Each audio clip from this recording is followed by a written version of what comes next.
Welcome back. Welcome back to. Oh God, here we go with this again. Kirk, what's going on? What's good? What's good? What's good, man? How you doing, man? I always kick the surge protector, man. Damn. Ah, Everything is good, man. Everything is good, man. I always kick this surge protector, man. How you feeling? Happy what is this? What holiday is this? 4th of July. Happy 4th Fourth of of July. July. Yes, sir. Um to everybody. Come on in. I done rearranged everything. Hold on.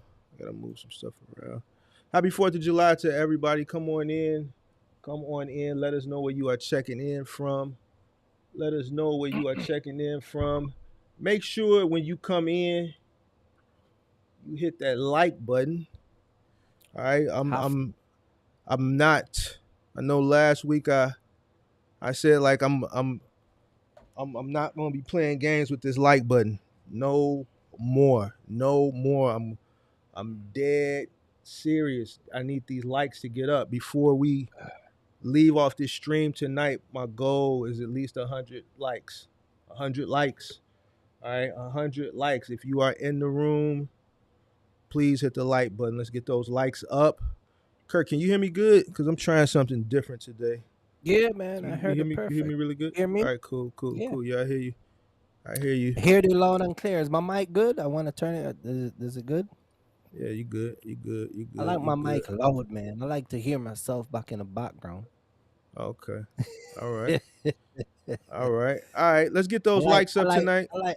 I like that beatbox sound. You know what I mean? The beatbox sound. Okay. All right. All right. Let's get those likes up tonight. Let me know where you guys are checking in from. Marcus Thomas says he's been trying to contact you, Kirk. All right. We got Philly Man, in the listen, we got Philly in the Philly. building. I see it's DeWalt, Cleveland in the building, Sacramento. Take the poll on your way in, guys. There's a poll up tonight. Do you believe immigrants have a positive impact or a negative impact on the American workforce? So far, we got 10 votes.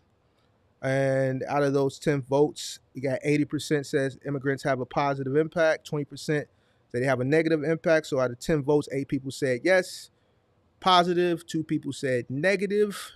So make sure you guys hit that poll, hit that like button, come on in, come on in, come on in. Happy 4th of July. Hope everybody's going to be safe this 4th of July. I don't want to Yes, come in here sir. Thursday and hear nobody talking about they blew their finger off or their hand off. Make sure if you got kids, make sure you got kids and you're going to participate in fireworks and things of that nature. Make sure you are supervising those children because I don't want to hear any sad stories about my kid blew their finger off. I do not want to hear it. Please be careful this 4th of July. All right, come on in. Let's get those likes up. Let's get those likes up. Let's get those likes up. All right, we got Ohio in the building. GA's in the building. Detroit, I see Interstate Screw. Shout out to all the MGMs. Ooh, that's loud. Shout out to all the MGMs in the building. Detroit in the building. Milwaukee in the building. It's loud, but it's good, man. It's loud, but it's You good. want to know why is always a gunshot, a bomb? Man, What? Why man, Chicago man, people always get associate with that? man. You You was know, here, man. Hey, talking about you seen. smoke. You know, Hey, you don't Kurt. want no smoke. Hey, Kurt. Now you seen it in the flesh. You see how I move in the flesh. So, Oh yeah, so why you you got asking a me that guy. question? You got Why you you asking got a me that guy. question? You come and show up with a guy, and this guy looked like he was about to do something to me. It's like, So, and whoa, you, whoa, I'm just a visitor. and you seen That's how you what walk around with you these seen intimidating guys. you seen what you Even seen my my daughter shirt. was saying he's not friendly. Oh no, nah, man. Ain't nobody She's friendly here, 7. man. My Nobody daughter friendly was here, like, man. "Daddy, why does P doesn't talk?" Hey man, hey man, She said, hey "Mr. man. P." She called him Mr. P. She said, "Why Mr. does P. Mr. P doesn't talk?" Oh, okay. Well, You know, but he you ain't know there to that talk. Chicago team that y'all be going on into. Yeah, he ain't there to talk. He ain't there Oh to talk. Yeah, man. but yeah, what's going on? What's going on? What's going on? All right, so guys, tonight we got a topic.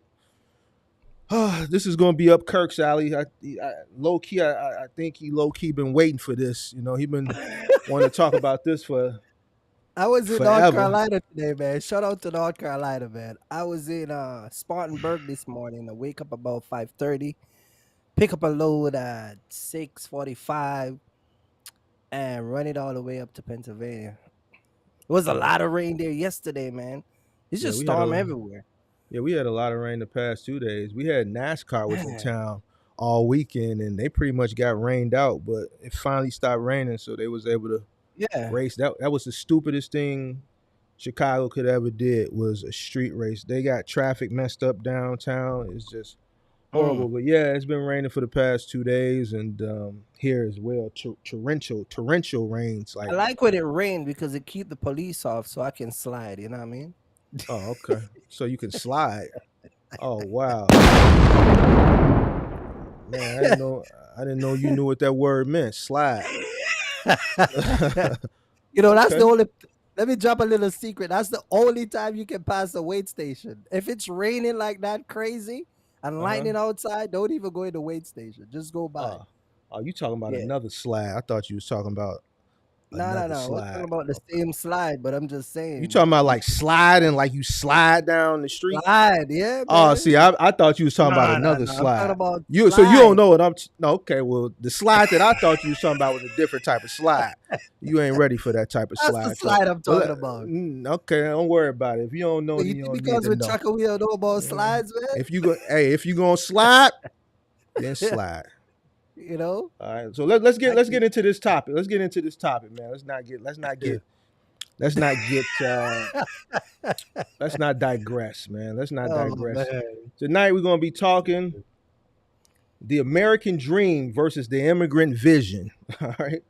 A dynamic dialogue on work perspective. Oh man. A dialogue debate on work perspective. All right. So this is something Right. Kirk been wanting to, and I've been, kind of easing away from it, but I'm just going to get it on out the way so we can just Mhm. move on to other things. But let's talk about this, man. This is something that you really get excited about. That, I do actually. yeah. So, man, let's. The floor is yours, Listen, man. first I want to say good night to everybody, man. Shout out to everybody that's dropping in alive. Today's Monday. We're gonna have this discussion. I've been talking to you about this for a minute, so I say, hey, let's just go ahead and talk about it and see, we're gonna share a perspective. I'm not here to pick a nobody, so a lot of people might think it's gonna go the way that they think it's gonna go. It's actually not gonna go that way. So yeah, you know what I mean? Mhm. But I like how you put Jamaican. I like how you put Mark the American and Kirk the immigrant. Well, you never say Kirk the Jamaican. 'Cause you are. I mean, you refer yourself as a Jamaican immigrant, so I just put immigrant. I didn't. You know. I feel like the word immigrant is like you're an imposter. I feel the word immigrant should remove and everybody should just identify as their nationality. Are you an immigrant? I am an immigrant, but I'm saying the word immigrant just sound like even when you become a part of the American culture, it's like you're still an outsider. But I think a lot of immigrants they embrace the term immigrant, and it's like they use it as like a like kryptonite, especially like even when you do it, when you be in here talking your stuff. I'm an immigrant tonight. I'll work any of you Americans, and when you be No, wearing that I immigrant, embrace it. I yeah. embrace it. But if you talk to immigrant, they feel like the word immigrant could be a better word to describe people from other country. That's what I'm saying. I think it's I better than don't. refugee. Yeah, you see, like, oh, you got refugee, and then you know what I mean. Like, you got refugees and other words out there. It's just words that just. If you talk to an immigrant, they'll tell you. You Like are an we could have immigrant. come, I'm like talking to you. white people could have come up with a better word. you you know you what I are mean? an immigrant. You are an immigrant. What you mean if I talk I to you? I'm yeah, talking to you. I You I am an let me immigrant. I'm not all saying right, I'm good. not proud of being an immigrant. I'm just saying that I think they could have used a different word. Okay. You know what I Well, mean? well, talk to us, man. Let us know the immigrant vision on the Yeah. perspective of work compared to the American dream, or a, just simple. Let's just dialogue, have a debate, dialogue on the work hmm perspective between an American versus an immigrant. What are your thoughts? Oh man, there's so much ways and so many ends and areas I could start from, but let's talk about the American dream. I want to say the American dream term was something that was created way back in the 40s and the 50s when families and you know all other type of people from different countries and all that could come to America and Mhm. make a decent lifestyle, decent living to afford a decent lifestyle versus where they were. And I think when Mhm. it comes on to when when you look at the American dream back then versus now, I think that a lot of people that are accomplishing that dream, the Mhm. percentage for Americans in terms of the black community, the number actually it actually dropped. It does. I ain't laughing at you. Somebody said, Kirk, how about Alien? Do you like that? Yeah. Yeah, they call us like Illegal aliens. illegal alien. Right, right, right. That's another term. Right. I That's ain't what I'm laughing. saying. Like I It's think they funny could how have he come up asked with you. something. Do I look Oh like an shit. alien? Oh man. I could be an alien with an armor, Yeah. run Illegal around alien. America. You know what I mean? Yeah. But when it comes on to like in the black community, I think the American dream for the black community it's actually dropped versus when you look at the American dream for immigrants is actually keep going up. And there's I mean a lot of different reasons for that. But Expound. we can talk about it. Expound. I'm listening. This I is mean, we're your talking turn. about the vision of what people would have for their life. Um, as an immigrant come to this country, I think that um, because of where I'm coming from, and because of what I see, and because of what I've learned, and my expectation, because of my upbringing, I think it stays with me more, and I stay true to what has been what have been taught to me. Hmm. So when I come here, I really take advantage and really put those things, apply those things to my life versus a person that is here. Hmm. Just kind of take things for granted. I think a lot of Americans take things for granted. Okay. A lot of Americans think that whatever they blow up today, they can accomplish tomorrow. Okay. I think that a lot of Americans live in the moment. Even when they have a job, they can be they have this don't care mentality, and it's like no matter what position they're in, they're willing to sacrifice that to prove a point. Like you go to let's say you go to a warehouse and a guy will get in an argument and he'll be like, I don't care about this job. We can go outside right now. We can do this right now. You know what I mean? But when it comes on to an immigrant, I think we don't process stuff like that. I think what you're saying is true in present time, but in past time that wasn't true. I think your perspective on the current American that's working is that of a younger generation, an older generation person. Because I can remember, in my days prior to being an entrepreneur, uh, Mhm, the job, the your job pretty much had to leverage over you. You would go to work, you would want to stay out your boss's way, you would want to do everything that you needed to do to not get in trouble. You would avoid mhm, trouble. You would care about being to work on time. You would care about productivity uh, at your workplace. And I think now the younger generation doesn't really care about that because if this job fires them, they can cut an app on and be working as soon as they leave. You know, there's plenty more opportunity. I don't think that is conducive to uh, the American culture as a whole, but more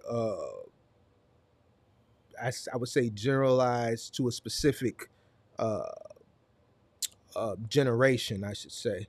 Uh, so I hear you, but there was a time that what you're saying was not true. I think it's a generation that Yeah, you're speaking that's what I directly was about. saying early on, that the But you in the can't. 40s and 50s and 60s, those people would care about their job and having a foundation and having a, care about keeping a roof over their head, But you said bringing home Americans. a paycheck. You said American though. You can't say American. You gotta generalize it to what it is. You have to say the generation. The Yeah, typical but I'm saying American. Americans because immigrant, when we come here, we got a different mindset. No, they got some lazy We immigrants. You do, but that's a small percentage. It's a small You percentage understand? of Because it's a small percentage of lazy Americans. Because bills are getting paid, car notes are I getting paid, mortgages are getting I paid. disagree. Well, There's let's not talk about the laziness yet, because I disagree okay. when it comes on to laziness, because laziness is actually, American being lazy is actually a part of the culture, is a statistic part of the culture in America. You get what I'm saying? So to say laziness is a part, listen, if it's only 5% of people in this country that are wealthy, then majority of the people is not really progressing. You understand? And I then when wouldn't you look use the at word the lazy. I would use the word comfortable. I think, in comparison to a lot of third world countries where they're very poverty stricken, and if you compare the whole country, a third world country, and their poverty to poverty in the United States, even our poverty would seem rich to what no, poverty I is disagree with in that. in a I third disagree with in that. a third world country. I don't really think No, I there disagree is with that lazy. because you I got think it's people. more comfortability because there's more opportunity, there's more money here, and there's just a better way of living. No, So because you have you got people that are living in ghettos in Jamaica that you will never know that they're living in ghetto and coming from ghetto. You when understand? In so what you so you because saying here's they're the living a good life in the ghetto? they don't show that they're from the ghetto. In America, let me explain this to you. In America, you can tell when someone from the ghetto. You can tell that. They walk, the way they talk, the way they carry themselves. You get what I'm saying? You can Hmm. tell where they're from. You can go to Jamaica and you will never know where a person from, because even when they own, you cannot tell that they're from a certain area. You Shout out to Big understand? Zo for the super chat. Shout out to Big Zo. Shout out to Big Zo for the super chat. Appreciate it. You see what I'm saying? So Yeah. you have people that are from Jamaica. You have people that are from Jamaica that even when they coming from the ghetto, just the way they talk, you will never tell. You cannot tell that they're coming from some of the Ex, worst part in Jamaica I'm versus from the I'm from the versus ghetto. versus American ghetto. You can tell where they come No, once. no, Yes, you can. no, because I'm from the ghetto, and if you hear me speak, you wouldn't be able to tell that. If I go into a room or if I put a presentation on, I put my presentation voice on. Yeah, but remember, we're When talking I'm about a majority, though. We're talking about a majority okay, of American versus a majority of Jamaicans. If we're looking but, at a majority of immigrant, let's take it at an immigrant perspective. but If you're looking at a majority of immigrant that come to this country, that are coming from Ukraine, coming from some of the poorest part of Russia, the poorest part of the Caribbean, the poorest part of Africa, I'm telling you that 90% of the time you will never be able to tell, because they don't carry themselves a car to represent the country that they're coming from. You understand what I'm saying? But in America, you can tell. not I would say 80% of the time, you can tell where a dude is coming from. that Dude, that's I, that's a case by case basis, Kurt. No, sir. No, sir. That's okay. No, sir. Okay, Kirk, I'm from the projects. Listen, I'm No, from the sir. No, projects, sir. Kirk, Listen, and I don't carry myself listen. like a project person. You don't do Now it, you can Mark. bring it out of me, What? though. You can bring it out of me. And that shouldn't happen. That's the No, problem. it should happen. No, It should happen. If a person bring it out of me, then it's out of me. Mark, But I that's don't the listen. problem. Listen. No, it's not a Listen, problem. Let me listen. explain something to you. No, let me explain something Go to you. ahead. Go ahead. Go ahead. I don't choose to portray the ghetto side of me as who I am.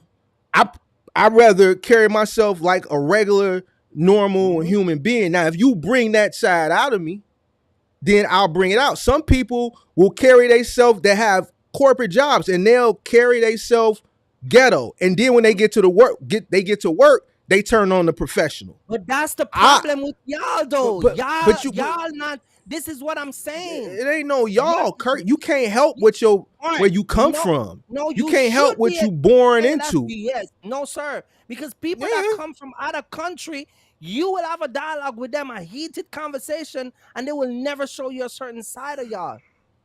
They will never show you that side. But Kirk. in this country, listen. Go ahead. In this country, in the black community, the first thing everybody want to do is to prove a point. And that's what I'm trying to say to you. Everybody want to prove a point. Why there's a switch in the black community in America? Why there's a switch? Yeah, because if you bring it out, I can bring it out. Why you can't just be off? Why there's a switch?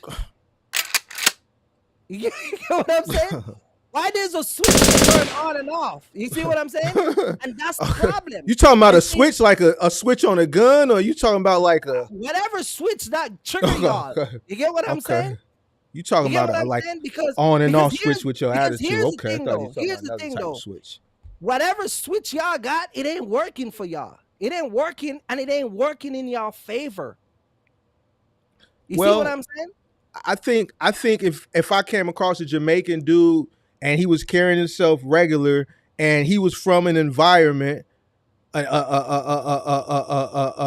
say a hood environment in his past, he grew up in it, and let's say I was nitpicking at him, I think ultimately that side would show, because he would have to channel that inner hood and to get me up off of him.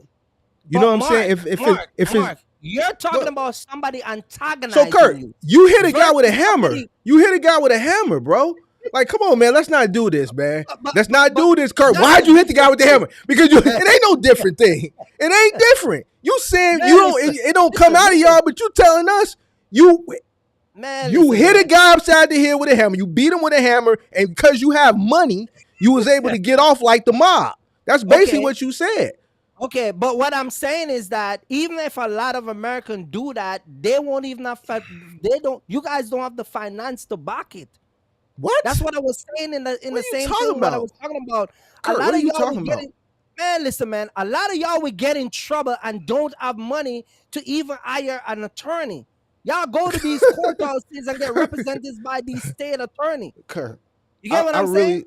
I really thought you was going to win this debate. You that as an but you finna lose this, because you talking crazy, man. No, I'm not. What do you mean? Crazy. So you telling me somebody from go to the court in Chicago and stand up in a traffic court.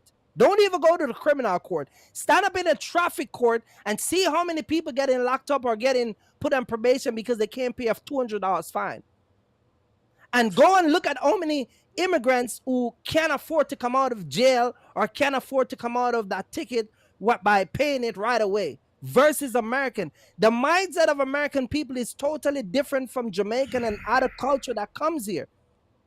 Kurt, it is different. You're trying to tell me that someone from a third world country, it doesn't matter if they come from a third world country or not. But basically what you're arguing is that someone from a third world country, if they get into trouble, they'll have money to fight their way through the legal. I never said that. You saying it. You said American get in trouble and they can't bond themselves out.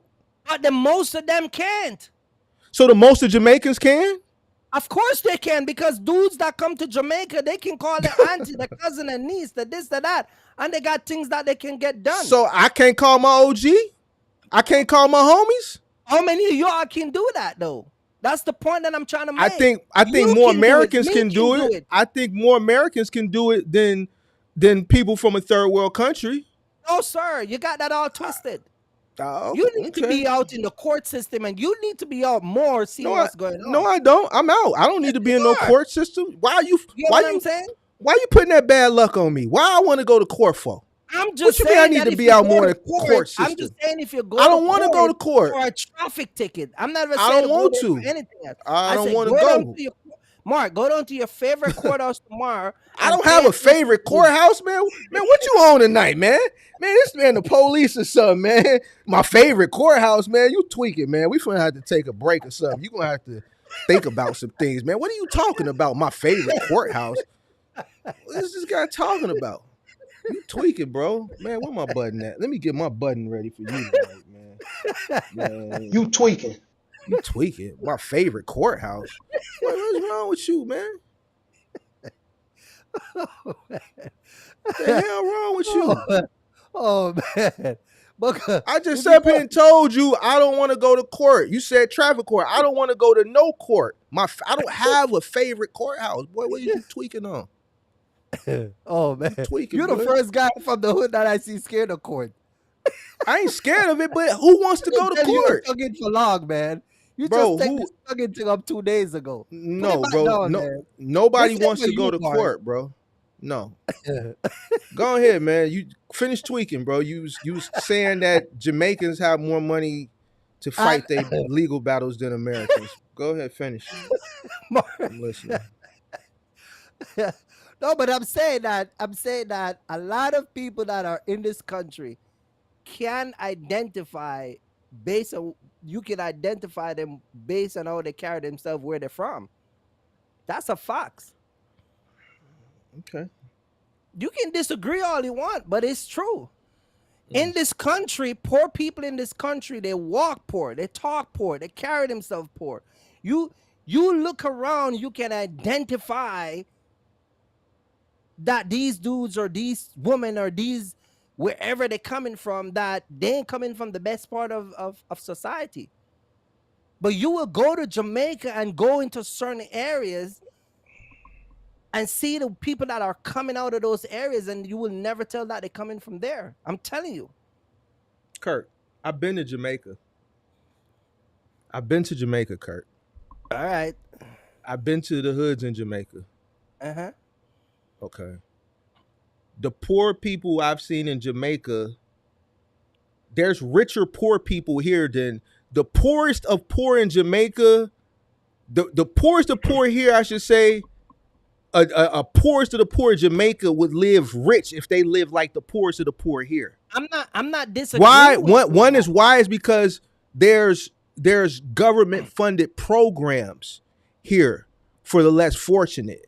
So even though they're there's government funded here in Jamaica, but here but check this out. Versus American. There's more money here. No. We don't take that shit. That's the difference. People in Jamaica don't take a lot of that shit that has been given to them because they don't want to be run and governed by a government or being controlled by the government. When them politicians is getting ready in Jamaica to go do their election stuff and run around and try to get people to vote, what do you think they do? They come in the neighborhood just like how they would come in your neighborhood. They go to the churches. They give away free stuff. They try to win the people over. But a lot of people are taught in Jamaica to stay away from the government. In this country, y'all run to the government. We run away from that shit. That's the difference with us. This is why a lot of us in Jamaica can be poor and never rely on the government. But when you come to America, it's the opposite. Y'all actually depend on the government. Whatever system is created, y'all take advantage of that. But when we come here, we don't do that. And I can say that's for a majority of the immigrant. And that has a lot to do with our upbringing. You see how you guys would say you don't want someone to have one over you? That's all we think in Jamaica and actually believe that shit. But y'all will say that. Y'all don't want nobody to have one over you, but y'all will go back and take the shit that let somebody have one over you. We don't go. There's food stamp in Jamaica. You can take a man to court or a woman to court for child support. You can do all of that stuff. But because of our society and the way we were brought up, we don't gravitate to those stuff because we understand that those stuff don't benefit us.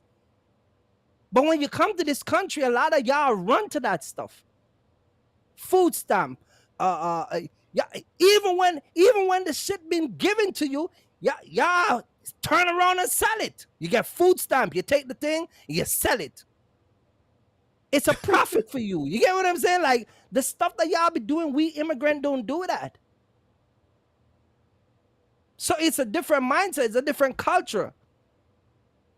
It's from a different. We might be coming from a worse environment, but our standards is different. I think that y'all got a better environment, but y'all got lower standard. Y'all do.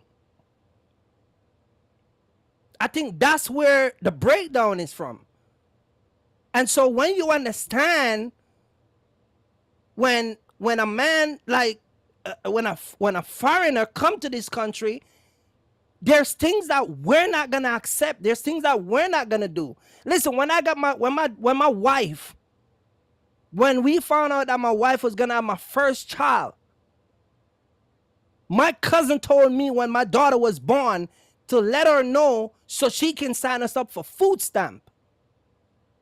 She's talking about you're talking to a guy that can more than afford to take care of a child, but that's the mindset. Because that's the culture that is promoted in the black community. Everybody want to take advantage of something because they can. So you might see it different because you well off. You good. I wasn't always Kirk. I don't see nothing different. Everything. Listen, bro. Let me explain something to you. My grandmother, God rest her soul, was from the South. They moved up here from the South, obviously way before I was born. My grandmother had 8 children. My mother was one of them. Projects. I was born in the projects. All right? Born in the projects. All right? We moved around my childhood like nomads. Okay? Mother divorced my father. Struggling single parent. Public school teacher. Teacher's salary.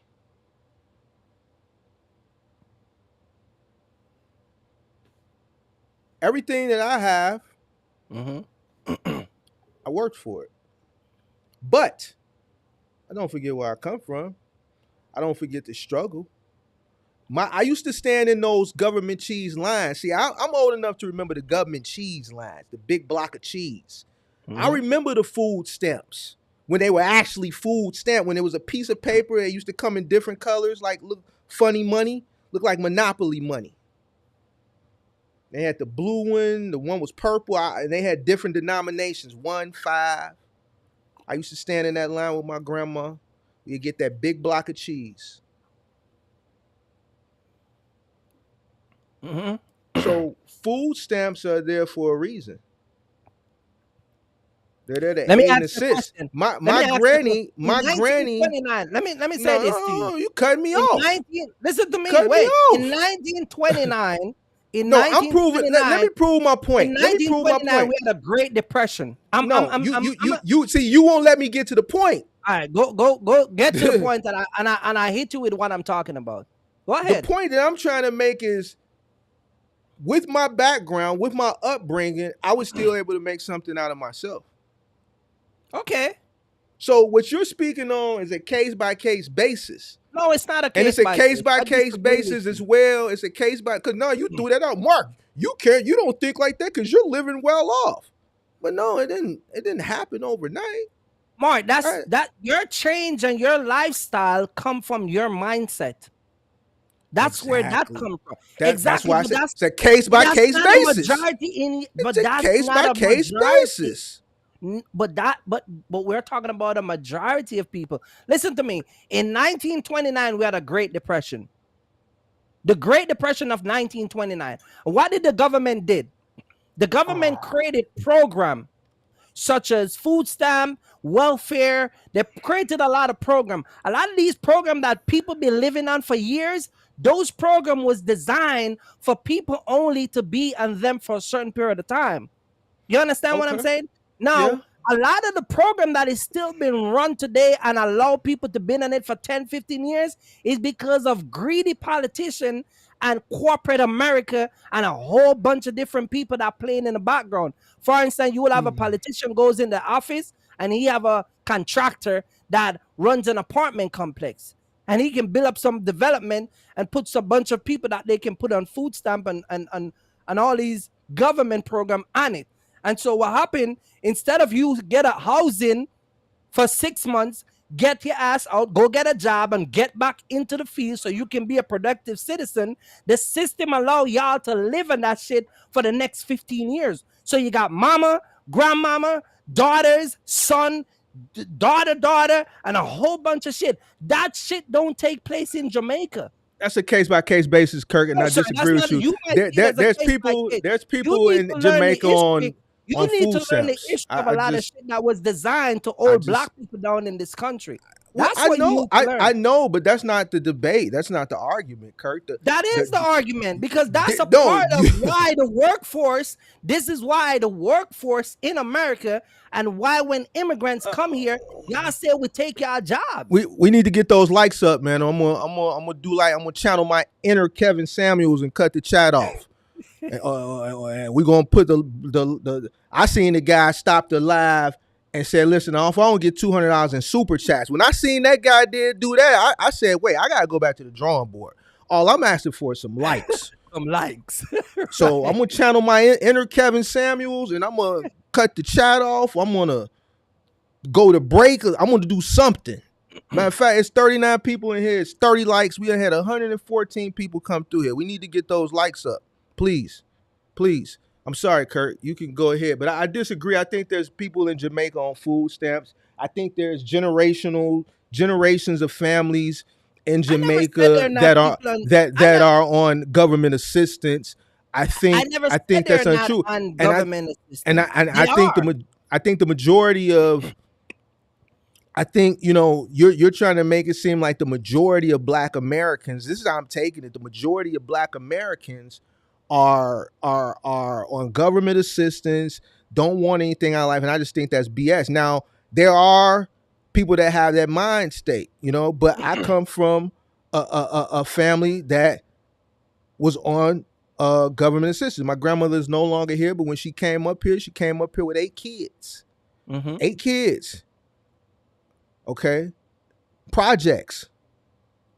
Government assistance. My mother still went to school. She got her degree. She became a teacher. She went back, got 2 master's degrees, right? I went and did what I needed to do. But see, right? Listen. So I just, just because you come from a certain environment doesn't mean you can't come up out of that. That's why I say it's a case by case basis. It's not a case by case because it's a culture thing. When you're talking about a case by case, I can't put that on a culture. I can't. No, it's a sir, case by it case. is. So you saying so basically? Now be careful. Mm-hmm. Because if you saying it's a culture, that's basically what you saying is Black Americans is just ghetto than a motherfucker. I have to cut. I'm sorry for cussing, but man, that's basically what you're saying. I'm saying that it's a culture because it is what's been taught. A culture. That's not my culture, though. That's not my culture. When something been taught and been passed down for generation, that's what make it a culture. Yes, sir. I can't speak because that wasn't taught in my house. So it wasn't taught to get women pregnant and don't take care of kids. 45% of women in America. Hold on. Check it out. 45% of women in America are single. That's a culture thing. You talking about women in America or you talking about black women in America? Black women in America. So if That's they 45%, that's they issue. They ain't got nothing to do but with what we that's talking about right here. but that's They the only single. Check culture it in out. the They world that are no 45. Yes, no. sir. They're Yes, sir. single. Let me tell you why they single. They single Let because me they have see. high expectations. They have But high. that's They but want this. high They want this. expectation. They hold on. Check this out. They want Uh-huh. this. They want this man that don't exist. They want this less than 1% man. All right. They Mm-hmm. want this. They want this less than 1% man that they don't deserve. That's why they Right. single. But that's But that's that's another topic for another day, bro. exactly. But what I'm So saying to you, so but you what I'm ain't saying to gotta. you, but it's still a culture. It's still a No culture no no because no no because, no no because here's no the no thing. no Here's no the thing. Here's the no. thing with the black community. Here's the thing with the black community in America. When y'all get lack of Don't make this a training, black thing, Kirk. This it is. It is it's because American versus immigrant well, perspective, American well, when perspective. y'all American get a American. hold of stuff, y'all But good at turning it into a you culture though. generalize it. You generalize it specifically to the black community, though. Yeah, but We we're because talking that would have about just would have been the title. We would have put Black American versus Black immigrant, but we're but not see gonna But see, generalize it if like you that. go on a black or white, it's still gonna be the same amount of effect. You understand what I'm saying? White people stay on crack while black people don't work. That's just how it is in America. Y'all You got said different ways of doing things, but it's a part of y'all culture. you said white people did what? White people stay on crack, and and black people don't work. Y'all lazy. So It's, if you want to talk about black people, mm, then we can say that y'all lazy and don't want to work. And if you want to well, talk about white people, a bunch of y'all white people smoke crack and snort mhm. and drink and act like a fool. Well, there's white people But that are it's lazy. still a culture thing. There's black people that smoke crack too. But I'm I talking about what they're mean, known so for. White people known for smoking crack. they are. I Of never course heard they that, are. Kirk. I've never heard that. I like I don't know. Like I've never heard that, dude. but you but know, but but if you go into the work aspects of it, and you have immigrant come to this country, there are black Americans that will say that, and that this is not even this is not the even a women black American thing. the women get mad. I guess what I said respectfully asking, did your single mom granny deserve a good guy? My mother was married to my father. So when I say that about women in America, see how the women get married, the But see upset. how they get mad at you? You know But what I'm that's what saying? I'm saying. But she said respectfully because I'm not gonna go off, but But it's true. it's still It's an true. opinion that she disagree with you. You can disagree, but it's the facts though. It's the Right. facts. But You that's what dig I'm what I'm saying? saying. That's why they single You because can they say want something to this you can 250 $300,000 a year guy, and that guy is not too many of those guys that exist. But guess what? because Those guys had the pick of the litter. Those guys had the pick of the litter. All right. right. But when you tell them the truth, they get upset.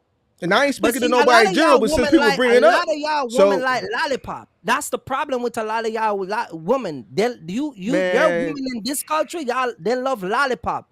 They like sweets. They like to suck on something, even if it's not real.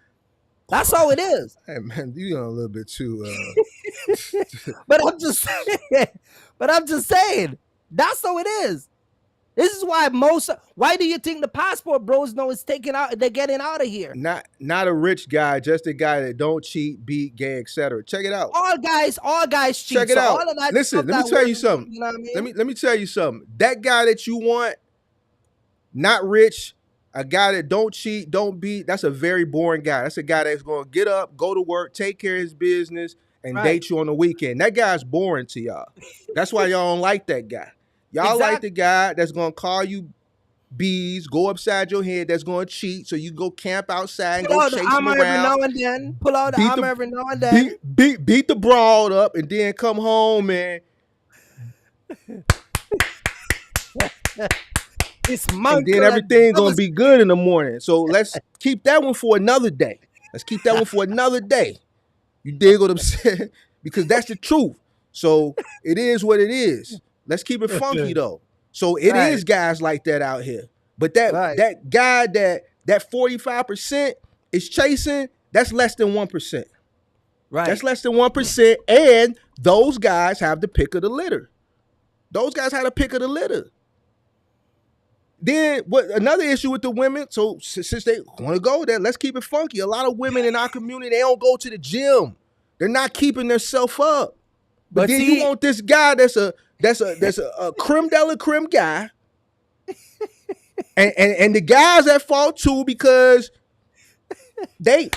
Oh man, these chicks got the. Come on, man. Like, let's not do this tonight, man. Please. Let's not. right. Let's not do that. But see, that's what I'm saying. It all ties into what I was saying to you about the culture. The culture feed, you got body positive movement. If somebody overweight, you're supposed to tell them they're good. Don't worry about your weight. You're going to find a man that's going to love you for who you are. That's a culture thing. That's what I'm trying to explain to you.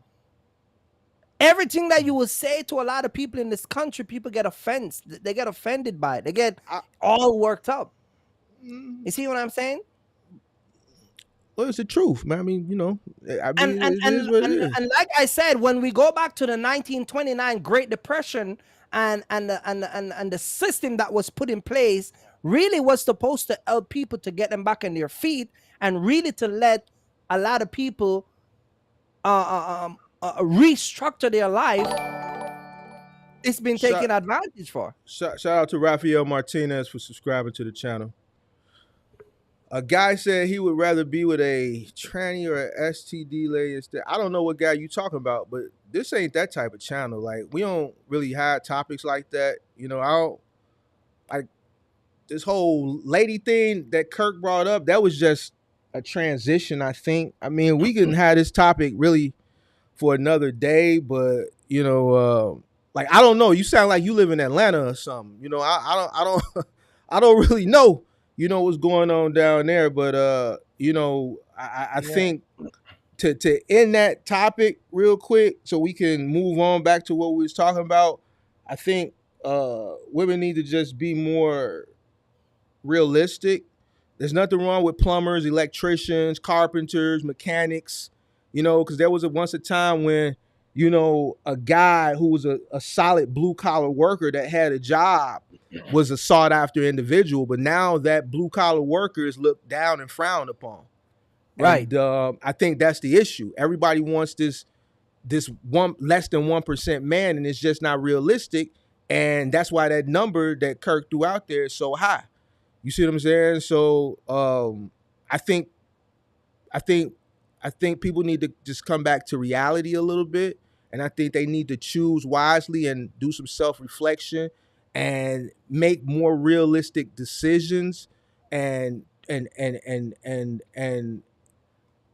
target more realistic candidates when you're dating. I mean, because I'm gonna be honest with you, even if you come across that guy that you're talking about, if you're of a certain age and this guy is of a certain age and he's that guy, he has the pick of the litter. He has money, he has clout. He 9 times out of 10, he's not gonna have any kids. He's living real well. That means he's sought after, right? That means you're competition. You're in a cesspool.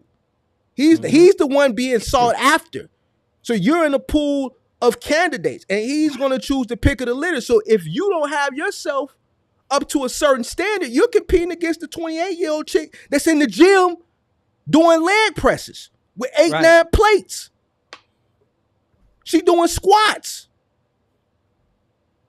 I go to the gym every day. I see white women in that's bodied up like black women. I swear to God, they don't never do arms. All they do is legs, hips, glutes. That's all they do. And that's going to be your competition. So if you want that person, then you got to put yourself in the running. And that's just the bottom line. So it is what it is. So yeah, we're gonna have to leave the woman thing for a different time. Let's leave that for a different day, bro. Cause man, the vet, cause them chubby girls they'll get you. No, I ain't saying. I'm just keeping it funky, man. That you brought it up. She brought up my mom and my granny, and I'm like, damn, man, my granny. I don't know shit. My granny.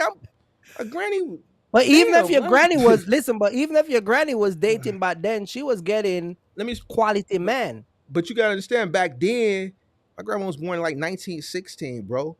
Back Right. then, she was a homemaker. I don't think my granny ever had a job. I only had 12 years with her. She But died in that's what I'm 92. saying. None of She these died in women 92. qualify to be a So housewife. None of these so women qualify to stay home and spend your money on. None of these women that are out here running well, around on no, the no. internet. You got women that are qualified to be a housewife. You look at the women that are housewives or homemakers in today's society, they look a I'm certain talking about type the of one way. on the internet, because housewives are not on the internet making What do you mean TikTok ones on the videos, internet? and I'm You talking talking about about like the making TikTok videos and showing off the bodies. Housewives I are not doing that stuff.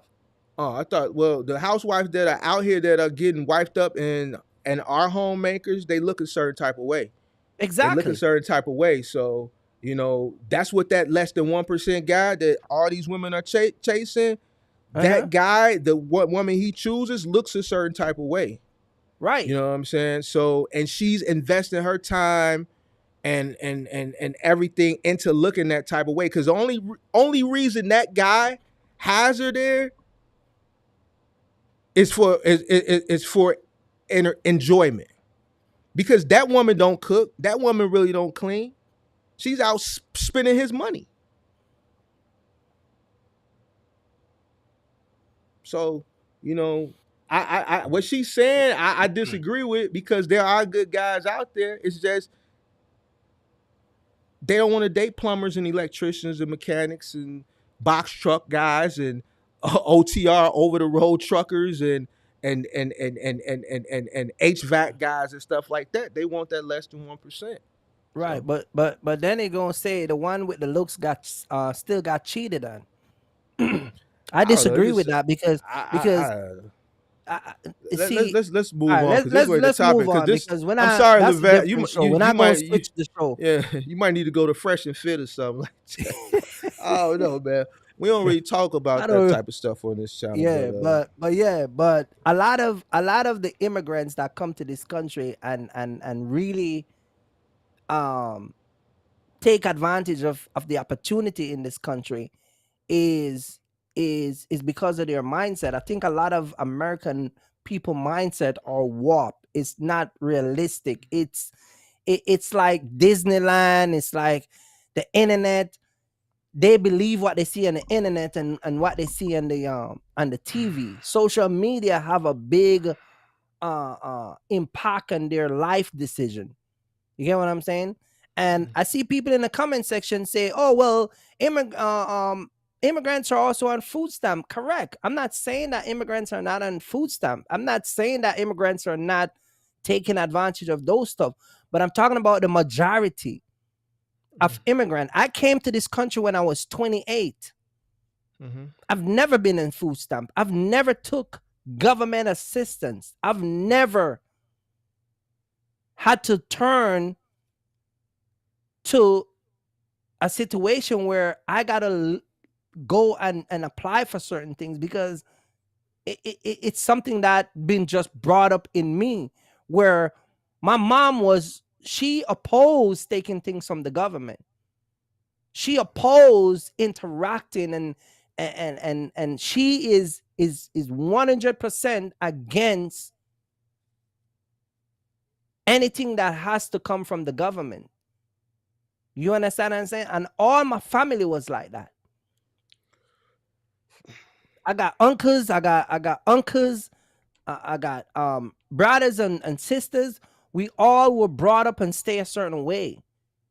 But in this country, a lot of things that we were brought up to stay away from, y'all actually brought up to go towards those stuff and take advantage of those I stuff. disagree. That's a case by case basis, I and wouldn't say it's case and by like I case. said, I think those government assistance programs, I think those are there to help people that are in They're need there to for. help people, Hold but on, they're for not they're not I'll there let you. to for people to live on. They're there to help people in the short term, and yeah, you got some people that abuse the system. There's Jamaicans that abuse the system.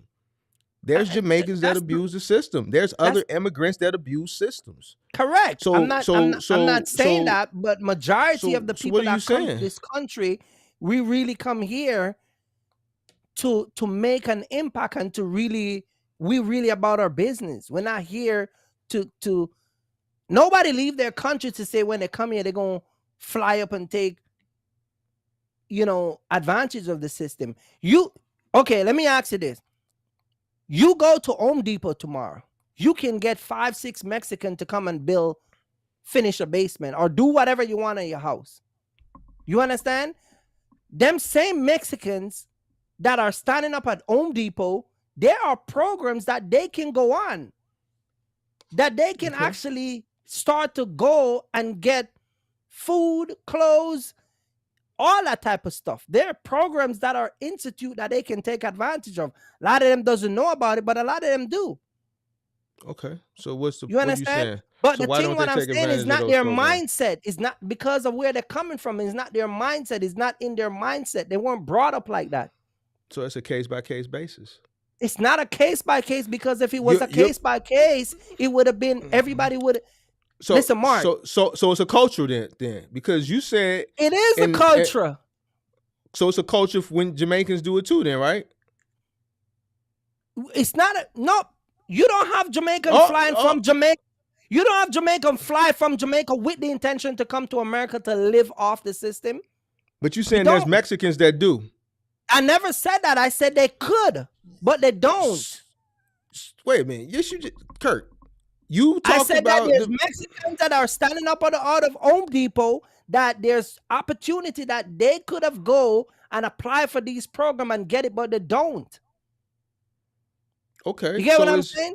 Y'all got a fingernail break, y'all call out for work. A Mexican will have a toe break and still show up for work. Who is y'all? Americans, American people, black or white. I don't, you know. You see what I'm saying? Now you got a whole movement of Karen. You park too close to a white person car. There's a fits. It's like, you get what I'm saying? It's like there's the way the culture is set up and designed, black or white. A lot of immigrant, and let me drop the bombshell. A lot of us immigrants who are really about our business, we like when y'all stay like that. We like when y'all stay in the same mindset. We like when y'all be the way y'all be, because it's more for us. We ain't worrying about y'all being the way. We're just having a conversation about it. But if you get up tomorrow and fail, and you can get up tomorrow and then brush your feet off and then move forward, then kudos to you. But if your lifestyle is a failing lifestyle, and you don't want to make changes to your lifestyle to be better, a lot of immigrants see that as a profit. This is why this is why most of the immigrants, they come in y'all community and come in y'all neighborhood and they feed y'all, they clothe y'all, they sell y'all all the bad stuff, because there's a profit off of y'all. The Arab do it, the Mexican do it, the Chinese do it. Y'all don't cook. They know y'all don't cook. So what they do, they cook the fried chicken and the this and that, and they sell it to y'all for $9, $10. That you could go to Chinatown and they will sell that same $10 food for $3, because they know them China people ain't gonna pay no $10 for something that y'all pay $10 for. It's a profit. Everything that they put in y'all community is because of a profit, and they do make money off of y'all. You right about that, but that has nothing to do with what we're talking about as far as. But those people are immigrants that come here for work. And so if you come here to make money, those people that come over here, see you a person that comes from another country that comes over here and opens a business, they don't fall into that category, I think, that we're talking about, because they already come over here with money. A lot of those Arabs come over here with money already. Who say that? Kirk. Who tell you that? Kirk, so you can't open a business with no money. Listen to me. Listen to me. So they open in restaurants, fried chicken places. They open in there are government grants that are there for immigrants that want to start new business. There, you go on the SBA website, you go on other programs that these guys research, that they will have government grant, just like how you can apply for a student grant. Kirk, those Arabs come over here with money already, bro. I'm not saying they don't come over here. I have yet to see a homeless. Let me take that back. I've seen some homeless Arabs, but for the most part, you really don't see them. They come over here with money. They come over here with money because they have money. Have you ever been to the Middle East? Have you ever been to Dubai? I've been to Dubai. All right, I've been there. Got off the plane, went to get an Uber. They have Uber helicopter. Uber has Uber helicopter over there. It's rich over there, very rich. Every car I took wasn't nothing less than a Lexus. A Lexus over there is like a Chevy Malibu here. It's very wealthy over there. It's very wealthy over there. That's what I'm saying. A 5-star hotel over there is like a 1-star hotel. They got 7, 8, 9-star hotels over there. All right. So when you see Arabs coming over here opening these fried chicken spots and these hookah lounges and all the types of businesses that they put in the neighborhoods, the liquor stores and stuff like that, it costs money. It costs money to open. It costs money. It costs money to open a liquor store. Just the licensing, the state licensing, the local licensing, to get the accounts with the different liquor vendors. I had a buddy that owns a liquor store. I'm not cool with him no more, but I remember he was telling me because they were going to another liquor store to buy Remy. And I'm like, man, why y'all getting it from the other liquor store on sale? Why y'all just ain't good? Man, in order to get Remy, I think he told me something that they got to order so many cases, and the minimum order with Remy is $75,000. He's like, man, we don't have it right now. So to run a liquor store just with the legal aspect of it, as far as the licensing, to get it up and going, forget the build out, just the licensing of it, and then to stock the place is a lot of money. Right, but but what I'm saying to you that you're making it seem like everyone that comes over here and they have this rags to riches story. A lot of these immigrants are coming over here with the intentions, coming over here with the bag already. Listen, 99% of us immigrants come here don't come with anything. We come with zero. When I came to this country, I came with zero. I disagree. That's you. Of course we do. That's you. Right. But don't make it seem like here's the thing. The mass majority of immigrants come over here and poor. It's not true. No, then Kirk. no. Not true, Kirk. Majority of the immigrants that come to this country did not come with any resource. I'm telling you that. Kirk, all these cab drivers, you know how much a medallion costs, bro? Mark, come on, man. All these black car drivers driving $150,000 Escalades. Let me ask you a question. And doing black car service. Let me ask you a question. If we're coming from a poorer country, where we're going to get the money to come here to start a business? Because they're coming with the money. That's what I'm telling you already. But you said they're coming that with the money. If I'm coming from Jamaica, which is You came poor. No, wait, but that's what I'm saying. You did. If I'm coming poor, right? And I came to this country, and a lot of immigrants, Russian, German, a lot of different guys, Ukrainian, if they're coming to this country and y'all say that immigrants are coming from poorer country, because that's what your statement earlier. That's why when you made that statement the other day, said that when I was talking about signing a contract with you, and you said that when I came here, I would have to sign it because I was poor. And I asked you, who tell you I came here when I was poor? You see what I'm saying? The point that I'm trying to make is most immigrants who land in this country don't have any money. What we have is the resource that America give out, and we take advantage of that. You see what I'm saying?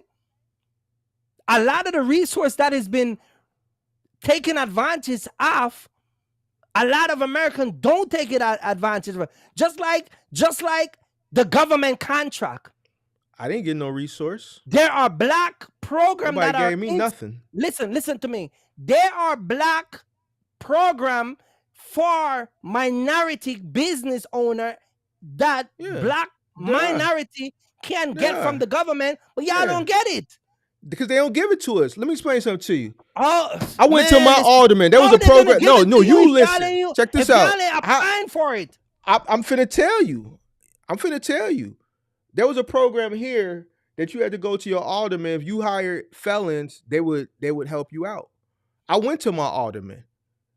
I've always talked about how I've had felons. I had an actual 3-time felon come on the show twice. That worked for me. I went to my alderman. He gave me the runaround. My alderman, that the neighborhood my business is in. And I Mm-hmm. said, man, I got all these felons already working for me. So Mm-hmm. the program was if you bring on felons, they'll cover so much money per each felon. I'm like, well, shit, they already working for me. Let me sign up. I got the runaround. Now, where that money went, I don't know. Did they give any of it out? I don't know. But just because there's programs that exist, don't mean you're going to get them, even if you apply for them. Right, but you might not get it, but an immigrant get it. So that's what I'm saying. We don't have a problem getting well, stuff. don't you see that? Don't you see a problem there? It's because again, you got to look at the culture. You got to look at what. No, it ain't got nothing to do with the culture. Listen to what you just said. You got Listen to to what look you at. just said. You got to, Mark. You got to So- look at what ties to the background of that culture. Maybe they don't. I don't know why they don't give it to you. I don't know why they don't give it. Maybe because of the stereotype that goes with you being who you are. You understand? Maybe because y'all ain't. I don't know what it is, but I'm just saying that there are stuff that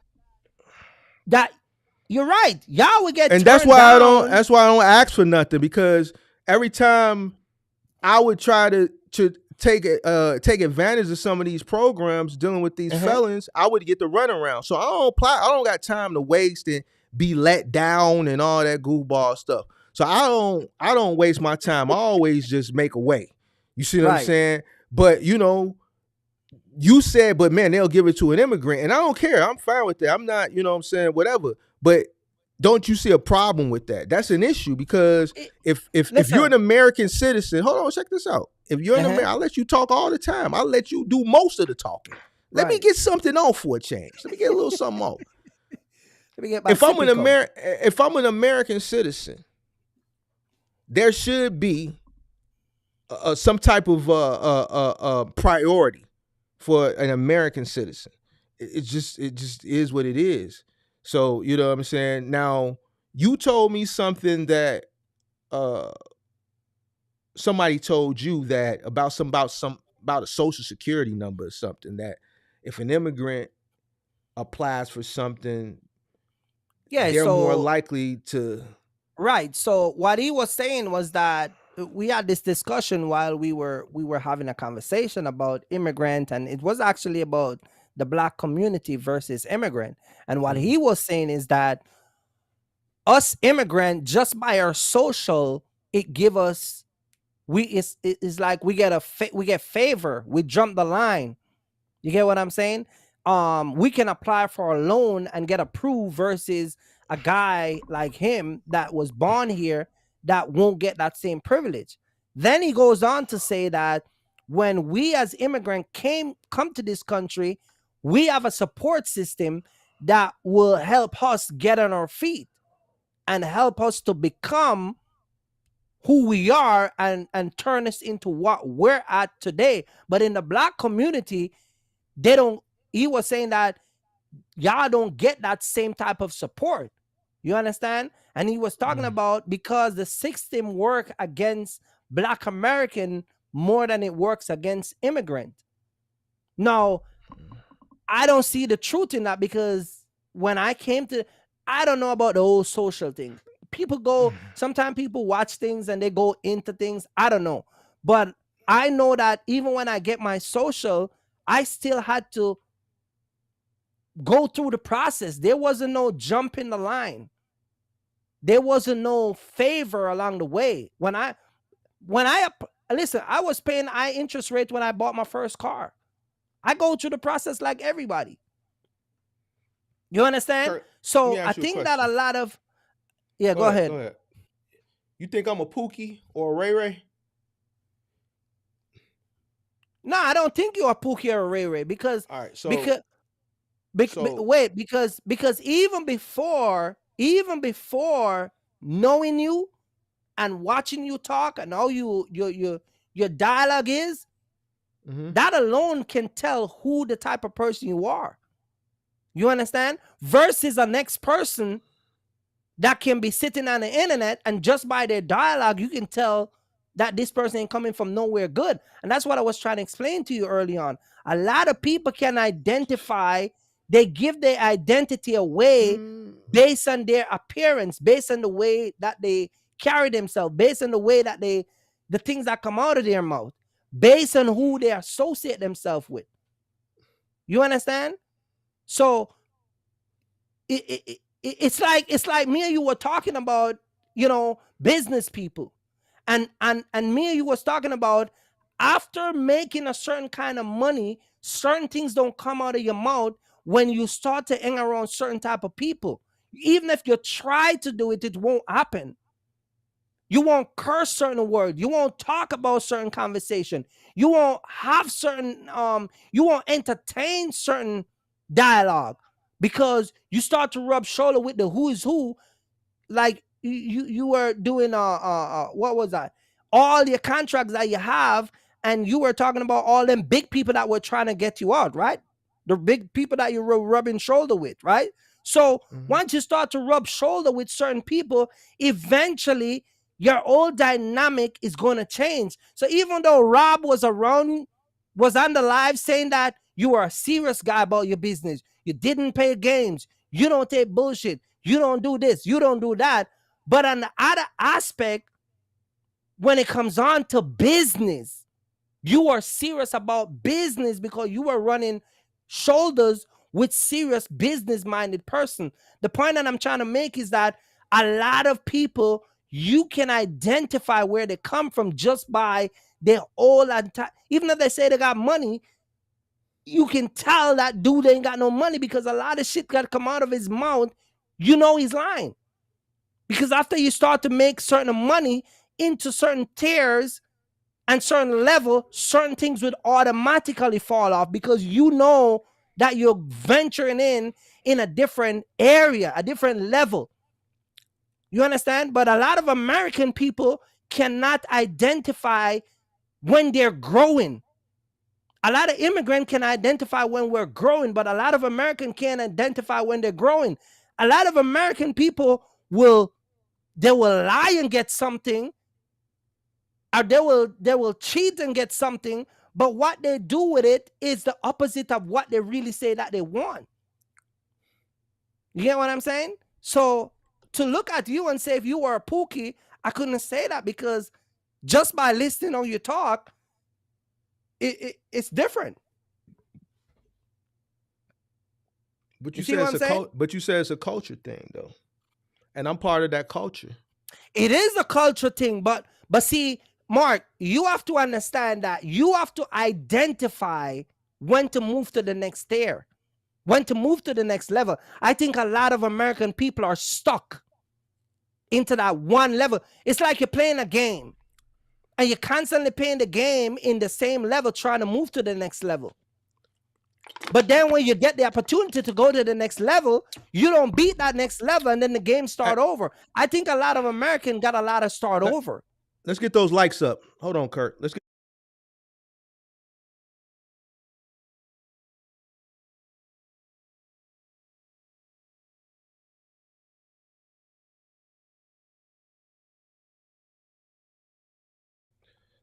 them likes up. Let's get them likes up. Come on, get them likes up. We done had 181 people come through. There's 54 people in here now. We got 44 likes. Let's get them likes up. Hey. I'm channeling my inner Kevin Samuels, man. Get them likes up, man. For real. For the rules, baby, get off of me. Let's get them up. Never need no push, I do it all for me. Keep a couple real hitters, got them on call for me. Money moving, got it in the market where it ought to be. Too true for the flex, baby, don't cap to me. Good dialogue. It take work. This take time. Let's at least get the likes up. Damn. Money moving, got it in the market where it ought to be. Look, Papa don't preach, teachers don't teach. Gon' reach, that's facts. I ain't worried about none of that. I'm making that cash stack. Bunch of O's like NASCAR, but it's really more like NASDAQ. Why they thinking that they hot when they really more like quarter on me like a referee? Hating what they'll never be. Small top with a big bottom, yeah, shorty shape like a letter D. Let her have it, then I let her be. If you love it, gotta let it grow. Crazy. I'll come back when I see 50 likes. 54 people, I need 50 likes, man. I need 50 likes. But you a broke. Low class, no cash, certified lame. I've been getting to it like I ought to. Couldn't pick, so I bought two. Understand why your chick came. I'm just trying to figure why she brought you. I'm really reppin' and I'm flexed up, and I ain't gotta tell him I'm next up. Sleep on the they rest up, but I'm up and I'm getting my checks up. Me and the fellas be high as propellers, ain't could tell us we great. Looking at like, how do you figure unless you could talk about 8 figures? Too cool. All right, we back. We back. Hey, hit hey, the like button, man. Hit that like button, man. Hey, hey, man, because like we not finna get off a live stream, and then I look at the analytics and I see 4-5 people came, whether they stay or not. 400-500 people come through a stream, right? And then I look at the analytics and I see 85-90% of the people that came are subscribers. 15% are non-subscribers. That means 85% are subscribed, which means they follow the channel. They obviously like the content, but you can come click and then leave and don't hit the like button. I'm hearing people say, yeah, man, my homie watched your channel and they were OTR, but because of you, they switched to final mount. I'm like, well, man, why they don't never check? Yeah, they be in the live, but they just don't never say nothing. Right. So, man, hit the like button at least. If you got some information that saves your business and the time that I'm taking and Kirk's taking to put this information out and do these dialogues or do these debates, man, just at least hit the like button. At least. Man, that's it. So I'm going to have to do what I got to do from now on to get to get the engagement up. I'm finna build out, I'm finna spend my money to build out a whole studio, a conversation studio to like, come on, man. I'm not asking nobody for nothing. This channel don't do thousands and thousands and thousands of dollars. All this money comes out of my pocket, comes out of Kirk's pocket. At least hit the like button so that the advertisers could at least chip in a little bit. That's it. All right, so I'm sorry about that, Kirk. But Yeah, I'm gonna have to do that from time to time. What do you call it? What we said we was gonna do season 2 and the Wise Man podcast, man. We really gotta hit the like button. So that's another thing. Yep. But you were talking about Yeah. whatever you were talking about. Yeah. Let me say this to you. Yeah. So a lot of people who, if we come to this country as an immigrant and we decided that we want to be a part of the American culture, the American dream, we want a piece of the pie. We're going to work and we're going to sacrifice. Now, are they lazy Jamaican? Yeah, they are. Are they lazy immigrant? Yeah, they are. There are people that I know Jamaicans. Shout out to QB. Shout out QB. I'm listening. I know Jamaicans who are doing the same thing like Americans. Don't want to work. Want to sell weed. Want to run around in a Hellcat. Want to be under their girl. What up, Mos? Long time no hear. You know what I'm saying? Yeah. So I get it. But for majority of the immigrant that come to this country, we really about business. We really about taking advantage of the opportunity that is being given to this country. Now, let me say this to you, and this is something that you're gonna agree with me, and a lot of people is gonna agree with me in this country. I'm gonna name this. We got North America, we got Europe, we got Asia, we got Africa, we got Latin America and the Caribbean, right? We got the Arabic country. United States of America is the only country in the world that allow any and everybody to own a business the simplest way as possible. If you go to Europe, the requirement to get a business is harder than America. Asia, Africa, Latin America, Jamaica. You understand what I'm saying? So this is why even though we have 58.7 million people come to America as immigrant, they come because of the opportunity that they could get, not only to start a business, but to start a family and to have access to resource. America is the number one country in the world that you can do that. The problem is, or the question is, why are more Americans not taking advantage of that same opportunity that immigrants are taking advantage of? That's Kirk. the biggest question. Well, here's the thing. You're going to say that a lot of people are not, maybe they're not giving. There's people giving a lot of opportunities, but you gotta understand there's a lot of different variables that you have to look at. There's a lot of generational wealth here. As time goes on, time creates more millionaires. There's going to be a lot of people in the next generation, the generation after that are going to have to lift a finger because the current generation is making the money so that they don't have to make it. They don't have to work. No, but I'm talking about. So it's not always about. Hold on. It's not always about laziness. If I can have it my way, and I have a family, and let's say I have a family. I have some kids. I don't want them to work as hard as I did. I'm gonna make sure they have. So what are you talking about? I'm saying that America is the only country that allow you to own a business. It's the easiest country in the world to allow you to get an LLC. It only costs 120. Because how much it costs in Jamaica? How much it costs in Jamaica? You can't get an LLC like that in Jamaica. So how do you open a business in Jamaica? Walk us through it, Kirk, since it's so hard. Okay, if you want to be a business, business owner in Jamaica, you have to be a profession or a senior official. You have to be a technician of some sort. They saying that's cap. They saying that's cap. They saying it's cap. Okay. Well, why the fuck you lying? Why you always lying? Listen. 73% of people that are in Jamaica that has a business license is educated. Okay. They are. When you come to America, hear me out. When you come to America, a person with a GED or less can own a business. They saying it's cap. You got a lot of people. So it's cap. Easy. They can say whatever they want. I'm talking about numbers.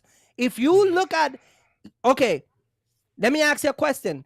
If you go to Canada or is Jamaicans in the chat?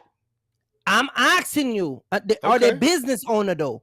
I'm saying, I'm not talking about a little cook shop. I'm talking about real business. We're not talking about dudes that rent a abandoned building and open up a shop and then the shit gets shut down because police, you ain't paying your dues to the police officer. See, a lot of the stuff that goes on in Jamaica, it's shady stuff. You don't consider the jerk chicken spot a real business? No, they're not. They're not real business because they're not registered and licensed to the government. They're not paying tax. How you know that?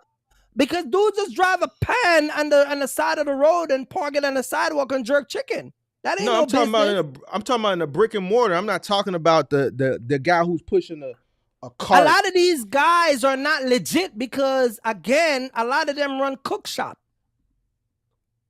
A lot of them in Jamaica run cook shop. They're not real business owner. It's Jamaicans in the chat. They saying they Jamaican. They say as long as you got money, you can have a business in Jamaica. I'm not saying that you can't get a business. I'm giving you the numbers of obtaining a business. What I'm saying to you that it's easier to get a business in America versus Jamaica. How? I asked you to do me a compare and contrast. You have to have money, like the person says, but you also has to have some type of status. You gotta have money to open any business. But Mark, in America, you can have $150 and start an LLC. That's not a business. Kurt, listen, I make talking fun of about people. starting the I make fun of LLC. people. That's bullshit, Mark. Kurt. I make fun of people that go and pay the $150 to get their LLC and say they got a business. No, you have a article of incorporation. That don't mean you have a business. I make fun of those people. I got my LLC. Mark, that don't mean you got no business. No, Kurt, you no. Listen to No. me. I'm not gonna let you do that. Listen Just to because you me. got an LLC doesn't mean you have a business, Kurt. Listen Doesn't to mean me. you have a Starting business. a business. So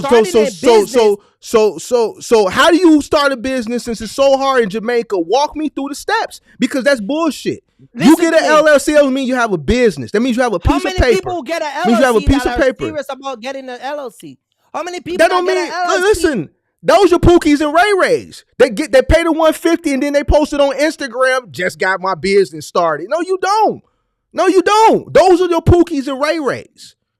Those people don't count. Mark, those people don't count, bro. the Those Pookies people and don't the count. Ray Ray, what I'm Those saying people to don't you, count, bro. No, Mark, bro. what Come I'm on. saying to you is, even if it's the Pookie and the Ray Ray, America is the only country that issue a business license easier than any country. Jamaica doesn't do it like that until you have money, and you have to have a certain type of money. In America, you gotta have money to get it here. No, sir. You only have to have $100 or $200 to get an LLC. That's money. That's money. What are you talking about? What are you talking about, bro? But most people can find $200 to start a business. We're talking about thousands of dollars to start a business Kurt, in Jamaica Kurt, versus you confusing a me. few $100 to start it here. But you said Jamaicans don't rely on welfare and stuff. So how can they not rely on welfare, but they don't have the money to start the business? I'm confused, bro. Mark, I'm giving you the numbers.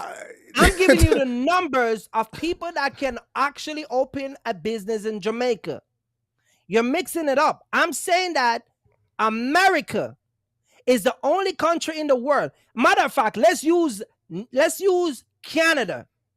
If you go to Canada right now to get a trucking business, to get a MC number, to get a DOT number, to get a UCR number, to license a business, it's not going to be as easy as America. That's what I'm saying to you. In Canada? Yes, sir. Okay, Yes, what's not making it easy? Let me break this down. Because the requirement and the qualification is different. What's the requirements? It's a different requirement. What is it? Because you're speaking on it, so I'm assuming you know. Mark, I'm not going to speak on nothing I don't know. You got to be, Mark, listen. You got to be qualified. You got to be certified. There's process. The process is different. That's all I'm saying to you. I'm not saying that. All I'm saying to you is that we're giving America credit because America is the only place you can go online and go to the Secretary of State and apply for an MC number, a DOT number, a business license. You can go out and buy a cargo van tomorrow. You can license and register and have listen to me. You can run a business within 30 days of obtaining all your documents versus outside of America. Hold on. Man, Ibrahim saying, he said you gotta have money. You gotta have money here, and you also have the money to bribe officials. You have to bribe people here, depending on what business. You want to open a liquor store here, you can't just go apply for. No, hold on. I'm talking in the chat. Bigger than what I'm trying to say to you. Because okay, go ahead, I'm saying getting the license is America is the easiest country to obtain and but you're not. Business. Why? You're in comparison to what, Kirk? In comparison to what? You're just saying it. So outside of the world. America favor. Listen to me. America favor business. America give opportunity when it comes on to business more than how it give opportunity to personal. What I'm saying. Listen. In comparison to what? You have to. In comparison to what? Hear me out. I'm not taking away anything from America.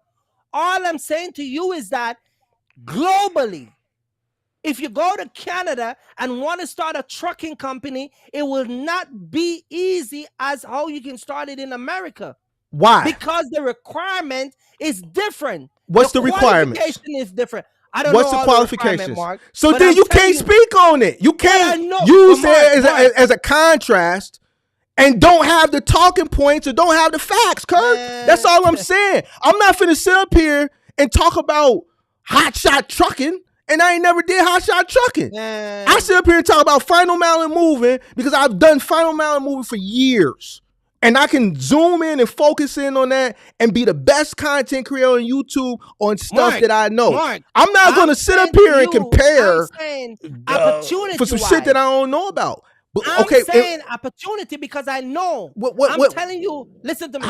I'm talking about opportunity.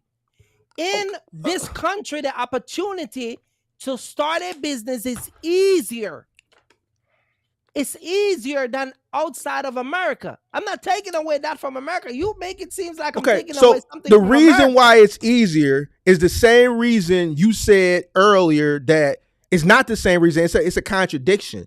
The reason why it's probably easier here is because those third world countries outside of Canada, I think you tweaking on Canada. You tweaking on Canada. Those third world countries are poor. Those third world countries are poor. Not all third world countries are poor. Let me correct you on that. Jamaica's poor. Jamaica is poor, but not all. Haiti is poor. I'm only gonna name the black. Yeah, you Haiti, naming Jamaica. Yeah, but we're talking about third world country. Not all third world country are poor because remember, one of the islands is even owned by America. You got U.S. Virgin Island. That's not poor. We're not talking about that. We got Puerto Rico. About Jamaica. You keep. But you're saying that the islands. I'm just telling you that not all. We're talking about the one island that you keep bringing up. You keep reverting back to Jamaica. But you said it's hard to open a business in Jamaica, and I said how? Walk me through the process. You still haven't walked me through the process. And I'm telling you that because I told you. I said the people that get those privilege are people that got profession, high education people that have status. They're the one that get the opportunity rather than the small guy. Okay, so even if let's say that's true, but it goes with money. That's not hard. Just go to school and get an education. That means you're knowledgeable. Like anywhere in the world. But that's like anywhere in the world. Exactly. People go here to school and they start a business. So what's the difference? But Mark, I'm saying that if you got to go to school to get an education to get a business in Jamaica, in America, you can have a GED and get a business. You can start a business in America. You can start a business with Kirk. But that's what I'm saying. It's high schoolers that got $1 million business that's still in high school. But Mark, you're talking. That just means they're smart, Kirk. It just means they're smart. It just means they're smart, Kirk. But I'm not taking away anything from those guys. That's all it means. It just means they're smart. I'm taking away something from those guys. I'm not taking away anything from those guys. I'm reading the numbers and telling you that America is the only country that people come here and can actually own a business because it's easier. I'm not taking away anything from this country. Okay, so if a person is poor and they can't go through the hoops and bribe and pay off the people here, so you're telling me they can't afford to do it there, but they can. Why would you need to bribe and pay off somebody? Check this out. Hold on. Because what you're saying is it's like contradiction after contradiction. But why would you? Kurt, you said you have a YouTube channel. You have a YouTube channel that you mentor people. They start a box truck business, a cargo van business. None of those guys bribe people. Why would you need to bribe people? You do that stuff in the third world country. What are you talking about? You saying they can't do it in their country, but they can come here and do it? So they can't afford to do it there, but they can come here and afford to do it? You talking about starting a business? Yeah. More because the requirement to start a business in America is less. It's less requirement. It is less. It is not the Abraham, same requirement. I understand how businesses run in third world countries. You said it earlier. You have to have the money for the business. You have to make payoffs. It's the same way here in Chicago. You want to open a liquor store? You think you just finna apply for a liquor license in a ward? Mark, you gotta. Hold on. Let me finish. I'm using it as I'm using it as an example because it's one and the same, Kirk. It's one and the same. I'm using this example because this is he has your side, but I'm finna demolish that. You have to pay people off anywhere you go. You have to pay people off. With you Hold on, let me finish. I've been in business for years, and I never pay nobody nothing. I never pay nobody nothing. And still ain't gonna pay nobody. The story I told you earlier when I went to the alderman. You know why the alderman gave me the runaround? because I didn't put money in his war chest when it came time for election. That's you. I ain't paying nobody. No, it ain't. Not me. No, it ain't got nothing to do with you. It ain't got. No, hold on. Let me got a explain lot to something do to with me you. because No, let me explain something to you. Let me explain something to you. Let me explain something to you the way things work. It worked for you. Let me explain to you way the same way it worked in Jamaica. No, Kurt, what are you talking about? No. See, you don't know what you're talking about. No, you don't know what you're talking about. No, you don't know what you're talking about, Kurt. So no. Let me tell you, you don't know what you're talking about because no. Because people that have access to things. People that have access to things, and it may not work like that. You done kind of moved around. Disagree with you. They disagree with you. I see one person. One person is disagreeing with me. Let me explain something. No, there's a lot of people. I don't give a damn. People in the. I don't give a damn because they don't know how it works in my city. I'm in a corrupt city. You talking about a city? Out of our last 5 governors, 3 of them went to jail. Let me explain something to you. No, because Kurt, because you won't never let me talk. You won't let me talk. Let him talk. You won't let me talk. Ibrahim said, "Man, you gotta have the money to start the business, and then you gotta pay off bribes. You gotta do that here too. You gotta do that in New York. You gotta do that in California. What kind of business y'all starting? What are you talking about, bro? Here's the thing: if a person or alderman or a government official or whoever has access to something, like Rob Blagojevich, that's one of our governors. Out of our last 5 governors, 3 of them have went to prison." Blagojevich, that made national news. You guys remember he was our governor. He was on The Apprentice with Donald Trump. Mm-hmm. When Obama left the Senate seat here in Illinois, he ran for president. They got Blagojevich on tape saying, "Man, I got this thing. It's too good to be true. I'm not letting it go for cheap."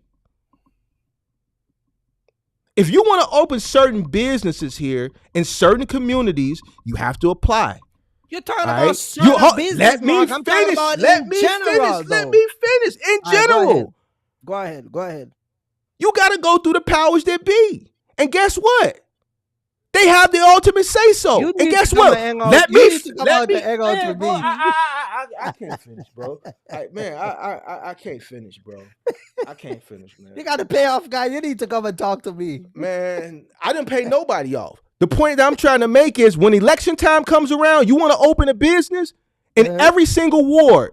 They're going to send a collection guy around when it comes time for election time. You got a business in the ward. Man, what you going to donate to this person's war chest? What you going to donate to this person's election fund?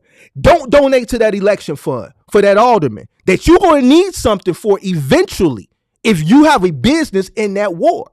DJ said it's not the same. It's big ticket. Let me finish it. Read the comment section. It's big ticket business here. What are you talking about? How you going to tell me what's big ticket business in Jamaica? Big ticket business. Oh, I'm talking about big ticket business? Yeah, he said that's big ticket business, Mark. What are you talking about? Okay, that's what what you're talking about is big ticket business. That means get your bread up. So what you say, if you got to bribe somebody over there, that means you have to get your bread up, never have to bribe Get your bread up. Not in Jamaica or because here. you won't give me somebody. Kurt, no, you're not. I said, okay, what's the difference in Jamaica? See, it's funny to you now, but you won't let me talk. And then you laugh when I'm hitting these points. You laugh it off. I never because you won't let and I never Kurt, you don't have a business in Jamaica. Man, you don't understand the real. You don't have a business in Jamaica. Hey, you're off a boss. Right. You're a Kurt, boss.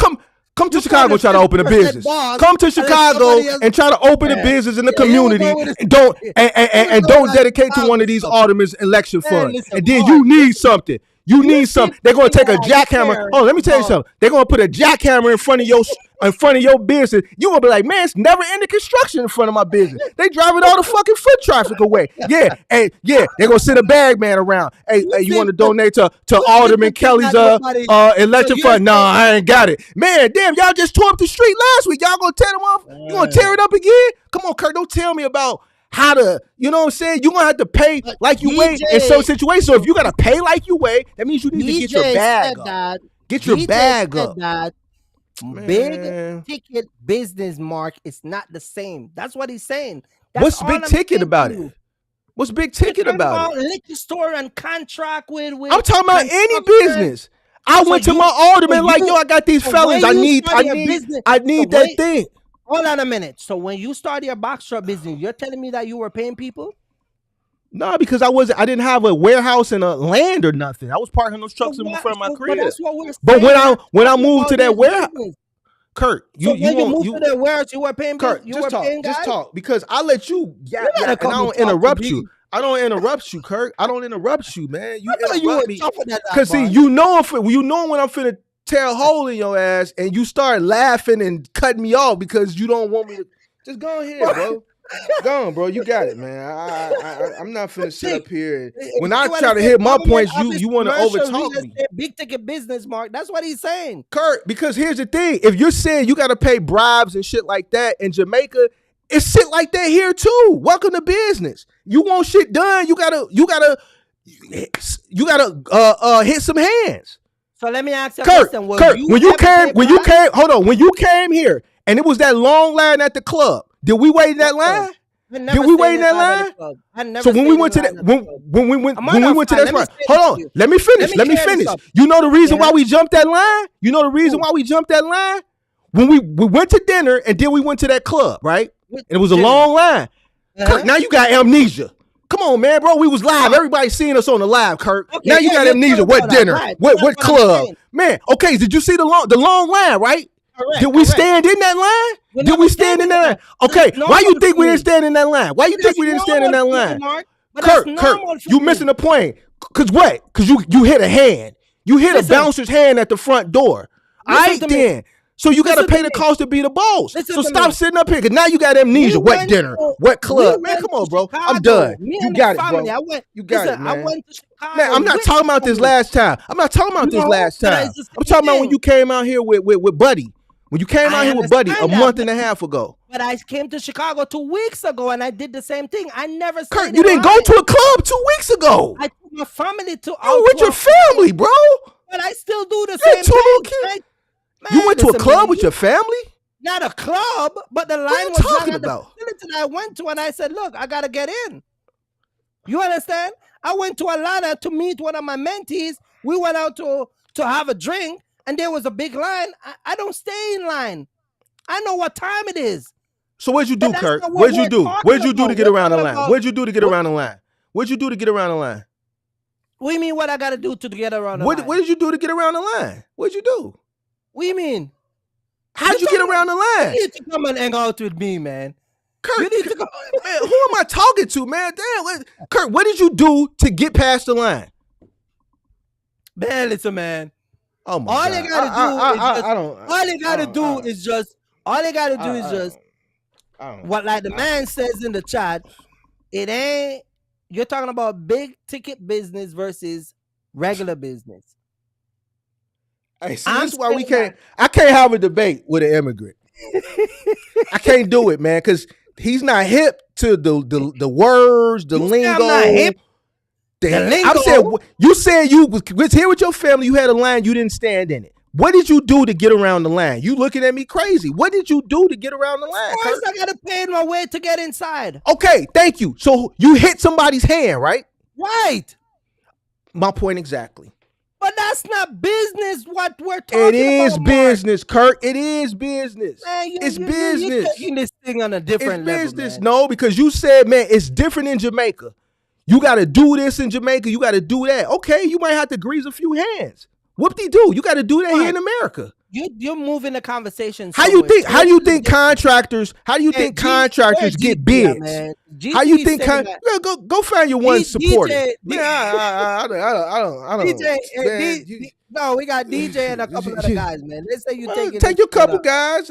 No, I'm not taking it too far. I let you have your moments, but then when you get to talking crazy and trying to make like us seem like we're just. Let me ask you a question. Like, come on, bro. Like, come on. When you are the office, you say you are the office because Rob say you are the office. You are the office and all of that. Yeah. So you're telling me that guys was coming and checking you to pay them money? I never gave Alderman nothing. I never gave him nothing, and that's why when I went to him, hold on, let me finish. Checking you? Yes or no? Were they checking you? God. Checking me? Yeah, bro, let me explain something. Let me explain something. No, I didn't say that, Kirk. I didn't say that. I don't know where you live, how it works there, but let me explain something to you. Here, we have what's called aldermen and alderwomen. The city is broken up in wards. Each ward has an alderman or an alderwoman, right? Right. every 4 years there's an election. When there's a mayoral election, the aldermans are running too, unless they're an incumbent. It's funny to you, bro. Like I've been listening to you. Unless they're an incumbent and no one runs against them, right? Mm-hmm. When it's time for election, they have to campaign. Where do you think the campaign money comes from? It comes from donations, and most aldermen or alderwomen will send a bag man around to businesses in the communities and ask for donations. Now, those businesses that donate, because I got some buddies that own businesses in other wards, and when the people who donate the most to the war chest, when they need something, they can go straight to the alderman and they can get shit done. The businesses that don't donate, if they need something, let's say, well, you know what, this person owns a daycare and there's a liquor store right across the street and there's guys standing out in front, you know, and she goes down on Constituents Day, right, to complain. Now, I don't mean to cut you off, Mark. You always cut me off. Wait. I want you to check the live. Hold on a minute. Let's check the. Man, I don't care about the live, bro. I'm not worried about the chat. Check the like. Let's check the like. Oh, the like. 67 likes, 57 people in here. Hit the like button. Hit the like button. Hit the like button, man. Hit the like button. Yeah, as long as the likes is up. If the person who doesn't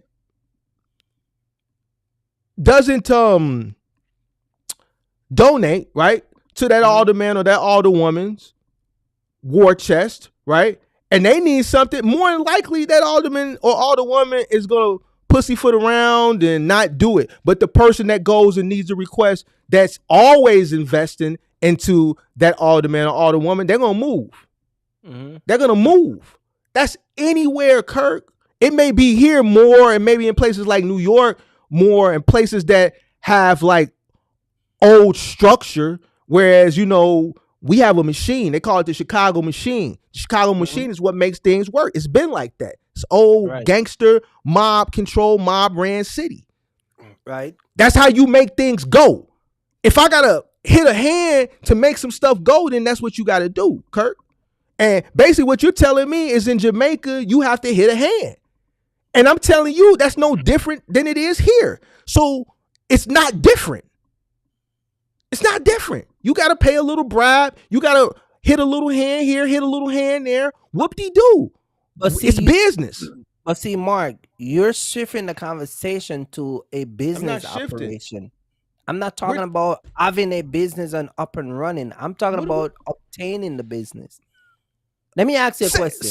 Kirk, it's the same situation. If you want to open a certain business and you need the permits, I need the permits to get the work done. We finna do a full gut rehab on this business. It was a daycare. We finna turn it into a nightclub. We got to come in and tear walls down. Okay. We applied for the permit. We applied for the entertainment license. We applied for the liquor license. We got to come in here and do some rehab. They pussyfooting. Hold on, check it out. So it's open the business. They pussyfooting on the damn permits. Man, what we got to do? Man. Buddy ass said, man, you got to hit Buddy with about a nickel. And the permits will be ready tomorrow morning. Go down to City Hall and pick them up. $5,000. $5,000. That's the way shit work, Kirk. So whether you in a business or you open a business, sometimes you got to push the envelope to make shit move. You say you a businessman, right? You should know all this. All right, then. Listen, where I'm from, we don't pay nobody. Hey, Kirk, I don't want to hear that. I'm not hearing that shit tonight, bro. I don't know who you are. I don't know about none of that stuff, Kurt. Let's be realistic tonight. We're not finna fantasize, and we're not finna role play tonight. I let you role play and fantasize these other few lies. I'm not finna let you do it tonight, Kurt. You're not a mobster. You're not a gangster. You're not this big man. No, Kurt. You paid your way around. You need to come and talk to me. No, I didn't. I'm telling you the way shit works, Kurt. I'm telling you the way shit works. All right, bro. It works over there. Listen, I've been in this country over 18 years. I'd never paid nobody. Kurt, for what? You run a trucking company. Try to open a nightclub, or try to do a real estate investment somewhere in a specific ward with a specific ward boss or a specific alderman or specific alderwoman. You can't say what you have. You haven't been in a situation like that. That doesn't mean you won't. Kirk, man, I ain't trying to hear that shit. You making it seem you making it seem like you're the done data, man. Listen, everybody has to agree. You just greased a palm. You could have set your ass in the back of that line, but you hit that person's hand to get to the front of that line. Yeah, Mark, but that's so don't sit up here and say that you don't hit hands. I'm not about to give nobody $30,000-$40,000 for nothing. For nothing. And I know exactly what you're talking about. For nothing. You need to come and talk to me because you just run it around. You're not gonna get farther than Kirk. For what? What you gonna do? You don't even know the way thing. Kirk, you don't even know how shit works out here. What am I gonna talk to you for? You don't know how shit work out here, bro. I've been making shit move. Really? You know okay. So let me ask you a question. Hey, let me ask you a question. Since you've been in business and you have a business and you have a place of business, right? If they're gonna come to you, because your argument is that you never had a building, because the whole thing is you have a building. If they can come to you with a building, they can come to a building that they know you work at with 20 trucks and do the same thing. Kirk, listen, I don't have a crystal ball. The way things work is the way things work. Just because they come don't mean you have to give it to them.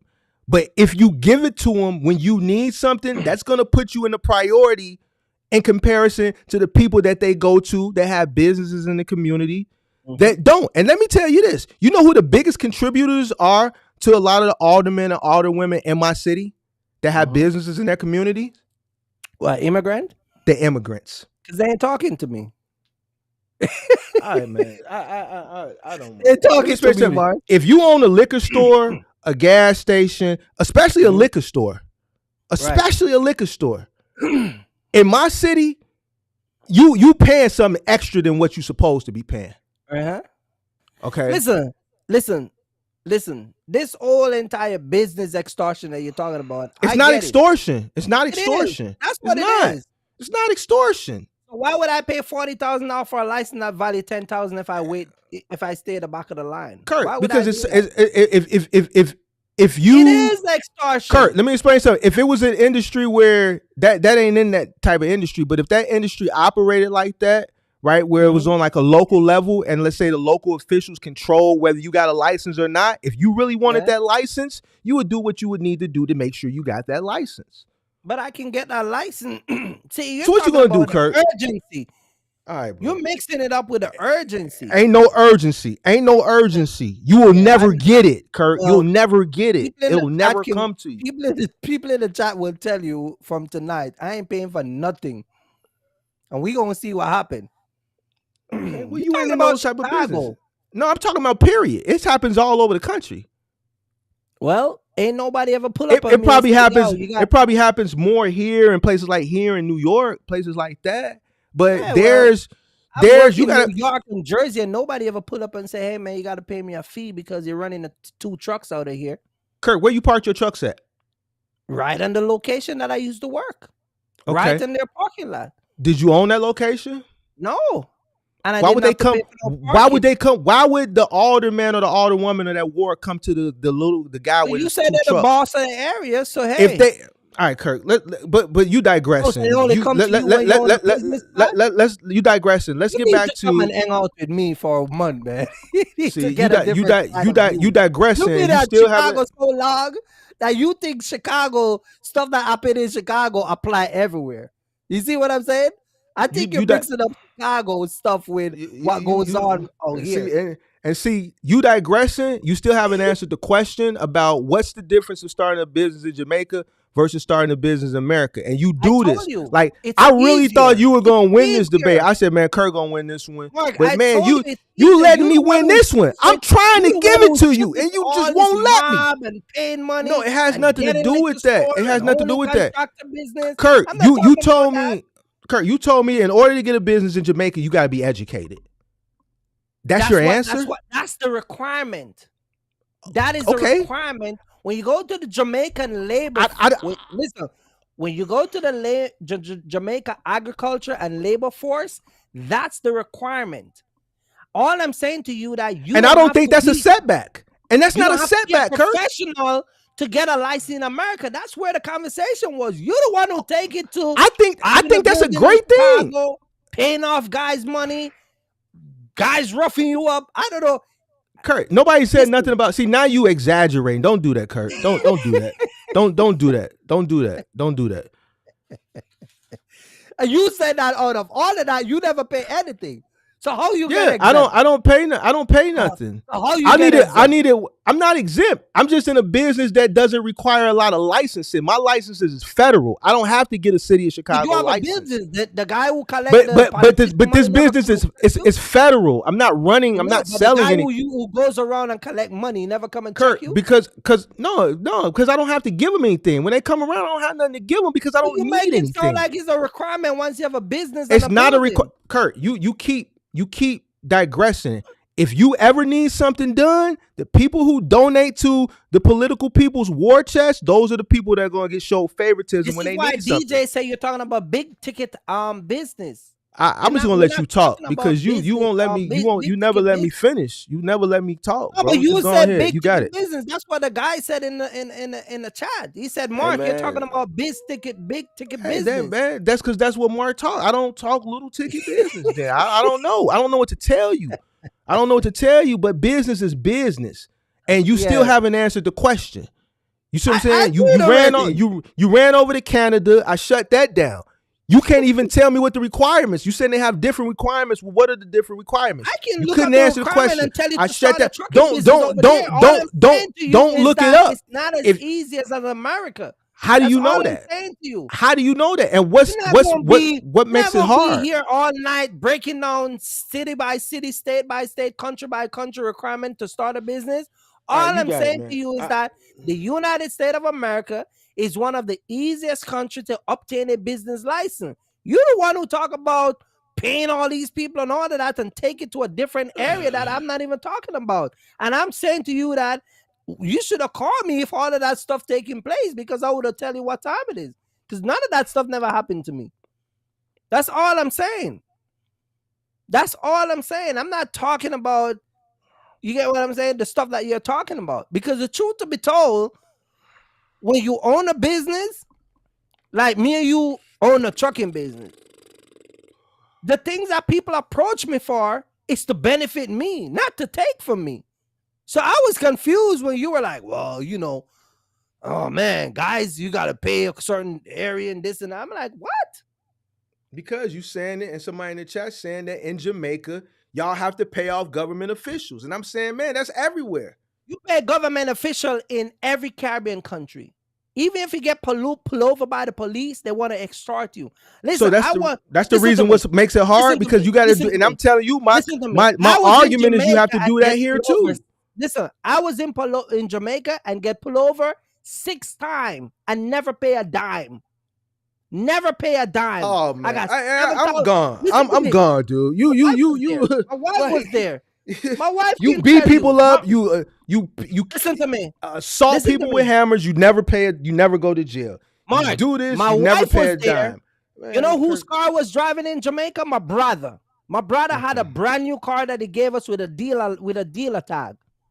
A dealer tag. I get pulled over with my mom. I got over $7,000 in my pocket when I get pulled over and never pay a guy $1. My wife was there. The same woman that you meet in Chicago, you can ask her. And all 6 times, she can tell you. Never paid them $1. See, you be running around with the wrong crew, man. You got to come and talk to me. You see what I'm saying? I'm saying, you see what I was telling you a couple weeks ago? Certain things that they will do to you, they won't do it to me because they ain't going to play with me like that. That's what I was trying to explain to you. You say, oh, you some type of E-man. This, that, and the third. You get what I'm saying? They ain't going to play with me like that. You get what I'm saying? But when you go back to business, these guys who are coming to America as immigrants, applying for business license, getting approved, starting their box truck business, starting their cargo van business, going to the bank, get a loan, or whatever money they have, they use and obtain a vehicle America is the only country that allowed that to happen, and the requirement is the easiest. That's all I'm saying. That's all I'm saying. You go to Canada, it's not to get a to get a DOT number is harder. The requirement is harder. You can go on you can go on anybody in the chat right now. They can go on the FMC website, click on apply for a DOT number and an MC number, and follow the process, and boom, they get an MC number just like that. You go to Canada, it's not the same. You go to Jamaica to start a trucking business, it's not the same. You go all over the world, even Europe, Asia, even South America, it's not the same. And all I'm saying to you is your country offer us immigrant and American an easy path to get business up and running. That's all I'm saying to you. Okay. But then you take it and saying that we got to pay people for something. And I'm like, what are you know? I asked you what's so hard about getting a business in Jamaica. You told me some little answer, and I said, well, man, that happens here too. I said 73% of the people that obtain a business got to be a well-educated professional, senior official, or a technician, someone of high education level. That's what I'm saying to you. And then I said that they have to have the money. And the guy in the chat said to you that, Mark, you got to pay somebody off. You got to do this. You got to do that.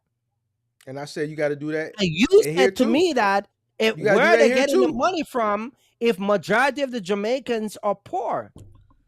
What I'm saying is, I'm not talking about those poor Jamaicans. I'm talking about how to get the license. But I refer you back to America, and I'm saying that even if those poor Jamaicans fly to America, those opportunities that they can't afford in Jamaica, they can get it over here. So you're telling me get it over here because you're telling me it's cheaper to start a business over here than it is in Jamaica? Yes, sir. Way cheaper. Okay. So if I wanted to buy a house in Jamaica,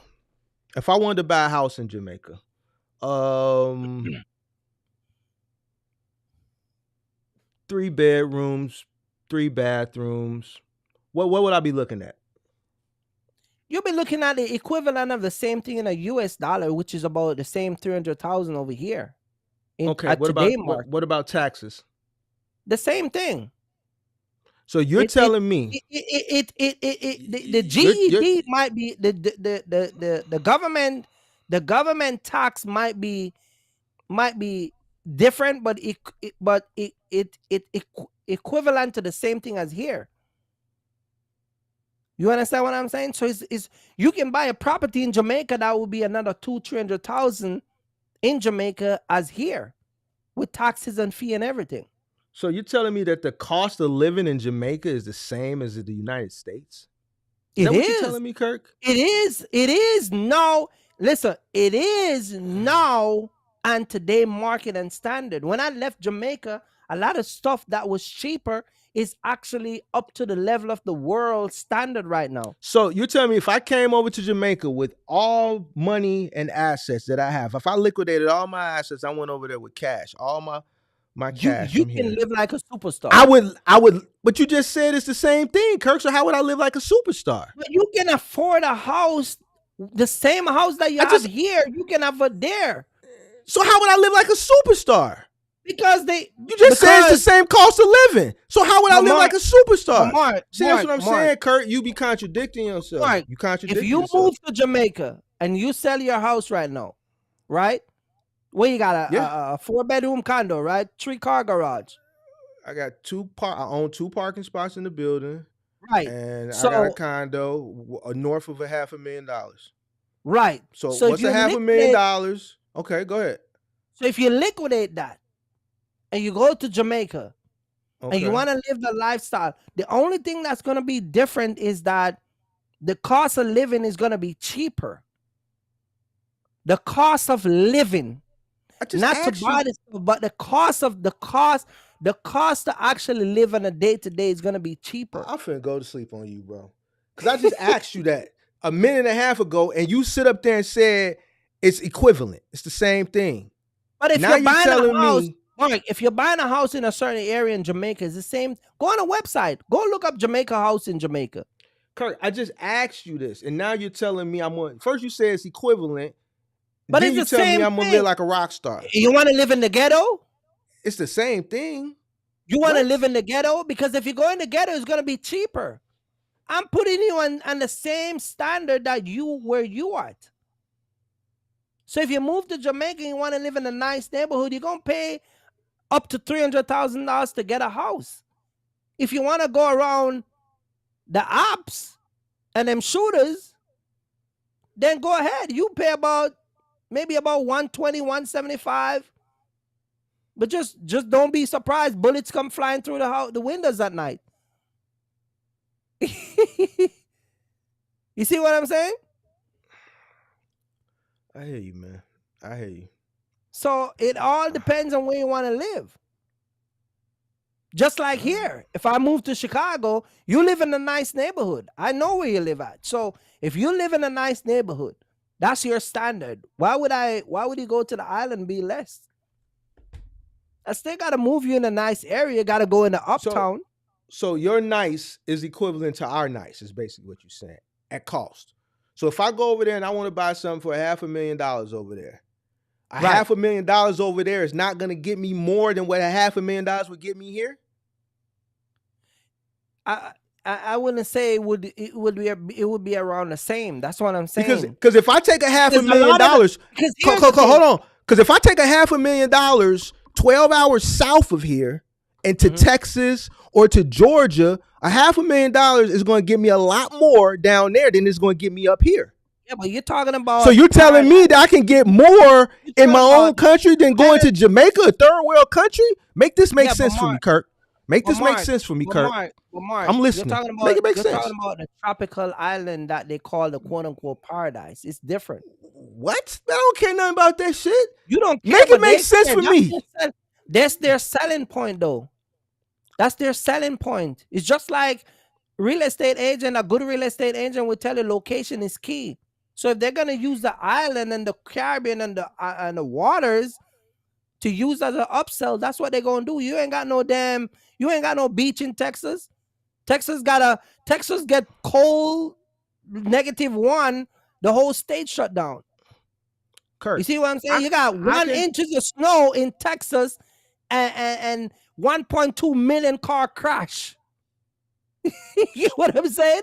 So you're telling me you can't compare a flat state that's full of tornado and not capable of taking care of itself and a natural disaster to a paradise island that you're gonna have a lot of, you got tropical breeze, you got the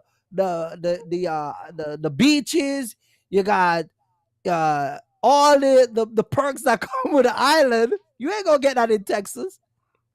All right, you gonna find a jerk chicken in Texas cooking on the side of the road so you can just pull over and get some jerk chicken? You ain't gonna get that. I don't eat jerk chicken. It's too spicy. So you see I just find it really hard to believe that a few states south of here, $500,000 would take me a lot farther. I can get much more property than I would in Jamaica. So why would I come to Jamaica?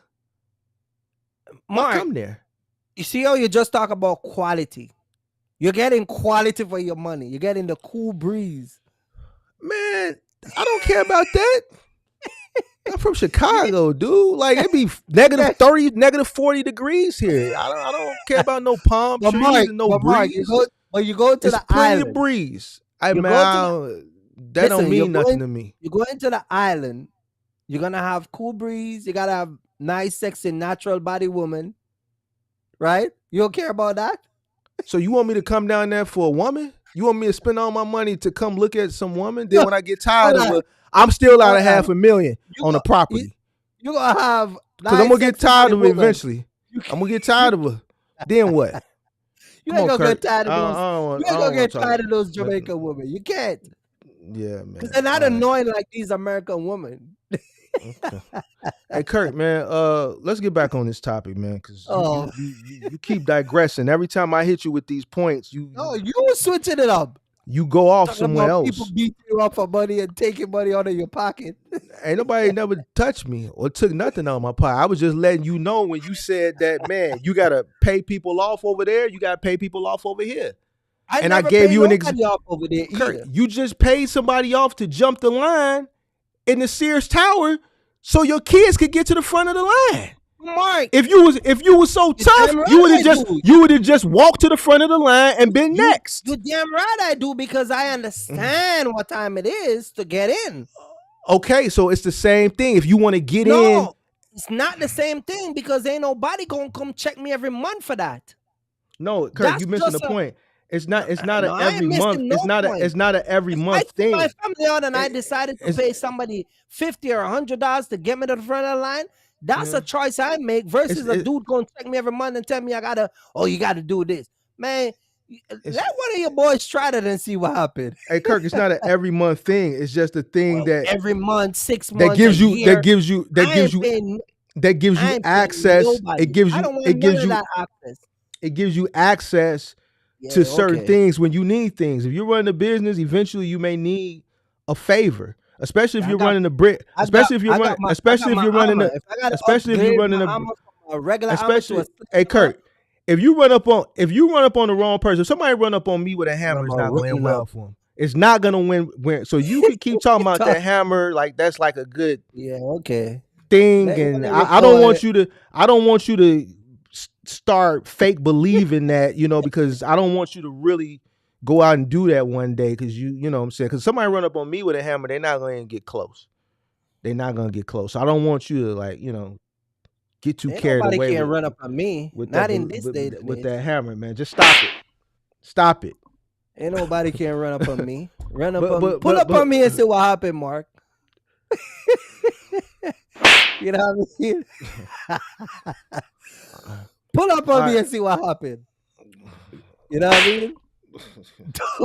Doors open and everything. Man, I'm done, man. I'm done with this debate, man. I'm gonna drop the link if anybody want to come up and add their Yeah, 2 let's cents. drop the link and see That's what the something people I got don't to say. normally do. And Somebody let's see want to what come up. DJ. Let's see what DJ got to say. DJ King, drop the link and see if DJ want to come and battle you. I'm gonna stay on a little bit later tonight since tomorrow holiday, and Let's see if DJ want to come and battle you, and see if 5-star logistic want to come and battle you. You know what I mean? But I'm telling you, man, you got to understand that a lot of the business that is run and being the way that you're talking about, like the guy says, I-ticket business. You're talking about your construction, your big 50, 70. let me ask you this. Food truck Let me ask you company. this. You're talking Do you about a think lot you of would different do you things. think you would have more success in Jamaica than you have had here? In terms of business? Just in general, success. Of course. So you would have more success in Jamaica than you've had here. Yeah. So why are you here? Hey. See? Oh, you're asking me your question. So let me answer you. Like most of us who are from an island or from a country, we come because of opportunity. We come because it's not to say we're running from our country or running from the island, but we really, the truth of why we're really here is because of the opportunity that we saw that is given out. You understand? America have a lot of opportunity that we can take advantage of when it comes on to business, growing yourself, obtaining stuff, all of that stuff, right?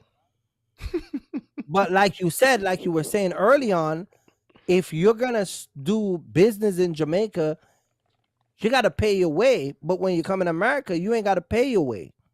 You ain't gotta do certain things that you got to do in Jamaica. So a lot of people will come to America. Number one is the opportunity, but number two, a lot of the BS you got to do in Jamaica, you got to do it over here. This is why when you come in America as an immigrant, if you come to play games, it's not going to work for you.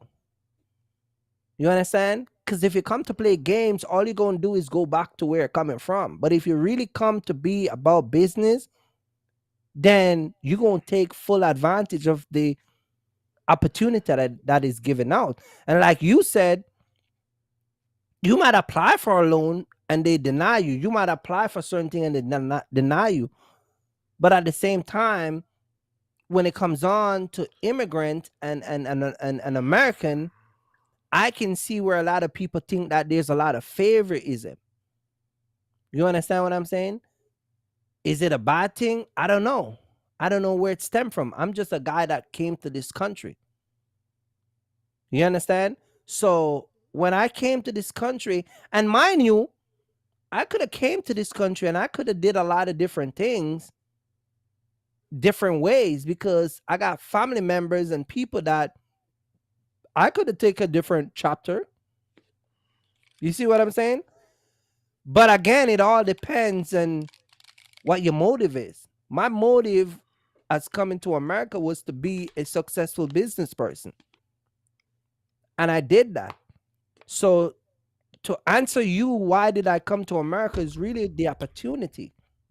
I came here because of that opportunity and I take advantage of that. Now, I could have came here and be a drug dealer, a hustler, a robber, whatever I want to do. But I come and I be a person that contribute to society. You see what I'm saying? You said you So would a be lot of this successful in stuff- Jamaica too. You said you would be more successful in Jamaica, right? I could, because I was So- doing interior decorating. I was working at a upholstery factory. So there's opportunity there too. It is, but what I'm saying is that just like a corporate position in this country, that you can only make so much money and that money get cut off, is the same thing in Jamaica. If I have a business, my business might gross $1 million a year, and that's it. No matter what I do, if I get 10 trucks, 5 trucks, 1 million truck, I might still stuck at that. You get what I'm saying? But in America, the growth is all based on you. Sky's the limit here. So it's, the opportunity growth is different versus in the Caribbean. Yeah, you can make it. You can have a decent living. But in America, there's much more. And this is what makes it crazy, because when you go back to the immigrants versus the American, we ask ourselves this question all the time. Why is it that a lot of Americans don't take advantage of the opportunity that is here? But go back to that old conversation that I talk about is I think there's a wool pull over a lot of people's eyes in this country when it comes on to American versus immigrant. There's a lot of wool that pull over a lot of people's eye. A lot of wool that is pull over a lot of American people's eye, because they're not seeing the opportunity that we're seeing. Why is that? I don't know. You get what I'm saying? And if I came here at the age of 28, right? And I'm now in my 40s. So if I looking back to go back and say, why am I here? Let's answer that. Let's go back in that question. Why am I here? When I'm 28 and I came here, I had to make a decision if I wanted to even be here. So that first 6 months that I get to be here and a visiting visa, I had to process that and make that decision. But once I made that decision in that 6-month period, I still got to prepare for that decision that I make. And I think that's the difference with us as immigrants is once we make that decision to stay and then we start to prepare for it, after that, everything is a preparation.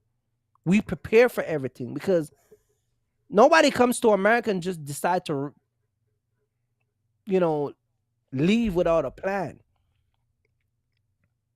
You get what I'm So saying? what benefits did you get? Somebody wants to know what benefits, what A extra lot of benefits. benefits. Oh, Okay, name us a few. That what extra benefits are immigrants getting? Please inform me. So what extra benefits did you get for coming here as an immigrant and well, staying here I or whatever? find that as an immigrant, benefit wise, I a lot of information when it comes on to information. I find that a lot of information, um, they give out a lot more information to immigrants. They spend actual time with immigrants, um, than what they will do with American. Who was they? American, whosoever you go to get resource from. So if I go to the bank, let's say I apply for a loan, they will try their best to get me approved. Or I will go to, let's say I go to a car dealer. A guy would send me to a bank. We went to, when I was buying my truck last year and my buddy was buying his trailer for the first time. When we went to the dealer to look at a trailer, the guy actually sent us to the credit union, and my buddy was the one. He was from Oklahoma, so he already joined the credit union, but he never thought of going to them to get the loan. So people shift you in areas that will help you out, and I think that's where a lot of American people might say that we get perks, but people actually will put you in areas or push you in the right direction so you can get the better loans and the better position, whether it's a job or the nicer this or the better areas. I remember when I was building my house and I came over here, the lady gave me 5 banks. You get what I'm saying? So the opportunity, I think, there's some bias to it because they push you in better. They want to see you strive. I think maybe because they take you more serious versus an American that will come in. It's like, oh my God, okay, let's see what's up. You know what I mean? What you're a citizen. Axel wants to know, are you a citizen yet? I'm a citizen. He's I a came a citizen. citizen I came a citizen in 2020. Oh, congratulations. Mark, you think third world country people don't have money? That's a false perception. People got money over there. I never said third world people didn't have money. What I said was Kirk said that he No, could I do know why he said that. He said that what? because you were saying that when I came here and I didn't have money. Let me tell you something about. Let me teach you a little trick. Okay. A lot of immigrants that come to this country, they got money, I said but that they don't. earlier. Yeah, but they don't have it the way you think that they got it. The Arabs But have a here, lot of money when they but come over here. no, They but have a lot the of money. Arabs, right? But the Arabs is known to have money. We're not talking about those people. We're talking about the island people, right? Third But world one of the countries. things, right? But one of the things that you got to understand, you guys rely on money. Immigrants rely on resource. So when we see, when I came here, Government funded resources. Government no, funded I'm gonna tell you. resources. I'm about to tell you the resource. When I came here, my dad knew I was coming. My dad knew I was coming. He was living with his girlfriend, so I was staying at my dad 2-bedroom apartment for 6 months, the first 6 months out of the year, right? Until I get my own. Then I got cousins. I got all these family members who were supporting me. You understand? I got people my dad had 3 cars. I got family member that registered a car for me so I could drive. So it's not so much about the money, it's about more of the resource.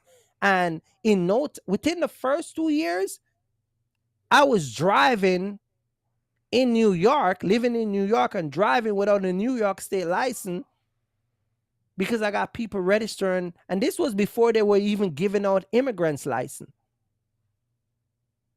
So when I came here in 2003, by 2005, I already got a green card because I was on the road, not only driving up and down, but I was working at a facility doing upholstering. And then I was working on the box truck with my buddy who eventually put me on to this old trucking thing. And then I was breaking down furnitures and putting in people's house because in New York, if you know anything about New York houses, the arms, you can't put a sofa in because you got to take off a arm or the back or something. So I was doing all of that, making an extra $3,000-$4,000. So the determination and the resource that we got, we take full advantage of that. I think the ideology that a lot of Americans have is that a lot of people that come out of come from out of country and come to this country are broke or dusty. They ain't got shit. They trying to get a come up, and that's not the truth. That's not true. That's not true. A lot of us are educated who are coming from the island. Very educated. So if you're very educated and that's a requirement that you need to open a business up in Jamaica. Yeah, but I told you, even if I open a business, there's a cap. It's just like a guy that get a position in a corporate company. They're going to put him on, raise his pay, put him in different layers. But after a while, he going to stuck at that $350,000, $400,000 mark a year. You can't go no higher than that. Why is that? Because that's just how it is. But if you're running a business and you hit a ceiling, you have to work your way past that glass ceiling. You got to bust through that glass ceiling. Right. But Mark, just like any other thing, like you were saying a few weeks ago, when you were doing that contract with Rob and Select Express, it didn't make any sense. So if I'm going to run a business in Jamaica and I'm going to run in a negative, I'm keep going to have those recycle going on.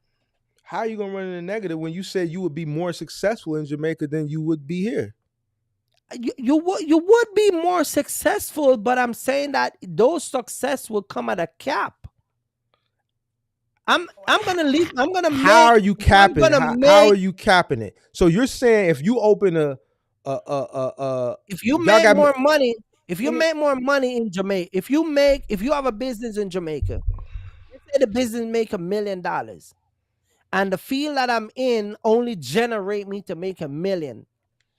And even if I try to grow the business or whatever, I'm gonna max out at $1 million. Remember, we're talking about how are you determining this? How are you determining this? We're talking about a smaller demographic. We're talking about a smaller demographic, a smaller area. Say, y'all got McDonald's over there in Jamaica? I'm not sure if they got McDonald's. You open a McDonald's. You open a McDonald's in Montego Bay near the corporate strip. You mean to tell me you're going to have a cap on McDonald's? But you're talking about businesses that is global.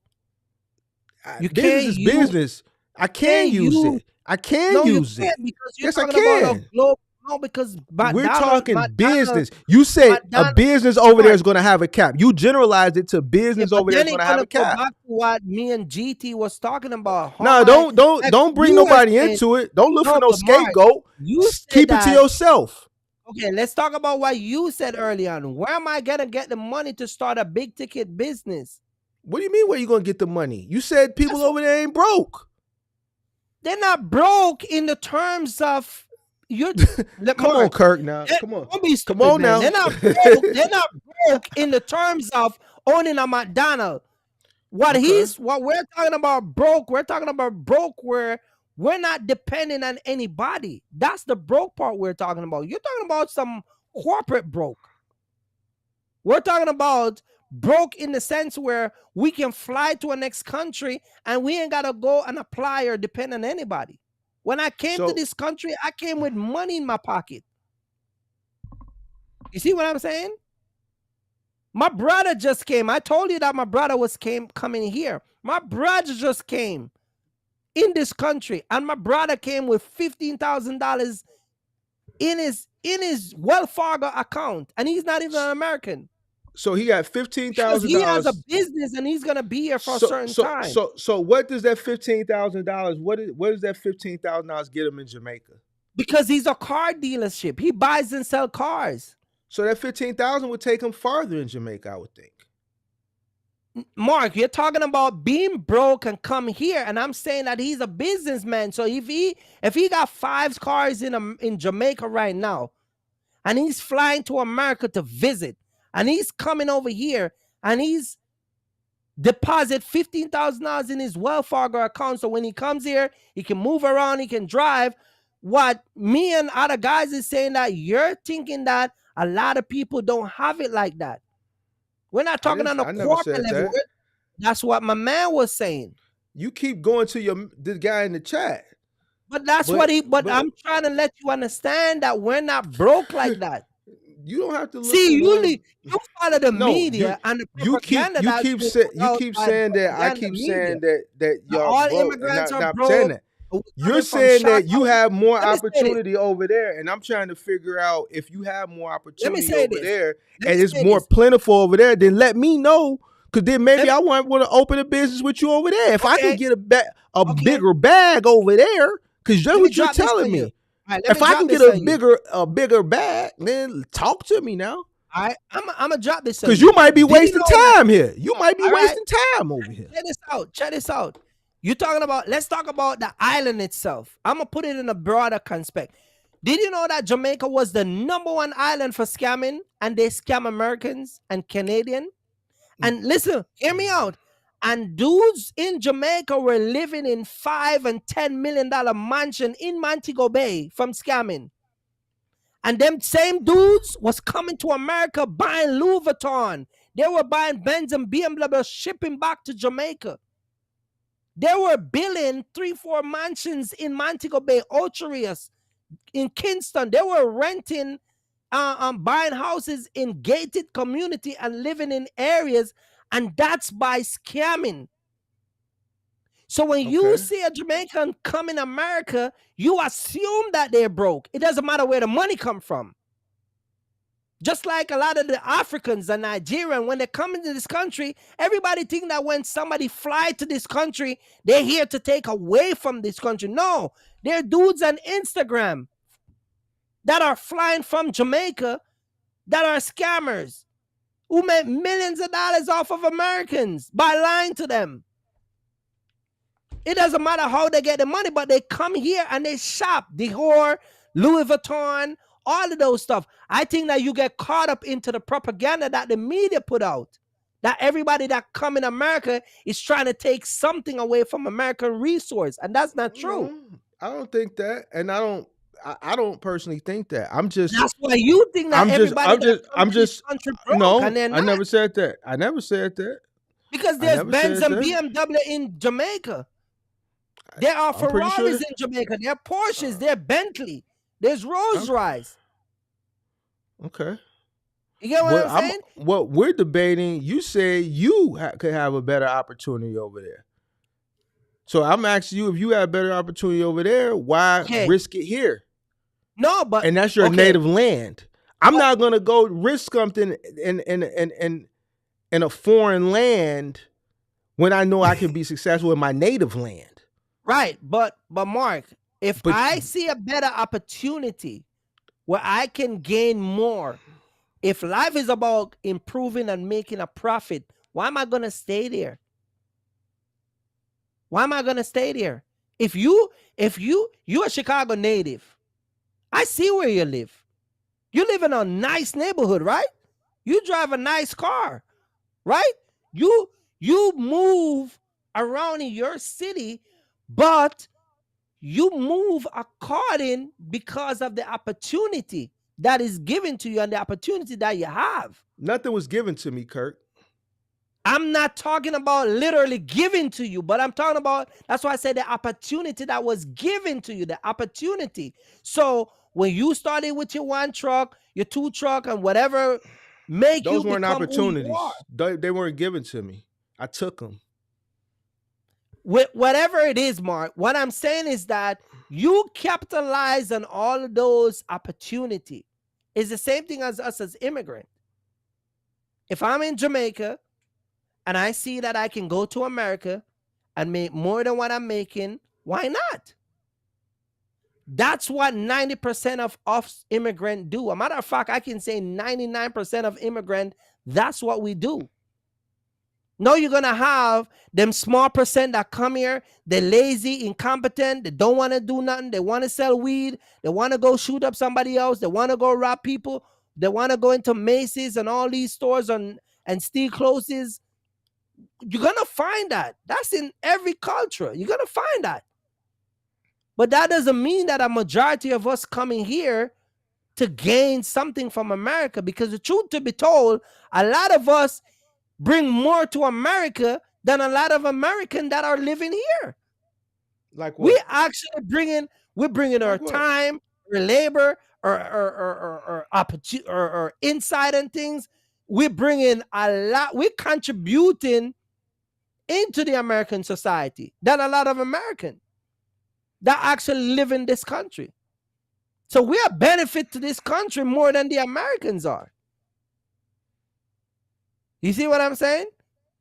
And I can prove that to you by saying that when you go to these corporate America, Disney, Dolly Partner, you go to BMW, Benz, you go to all these iron cars, what did they do?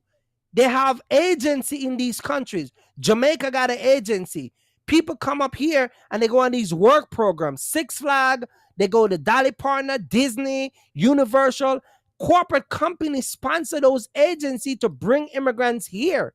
The Indians, BMW and Mercedes and Ferrari and all of those iron company hire the Indians and the Africans and train them out to be computer programmers so they can program their cars. So we immigrant is a big contribution to this country. We're not just here to take away. We're here to actually contribute. And a lot of that stuff don't get talked about because they're so busy pushing the narrative of we're here to take y'all jobs. Immigrants are here to take the resource from America. Well, if we're living in if America is developed, if America have a lot of lazy people, how are we taking a job when people ain't want to do the job in the first place? You walk around America right now, there's an application sign, apply for a job every single way, everywhere you go. Well, I go to Love the other day, the guy said that they're paying $25 an hour for night shift at a Love gas station in Utah. But ain't nobody gonna stay up from 9 o'clock at night till 6 in the morning. That's too much work, right? But then an immigrant would do that. And then y'all would complain and said that an immigrant come and take that job from y'all from Love. That's not true. That is not the case. So a lot of us come here, and because we know what we want, we take advantage of it. I think that a lot of y'all just listen to the major media and the big media that push out these false narrative and a lot of stuff that is not true about immigrants. You see what I'm saying? And it's crazy. But let me say this to you. Jamaica, let's go back to Jamaica. Jamaica right now is the #1 worst island in the world. The crime in Jamaica, the politician in Jamaica, the people in Jamaica, it's the worst island in the whole entire atmosphere of the island. You see what I'm saying? But at the same time, people are still leaving the island and coming back here and coming over here to contribute to this country. We're not coming over here to take away. And I know, a lot of people, I know I see Axel in the live say, I'm not, a lot of stuff I say is false, but Axel he got something against immigrant. You see what I'm saying? He got something against immigrants. So I'm not even going to even talk about what he. That's who really need to be having this debate with you. Yeah, but he got something against immigrant Hey, because Axel, there go the link, man. Come on up, man. You ain't been up in a while. a lot of his content is based off of immigrant, and a lot of the immigrants that he targeted are the Russians and the Ukrainian and all of that stuff. He ain't targeting Jamaicans. He can't talk Jamaicans because a lot of Jamaicans are not in the field that he's, you know. He's coming up. He said 2 minutes. In high numbers. We're gonna take a short minute. We're gonna take a short minute. I'm finna go to the bathroom. He gonna hit it. He said 2 minutes. I'm finna go to the bathroom. Play the live. Play the live. Get those live.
All right, we're back.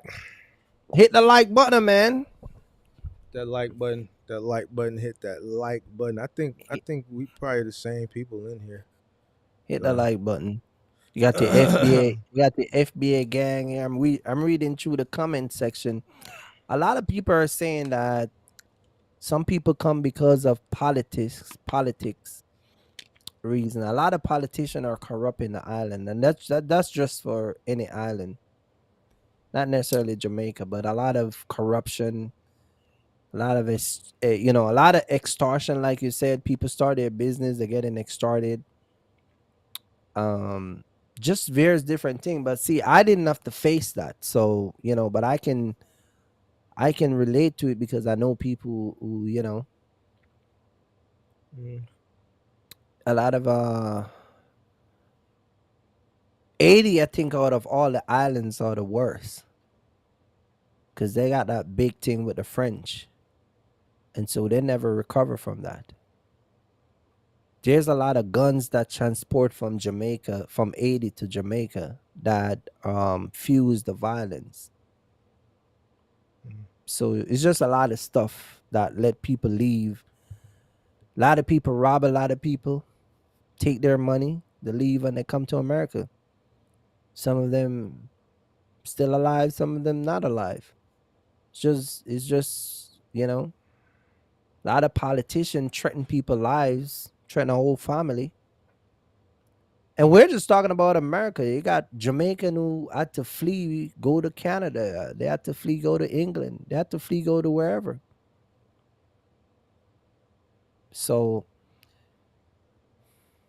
when someone think of people coming to different countries and leaving their island or their country, it's just various different reasons why they do it.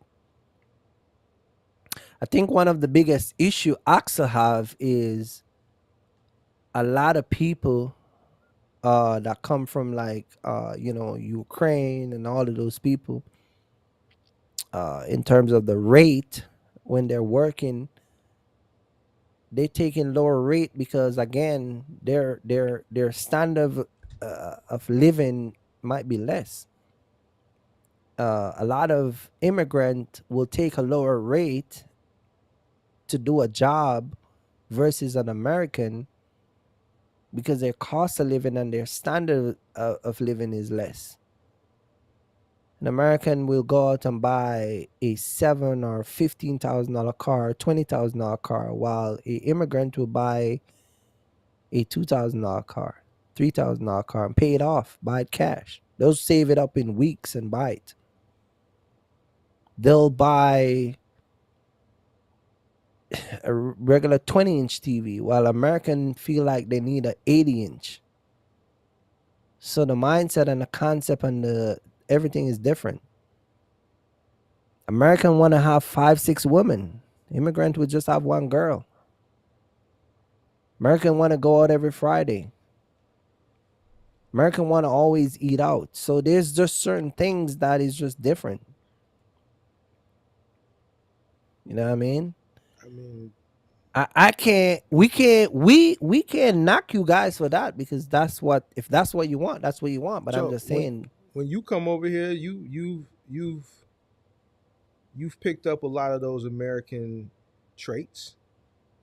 no, Yeah, I never picked it up. yeah, you did. Mm-mm. Yeah, you did. When I came here, my first car was a Honda Civic in 2005. I What kind of? drove. I drove. Okay. Listen, I drove a Honda.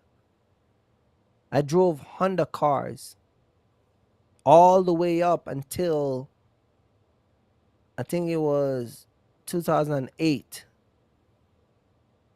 And the reason why that changed for me was because I was selling candy. In 2008 was the first time I bought a $65,000 Range Rover Sport. And that's because I was selling candy on the street. In 2009, that's when I started to buy a lot of iron cars because as I was selling candy and I was doing business with Arabic and the Africans. When you say selling candy, what are you talking about? It's for YouTube term. Just use it candy. Oh, I thought that's why I was making sure. I thought you was really like selling like fruities and chews. I thought you know the words, man. Sour Patch Kids or some shit. Because I never took you for that type of person. Yeah, I didn't know you selling candy. I'm like, damn, you drove a Range, because I know about like around that time it was like 65,000 for a Range Rover Sport, like about 08, Right. 09. So I'm like, damn, what type of candy was you selling? Like, I was selling interstate patch. Oh. Oh man. I was selling interstate punch. Okay. But some of the biggest part where I made money from was when I was selling. This was back in '08, '09, when Apple was one of the biggest product to have. Mhm. And so I was selling a lot of iPad and computer and remember those little iPad play what do you call them, the music stuff. The They don't really iPod, make them no more. The iPad, they used to have iPod, the, iPod. yeah, yeah, they don't make them no more. And then they came out with the one with a full glass. They used to have that one with a glass at the top and then the button at the bottom. So I used to make a lot of money off of those. So in Hey, '08, hey, Vitel. That's why I'm just letting them talk. That's why I'm just letting them talk. I'm just letting them talk. Go ahead. Oh 08. yeah, so I was making a lot of money from those stuff. Yeah. You know what I mean? So, Mhm. but the thing with we, I think the thing with us making money, selling all those stuff, Mhm. we don't really put it out there like that. Yeah. So you don't think all of that you just said you haven't No, but adapted. Go ahead. no, but see, when you say adapt, that was not my. I wouldn't say adapt because that wasn't my was it wasn't my intention to go in business for that purpose. Does that make sense? I hear you. You see what I'm saying? Versus a lot of people will buy stuff because they want to impress other people. Like I wasn't doing it to impress people. It ain't Do you about understand what I'm saying? it ain't about impressing people.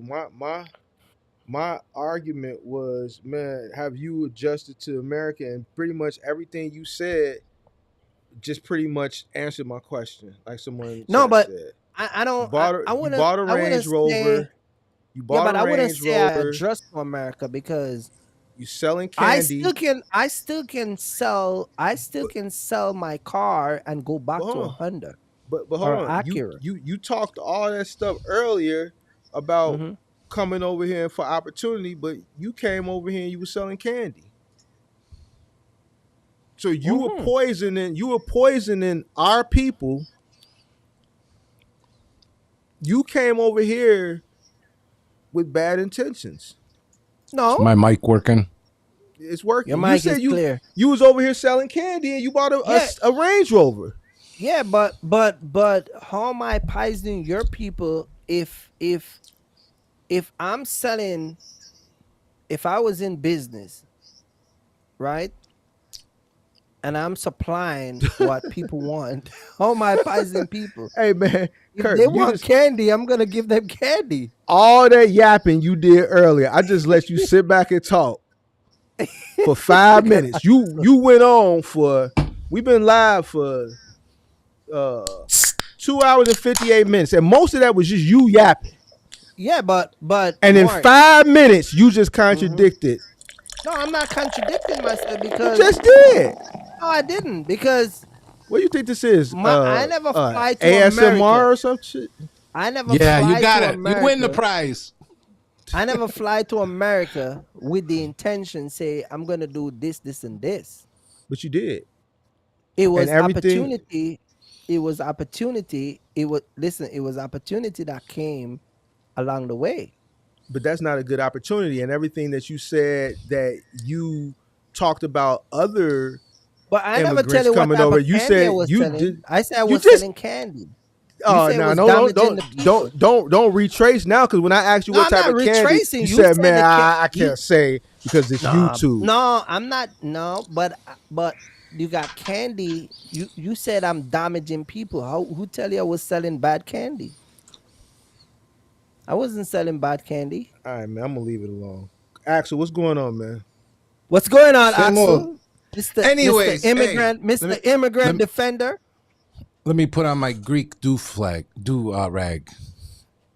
See, us Greeks, we have do rags too. Kirk, Is that we a getting a sign little to Kirk. is that a sign to the Russians? Hey, listen. First of all, this is my first beer, so I'm sober. But I need to know what you're drinking in that glass because I saw you raise that glass. It was This almost right here? empty, and then when you picked it back up 2 minutes later, it was full. This is Appleton. What the hell is that? No. Your wife is Jamaica- on the side. They're filling that Jamaica glass. rum. I know it. Jamaican rum. Oh, you drink. Oh, so you are drinking. Yeah. That's why you. Oh no, tweaking I'm in not. here. No, this. That's like his third glass. I wasn't the only one that caught it. Anyways, listen. Mark had a 5-hour celebration and hitting what was it? How much subscriber? He stayed on, drink a whole bottle You a of goddamn 1942, You a damn lie. But that was a celebration. This is freaking Yeah. Monday night. and still was sitting up like ain't nothing. You a damn lie. All right. Let's get Hit to that the like topic. button. Immigrants. Yeah. Axel don't like immigrants. Talk about it. No. Okay. Wait. Listen. I grew up 100% in immigrant family. I've seen immigrants more than you guys probably seen immigrants because my family was here way before yours, Kirk. Right. So you're talking about late 70s, early 80s. Right. Italians and Greeks galore. We eat fish heads. You come home from school, you see the sheep head in the fridge. During Easter, Dad is bringing home the lamb and throwing it up on the dining room table to carve up. More immigrant than you could think. We had a pet goat one time. So when I pick on immigrants, I pick on them from an understanding of what's truly going on. If I was a regular American citizen that never left the country, I've been to Europe many a times. I've seen many cultures, Chinese, Asian, Somalis, Nigerians. I met Jamaicans. I told you before I dated a Jamaican girl. Greeks, Italians, Croatians, Serbians, Russians, Russian Jews. I know why a lot of Russians came here eventually because they had false papers that they had made up saying they were Jewish. That's how they used to come. So when I pick on certain nationalities, I pick on them not as so much as a whole, but because I understand some things that they do. Because every nationality, when they come over here, a lot of them do dirty stuff. And like when I asked you in the comments if you're a U.S. citizen, you got to remember now, you're a U.S. citizen. You got to be a U.S. citizen. This is the melting pot. So you're supposed to embrace being a U.S. citizenship. No, I can be a U.S. citizen. Don't embrace switching my culture. I can still but my culture, but have the opportunity of a next country. Are you what saying I'm saying though is are you saying that now that I'm an American citizen, I should somehow switch side?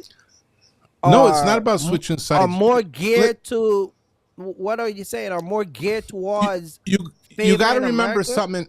You got to remember something. And I think people have forgotten it over the years. America was built on immigrants. Right? Before even your people came, See, it y'all was mostly, say that, but y'all don't believe that though. That's the problem. Because- Y'all say, because- hold on a minute. Y'all say us immigrant, America was built an immigrant, but y'all say that, but when it boils down, y'all still fall into the narrative that's been pushed by big media. So you're contradicting yourself. You got to let him finish, Kirk.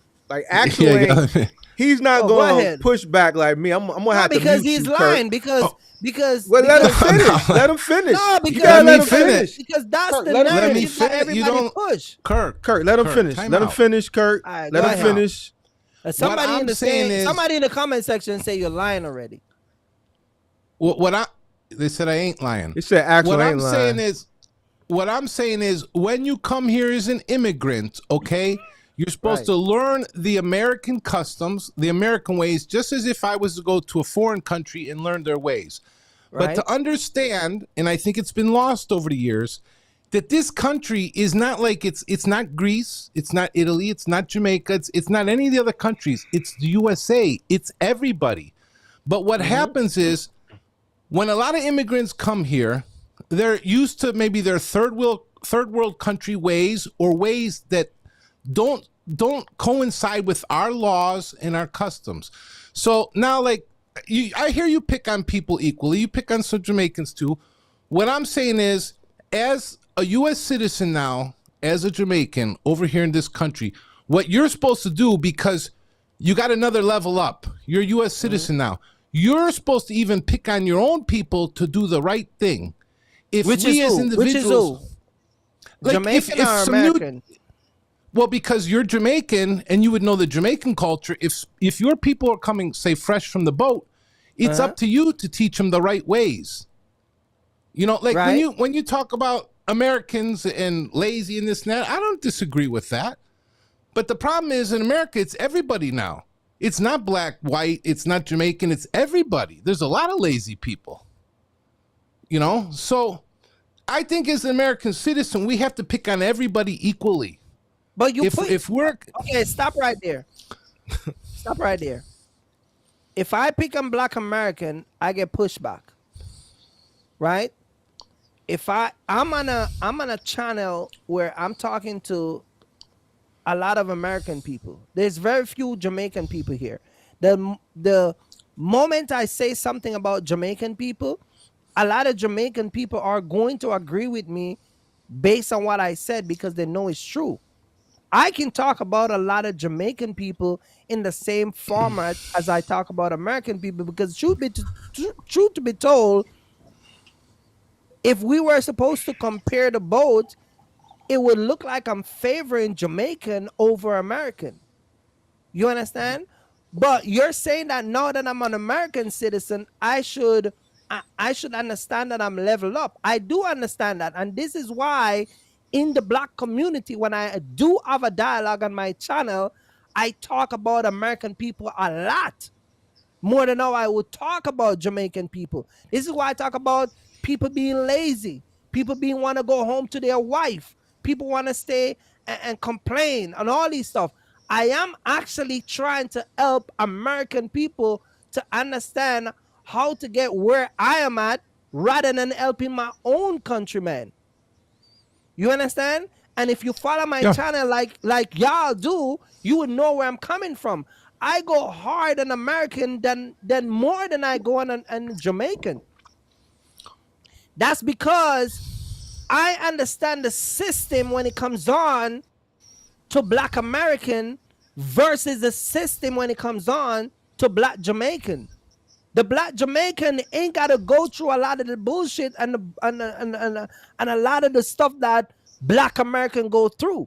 So when I talk about Black American and I say a lot of y'all downfall, a lot of y'all this, a lot of y'all attitude, a lot of y'all, all of these stuff is because of this, that, and the third, is because I actually trying to let Black American understand that their mindset and their ways is not the way to go as an American. So I do embrace being an American and turn around and try to put that inside of them. But a lot of American, what you got to understand, and we all would agree, a lot of Americans don't like to be corrected by a lot of Black American feel like they should not be corrected by a next Black person. They feel like, especially a Black immigrant, oh, dare you come to my country telling me what to do, how to do it, where to go, where not to do, because they got this ignorant mindset. They got this gullible concept. You understand? But and I think all of that shit ain't working out for you, so why are you constantly doing it? But I think that's equal across all races and all cultures. That's you're always going to have that pushback. No, but you saying that I should embrace the American part of me being a U.S. citizen, I do. And I'm saying that when niggas driving around, I'm sorry, when I'm saying that when people driving around, listen, I said when people driving around in an Hellcat with a gun on the window, spinning around like a damn fool, you don't think that's the American side of me speaking to that Black audience, saying stop doing that dumb shit because immigrants ain't coming here doing that? But I honestly gotta say, but listen, Kirk, I gotta honestly say, I go on the road, and I don't know, maybe because I'm a white guy, but I see just as much white people, like hillbillies, go down to some of these southern states. I don't see a lot of time the Black people just doing this crazy stuff. I see the white people on meth doing this crazy shit too. Hey, Kirk, And I think nowadays, But Go ahead. I'm talking Go ahead. about Hold on, Axel. my Go ahead. people. Let Axel My finish. people. I Yeah, mean, go you see ahead. Jamaicans doing goofball shit, especially up in New York. I think the whole world in general has gone crazy because people don't communicate and they don't talk. You can disagree, you can have different opinions. Right. You don't need to push your ideals or your opinions on someone else. We can all, I think, agree on this lately in the past couple of years with politics, because people have disowned their families, friends, whatever, over politics because they want to believe one way. Me, during COVID, I didn't wear no damn mask unless I absolutely had to. Okay? That's my choice, my opinion, or whatever. The way I was raised. I see a lot of people have problems now from taking the shot. People can agree with me, disagree with me. I see people still nowadays wearing a mask. But in America, we have freedom, we have individuality. But I think in a way when we come here, or when you come here and you get your citizenship. My dad, he didn't get his citizenship till when he was like, I think 50 years old. And we used to ask him, why don't you get your citizenship? He said, for what? All I do is I go to work and I go home. Why do I need American citizenship? But eventually he needed it to gain the benefits from here. He had to become, how can you not become a U.S. citizen? You live in the country. But the benefit that I get from becoming a citizen is not from the community, though. I get the benefit from the system. The benefit that listen, when I become not a just US the system, citizen, the rights too. But this is part of the system. So when I become a U.S. citizen, I don't owe any loyalty to no community. I owe my loyalty, if I were supposed to shift my loyalty, to the system. Because the privilege and all the extra that I get that comes with that is from the system. I can become a police officer. I can become any federal employee. I got voting rights. I got all these other stuff. You understand? But to come and say that I gotta now somehow speak to Jamaican people, but at the same time be an American for American people, I do both. I just focus more on American people. A lot of these American people don't want to be corrected. They don't want you to tell them anything because they're stuck in their ways. They want nobody to talk to them. They got an attitude issue. They got an anger issue. You open your mouth and try to talk to one of them dudes, they're ready to fight. Got a hissy fit. But Kirk, hold on a minute, because how am I? This is why when they go, this is why I was trying to explain to Mark early on that you can identify where they come from just by their attitude, the way they dress, the way they talk. That ain't something that me make up. That's something that has been portrayed by them for years. You can identify somebody by the way they talk, by the way they dress. Of course. Give me an example. He's talking about profiling. You ain't going to bring that up. You ain't going to talk about all of that stuff. What are you talking about? I'm curious. They walk with their pants falling down. I told you that I went to a truck stop. I hear what you're saying, but if their pants falling down, how do you identify where they're from, though? Because that can tell you their background, that they weren't brought up properly to pull their pants at their waist.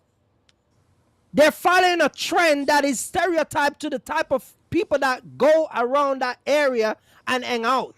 But you saying you can tell where they from? Of course you can. Because that's up. Where they from? The Crips?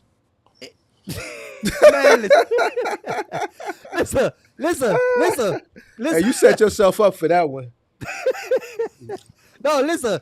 But the point that I'm trying to make is, I was at a delivery, making a delivery at Walmart. Dude was walking across the parking lot with trucks lying all over the place, waiting to be called. And he walked past with Superman underpants. I talk about that all the time. Everybody goes in. Axel goes in. You got tons of white guys goes in. All different type of people goes in. Pants are at their waist. You gonna tell me that you ain't gonna tell where this dude is coming from? That's his personal You preference. can't narrow it It's down a poor, to just it's a one poor. particular guy. I disagree. I disagree, Kurt. You know, I You can disagree. disagree all Kurt. you want, but You here's wouldn't the narrow it sad down thing to one about it, guy though. because Here's the there's sad thing about it. no, All because right, go there's ahead. plenty of great parents out here that raise their kids with integrity, with morals and stuff like that. It's just some kids and some teenagers what choose to go out here and do dumb shit. They Okay. choose to go out here. Man, me and my brother, we day and night. My Okay. mother raised us right, but me and my brother day and night. My brother in and out of jail. I mean, he got himself together now, but all through his teenage years, all through his 20s, in and out of jail, gang banging, dropped out, everything. But that wasn't, I couldn't put that reflection on my OG because my OG was going to work every day.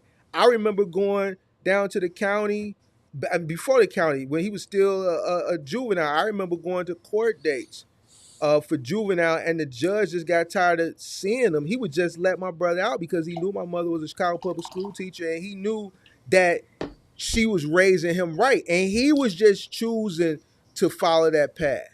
You know what I'm saying? So I disagree with you. You can't say, man, I know where they're from based on the way he's wearing his pants. Because you have parents, but here's the thing, you got parents out here that are doing the right thing by their kids. You got some parents out here that are doing the right thing. They fighting to say their kids, but you got some fucking, I mean, damn, you got me cussing now. You got some kids out here that just do dumb shit. Okay, but you got to understand, you can't blame it on the parents for the rest of their life because if he's driving listen to me. If he's I'm not blaming it on the parents. I'm blaming it on the individual. Exactly, but if he's driving a truck, he's old enough to know not to carry himself a certain way. So it's still a mind thing.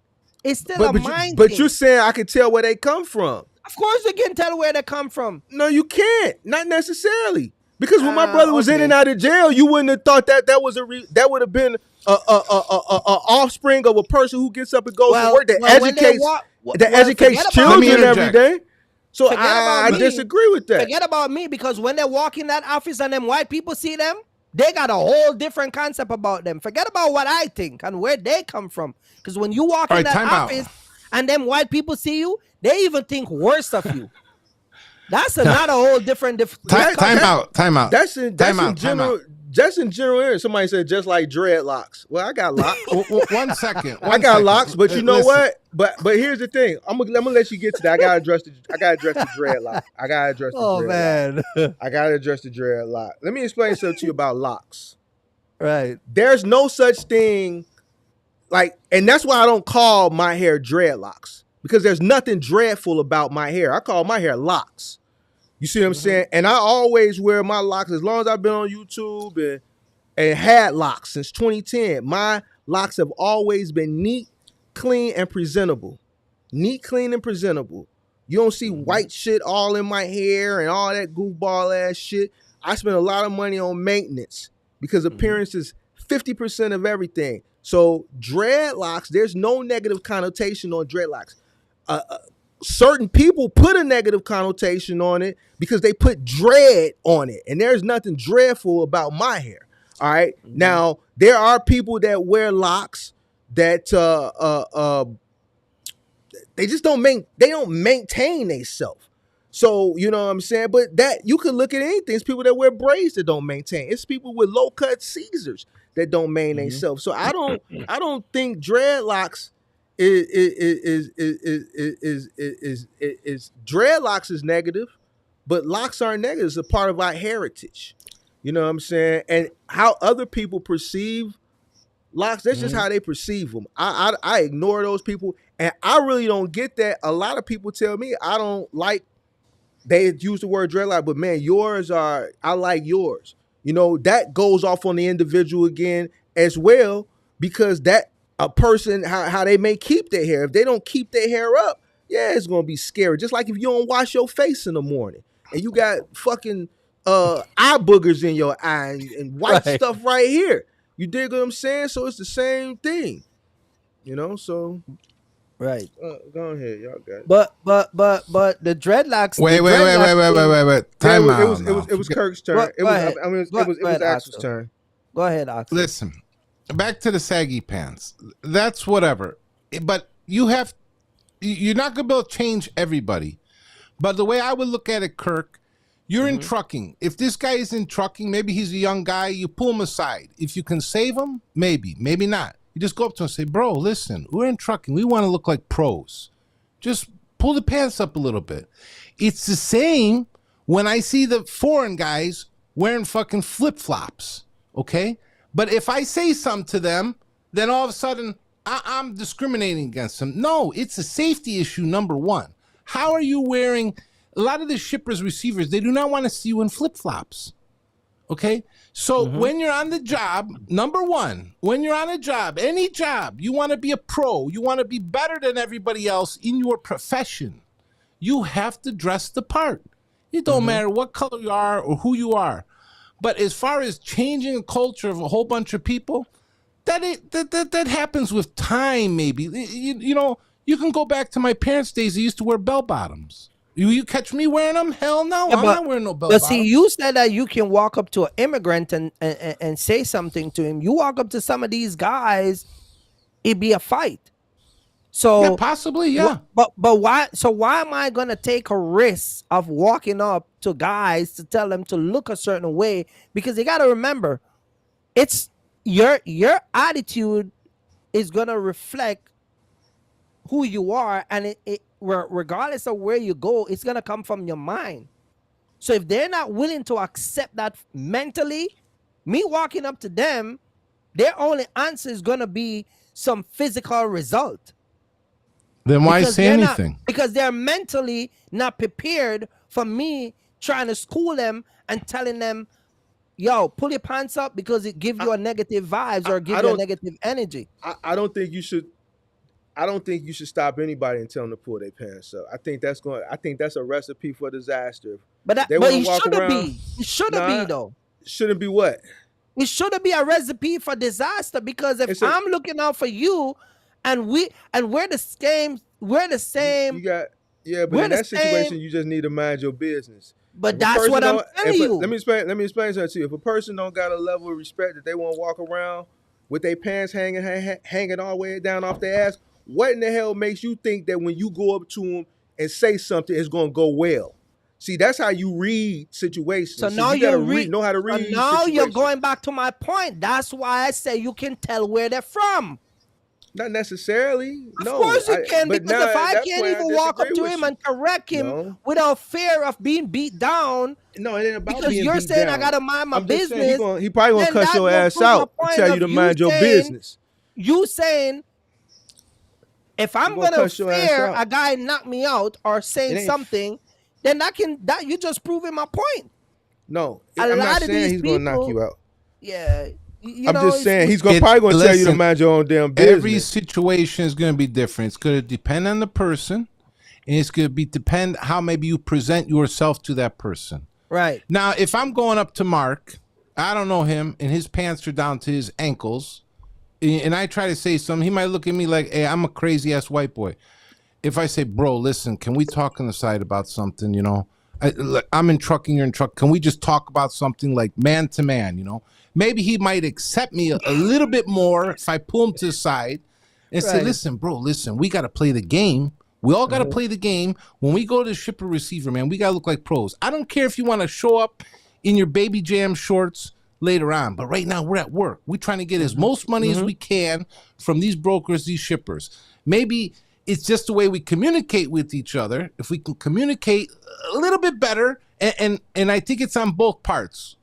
Whatever culture, whatever race you're from, some of the people have to tell, maybe the older people have to tell the younger people, hey, listen, when someone's just trying to talk to you to help you out in life, to maybe for whatever reason, just have open mind about it. Yeah, but a lot of these guys are not open-minded. They're not willing to listen to nobody, like Mark was saying.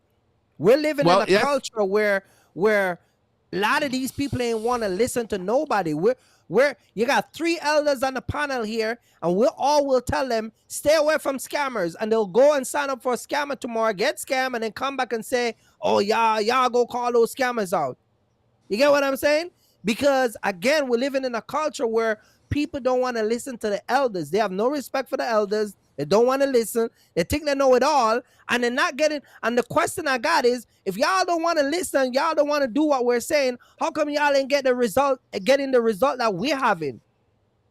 How come y'all are dying at a higher rate? Y'all getting locked up at a higher rate? Y'all success rate is less? Y'all woman leaving you at a higher rate? Y'all can't keep a relationship? Y'all can't even keep a car for the 5-year loan that they sign up to get a car. Y'all fail at every single thing that y'all try to do. But when 3 grown men sit on a panel and said, do this, this, and this, and this, not all this work, somehow y'all think that y'all can go around it and beat the system, only to find out that y'all should have just sit your damn ass down and listen. So we're living in a culture that don't listen. So how am I going to walk up to a guy and say, man, you know, me and Axel here, man, we was just looking at you, bro. You know, I got my boy Mark over there, is a big homie. We were just saying, man, just, you know, we're trying to get this load, man. Just pull your pants up, bro. Dude gonna give you an attitude. I'm gonna go back to something my mom said to me one time. You know, maybe 20 years ago. I used to go out with a lot of crazy witches. You know, ladies, don't get upset. Well, sometimes you can go out with a woman, right, when you're younger, and you can fight and argue all day long, right? And I'll never forget when my mom said to me, but I'm not going to tell her she was right, okay? Right. But she said to me, you can argue with her as much as you want, but if you have a different upbringing and a different education level, the argument will never end. If you have 2 people from different backgrounds and different educations, majority of the time you will never meet a middle ground. It will never happen. So in life, you have to associate with people that at least have maybe your education level or some kind of the similar upbringing, okay? If not, a lot of times it will never work. It just can't. It takes time. It takes generations. It takes But they don't even listen their own kind. You saying all of that, but they don't listen. They don't listen to Mark. Mark sit in this live every night and do a live and try to come up with strategy. They don't listen to Mark. So the argument about listening and culture, I disagree with you, because it doesn't matter who will sit and try to talk to them. I think that we live in an era where people pick and choose who they want to listen to, what they want to believe. They want to pick and choose what they think they should internalize and what works for them. I got people that curse me out after booking a consultation that fail. I got people that get scammed by other YouTuber, come back to me and said, you were right, bro. I should have listened to you. You see what I'm saying? So they pick and choose who they want to listen to, because again, you're living in an era where no matter how much you do for them, no matter how much you put out for them, it doesn't matter. You can do this live and talk about all this culture, but again, if they want to take this information that we're talking about from an Indian, because they believe that an Indian is giving them what they need, they're going to listen to an Indian, and then they're going to switch from an Indian to a Chinese. This is why on my channel I say a lot of people are channel hoppers, because they'll come over here and listen to something, they'll come to Mark, they listen to Mark, they go to you, they listen to you, and they bum all over the place. And they never really learn anything, and a year, 2 years later into watching YouTube, they never really get to start their backstrap business, because they be bouncing around, trying to find the perfect guy to put them on game. So I disagree with who you're listening to, because it's one thing if you don't like Mark and Kirk and Axel, but what happened when you get Mark the mentor that is giving you above and beyond? You still don't listen to him. So after a while, it ain't about the person that's sending the message, it's about you.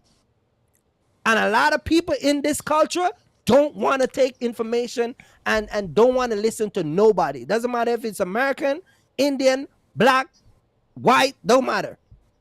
And that's why a lot of them is at the bottom. And that's exactly where they're going to stay. You talking about years, they're going to die like that. They're going to die like that. They're going to die never owning a trucking company. They're going to die with struggling. They're going to die with every woman they have cheated their ass. They're going to die with every single thing that you can ever think can happen to them. Trust me. Kirk, you'll never be able to change all these people. You see I'm it not trying to yourself. change nobody. I change who I'm supposed to change, which is me. You see it yourself in trucking. You try to help people. You try to tell people the right way. I see every day. You tell them it's bad. It's slow time right now. It's not a good time to get in. Oh, I just want to give it a try. Okay, give it. I just gave you what you needed to know. Basic. You don't believe me. You don't trust me. Go ahead and try. Right. And 2 months later, saying, "Oh, this business sucks." Why does it suck? Well, I can't get no loads. Why can't you get no loads? Because they're cheap. Because of this. Because of that. Well, you don't want to listen to anybody. If you don't want to listen to anybody, then it's on you. Right. Why you think I don't do mentorships? So people can tell me. So people could tell me it's a scam. That's why I never do it. You see what I'm saying? That's why I don't do it. No, but you know see, what I'm saying? But that doesn't mean that does. But see, here's the thing. That doesn't mean that. Damn, I lost my train of thought. Go ahead, you got it. No, but that doesn't mean you still come. Let's use you as an example. You still came on YouTube and you put out your haul. You give your haul, your experience. I know you. I see you in person. A lot of stuff that people see you on the internet, and that's one side. That's cool. But I literally know you. You understand? And I can say in front of everybody here that the way you treated me when I come to your city, I wasn't even expecting that. You understand what I'm saying? Because you don't find people like that these days that you can drive in their city. And when I said like hands off, like I ain't got to pay for nothing. You understand? So, but the point that I'm trying to make is that you try to build those relationships with people, but you can't. You can't build those relationships because somebody will see you on the internet and say, Mark, oh, all right, I think you got money. So they will hook up with you, and it's like they're trying to get over on you. You see what I'm saying? Not realize that if you just allow certain things to flow. I got people that come to me that still talk to me today that I choose to mentor and help stay in business up to this day. Yeah, me too. You understand? Yeah, me too. But not everybody's going to listen, but there's a few people out there that take the information and they do listen. Not everybody is going to listen. You're right. You know what I'm saying? People will listen to you on the internet. They'll listen to you, but they'll still have in the back of their mind like, well, you don't know 100% what you talking about. I still got this idea in my head the way I want to do it. And I'm going to do it this way. Even though you said, you know what, that ain't going to work. They still got it in their head because Pooh Bear told them it was going to work because Man down the street said he was doing it this way. And then when they go do it that way, it don't work. So my years of experience don't really matter. It's not out the window because Pooh Bear down the street said this way is going to work. I don't get upset with those people. You know what I'm saying? My whole thing is I'm only concerned about the people that do listen. You know, I'm not here for the whole world to listen. I'm here for the people that want to listen and take heed to the information, And that's it. You know what I'm saying? Yeah, some people are going to, as you say, die at the bottom. But I'm not concerned with those people. I don't waste my time or my energy being concerned with those people. I'm concerned with the people who do want to listen, who do want to take the information in. I think too many people get hung up on stuff that truly does not affect them. In this day and age, you need to worry about 3 things. 1, make sure you're supporting yourself. 2, take care of your kids. And 2, that you're living a good life. That's it. All the other stuff is just noise. It doesn't matter what race you are, what color you are, nothing.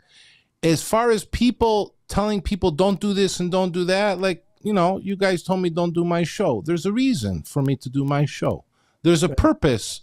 We all have a purpose in life to do certain things. If people in life all did the same thing, we would all be the same. We might all be different colors, but we'd be like zombies. So for me doing my show to expose what's going on, I hope it benefits people. whether it's a few people or a lot of people. I believe it's a lot of people because I have a lot of brokers working with me. But it's for wrongs that were done to me in trucking that I don't want to see it done to other people. I'm willing to burn everything down on my side to help other people because we only live one time. If people didn't fight for civil liberties and rights and go to wars to fight for certain things, whether the wars were right or wrong, there's times in life where everyone has to stand up for what is right and wrong. But I think, Kirk, as long as you're a U.S. citizen, you got to get that spirit to, like, we got to bring everybody together. We're a couple guys. It takes a couple guys here, couple guys there. All this, like, I can't tell you how much I hate politics, but I love Trump. And only one reason, because he's a money guy. We make more money with him. You have to choose a guy that benefits you in politics. To me, I agree. My opinion, that's I the agree. guy. I made a lot of money when Trump was in office. Yes. So let me understand this. So are you saying that since I become a U.S. citizen, what are you saying? I'm not supportive of American? I'm not. Well, sometimes the way you put some things can look a little negative. No, All I'm not supportive of bullshit. I hold the people accountable. That's what I do. I get that. I get that part. I truly get that part. What I'm saying and a matter of fact, if I want you to be better, the first thing I got to do is hold you accountable and teach you accountability. Because if I give you the success of being better, then you won't be accountable for the stupid mistake that you're going to make along the way. Here's where I think you get a lot of pushback at. I'm going to be honest with you. What you're saying, a lot of what you're saying is true, right? Mm-hmm. Your tone may be a little harsh. Mm-hmm. And I think the reason why you get pushback, one is because of your tone, two is because you're an immigrant. So it's going to be hard for a Black American to take advice from you, especially when you have a harsh tone. Now, let's address that. Let's address that. You said my tone, right? You said my tone, right? No, I want to interject. You said my tone, right? Mm-hmm. But you said this. You said what I said better than me, and they still ain't listen to you. And now let me get to. But I don't get the pushback. The reason why I don't get the pushback. Of course, they push you back. No, they don't listen. But some people do, some people don't. You get pushback. I don't get pushback, and I'm gonna give you the difference. Why? Mm-hmm. One, I'm from here. I come from where they come from. You see what I'm saying? So right. It's more acceptable coming from a person who has come from humble beginnings, right? Now, if I was a guy who grew up Black with a silver spoon in my mouth, I would get the same pushback that you get. Mm-hmm. You see what I'm saying? I would get the same. Hold on. I would get the same pushback. You proved my point when I was trying to explain to Axel that they pick and choose who they want to listen to. You prove my point because if I'm gonna say it and I'm harsh, and you're gonna say it, but they're gonna they're still gonna push you back. But because you're American, it proved my point what I'm trying to say. But that's with anything. Day, people pick and choose.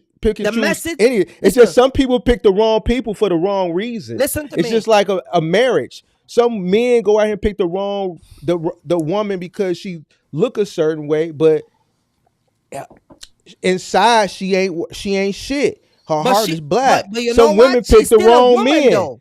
She's still a woman. Some women pick the wrong men. They pick the men because and some men pick a wrong woman. But at the end of the day, she's still a woman.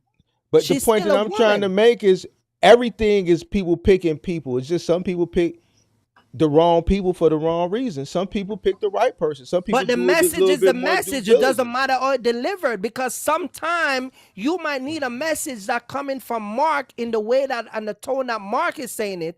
You might need the same message from Axel, but a little bit more toner. You might need it from me that is a little bit more harsher.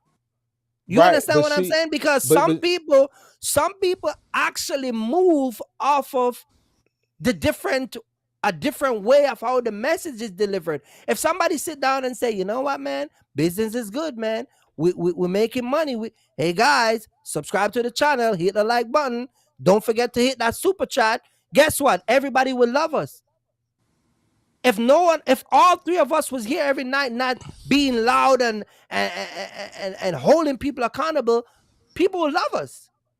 But the moment Mark step out, somebody gonna shoot your email. Hey, Mark. I know what Mark is saying, Kirk. Hold on. I know exactly what Mark is saying. Listen, it's like me as a white guy. I'm going on a basketball court with all brothers in Chicago, and I try to tell them this is how you play basketball. It's not. I could be a good basketball player, but it's not my place to tell them how to play basketball, because that's not my turf. That's not my game, literally. Mm-hmm. Now, even though you're a U.S. citizen, you weren't born here. There's a difference between natural born U.S. citizen and one that acquires his citizenship. Mm-hmm. Now, right. Let's look at a third thing. Let's say we weren't talking about any of this. Let's say all three of us want to talk about kids being kidnapped. We could all equally talk on that topic, because as three men, we can all talk on that from whatever race or whatever culture. So if you're going to talk about something, I think you gotta know there's a barrier a little bit. No, like I know it. No, there's no barrier. See, in the black community, that's what they want. They want you to put barriers up. Ain't no barrier about nothing. If you buy an Hellcat, listen to me. If you buy an Hellcat with your first $30,000 off of making of a box truck, you're a dumbass. And I'm going to tell you that you're a dumbass. Ain't no barrier about that. Okay, but if Mark listen, Kirk. Mark not going to say it like that, and you ain't going to say it like that. But I'm going to say it like that. And that's what a lot of people don't like. And then, like Mark said, you top it off with me being a Jamaican, then people don't want to accept it but my thing is this, how is it working out for you? How is it working out for you? You get what I'm saying? I'm not the one that's struggling. Let me put another true scenario. You ain't got to listen to me. I ain't struggling. I pay my bills every month. My wife ain't leaving my ass. And if she do leave, it ain't going to be for financial reason. I'm downtown the other day in Cleveland. I got to go pay a tax. It's the end of the month. It's busy at the end of the month and the beginning of the month to pay your tax. Mm-hmm. There's probably 30 people in line. So many inside the doorway, inside the building, so many outside. I'm one white guy. I think there was one white lady. Everyone else is black. And I think there was maybe 2 Indian people, okay? I wait for the people to move from inside the door. After they move from inside the door, I step inside the door and move to the left a little bit. I'm waiting.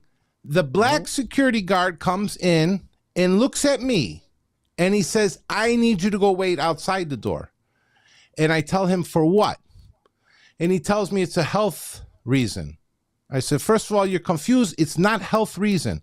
Automatically, I can think he's discriminating against me because I'm a white guy. And I'm the only white guy in the room at that time. I move to the side.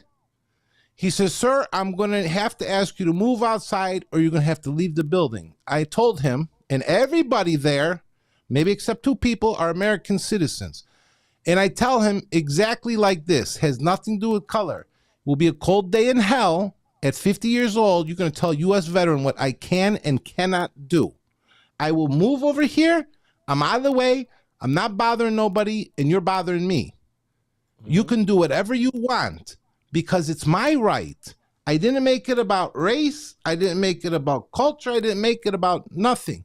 But it was my place because I'm a U.S. citizen, just like it would be your place because you're a U.S. citizen. Whether you earn the rights or you acquired those rights, you have to defend those rights.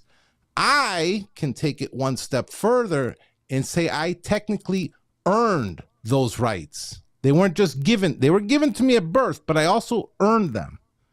So what I'm saying is, whatever position you're in, you have to know the dynamics of who you're with and who you're dealing with. I don't care what color, what race, but you're a citizen.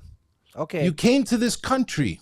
Mm-hmm. And if you start talking about U.S. citizens or you start talking about the black culture, you have to word it maybe a little bit easier. I'm not wording anything different because this is who I am. Listen, You got a YouTuber called the name. Listen, you got a YouTuber by the name of Antoine Daniels.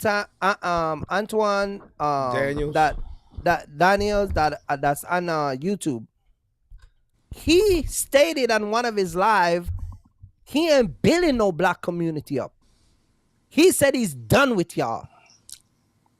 And that's a black American. You understand?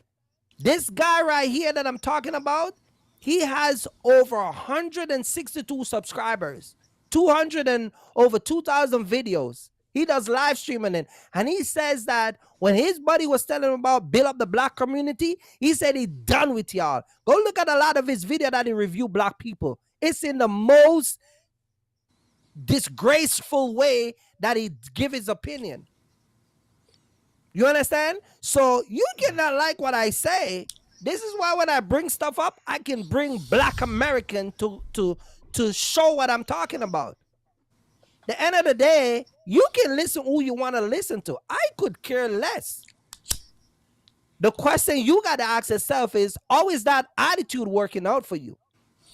Because as an immigrant and as a person that come here and as a person that have business and move around in this country, a lot of the stuff that a lot of people do in this country, a lot of immigrants is not affected by it.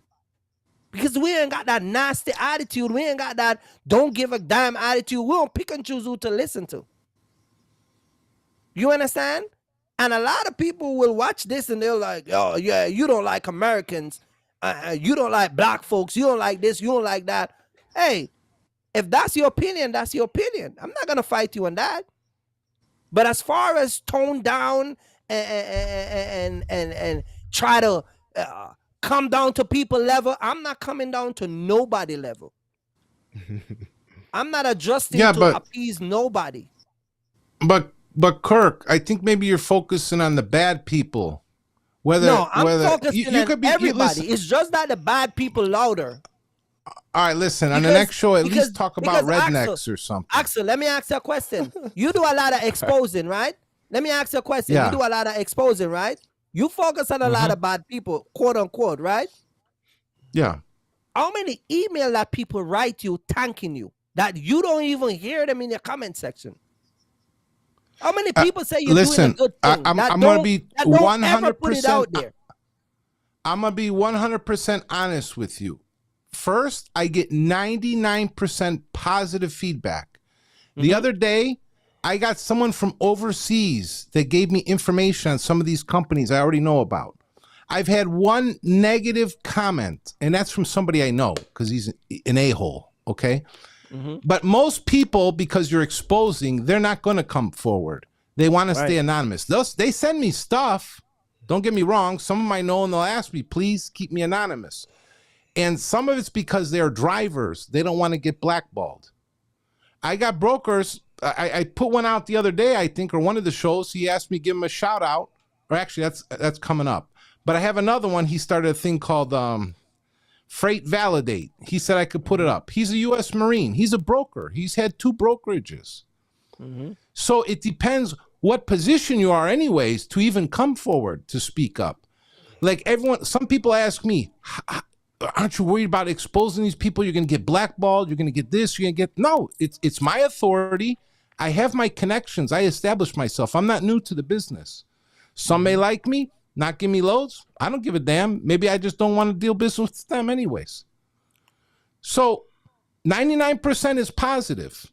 Did I answer your question? No, it does. But as far as me going around and adjusting to appease people, I'm not gonna do that. This is who I am. This is what you got to deal with. So be it. Some people like it. Some people don't like it. For the ones who like it, hey. But for the ones you should who know don't I'm like the same it, way, bad. Kirk. You gotta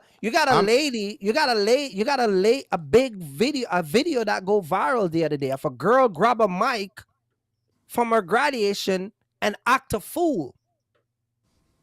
Go on viral on the internet. You got people pulling up in driveways pull it out in mama walking across the block, and people acting a fool. So when I come out and I say, y'all need to stop act a fool. If we want change in the community, we got to talk the real truth. We got to be hardcore about it. When I was growing up, my mom and my dad wasn't sitting there and say, son, you got to listen, you got to do this, you got to. No, my mom will fling a shoes across the room. You got a iron board in your face. But listen, see, that's Kirk. the problem with this culture. You got too much law backing these people from getting checked. The Constitution, their rights, the First Amendment, Second Amendment, Third and Fourth Amendment. If you were getting a lot of beat down with a lot of armor, a lot of them ain't gonna be lazy and incompetent like a lot of the stuff that they do over here.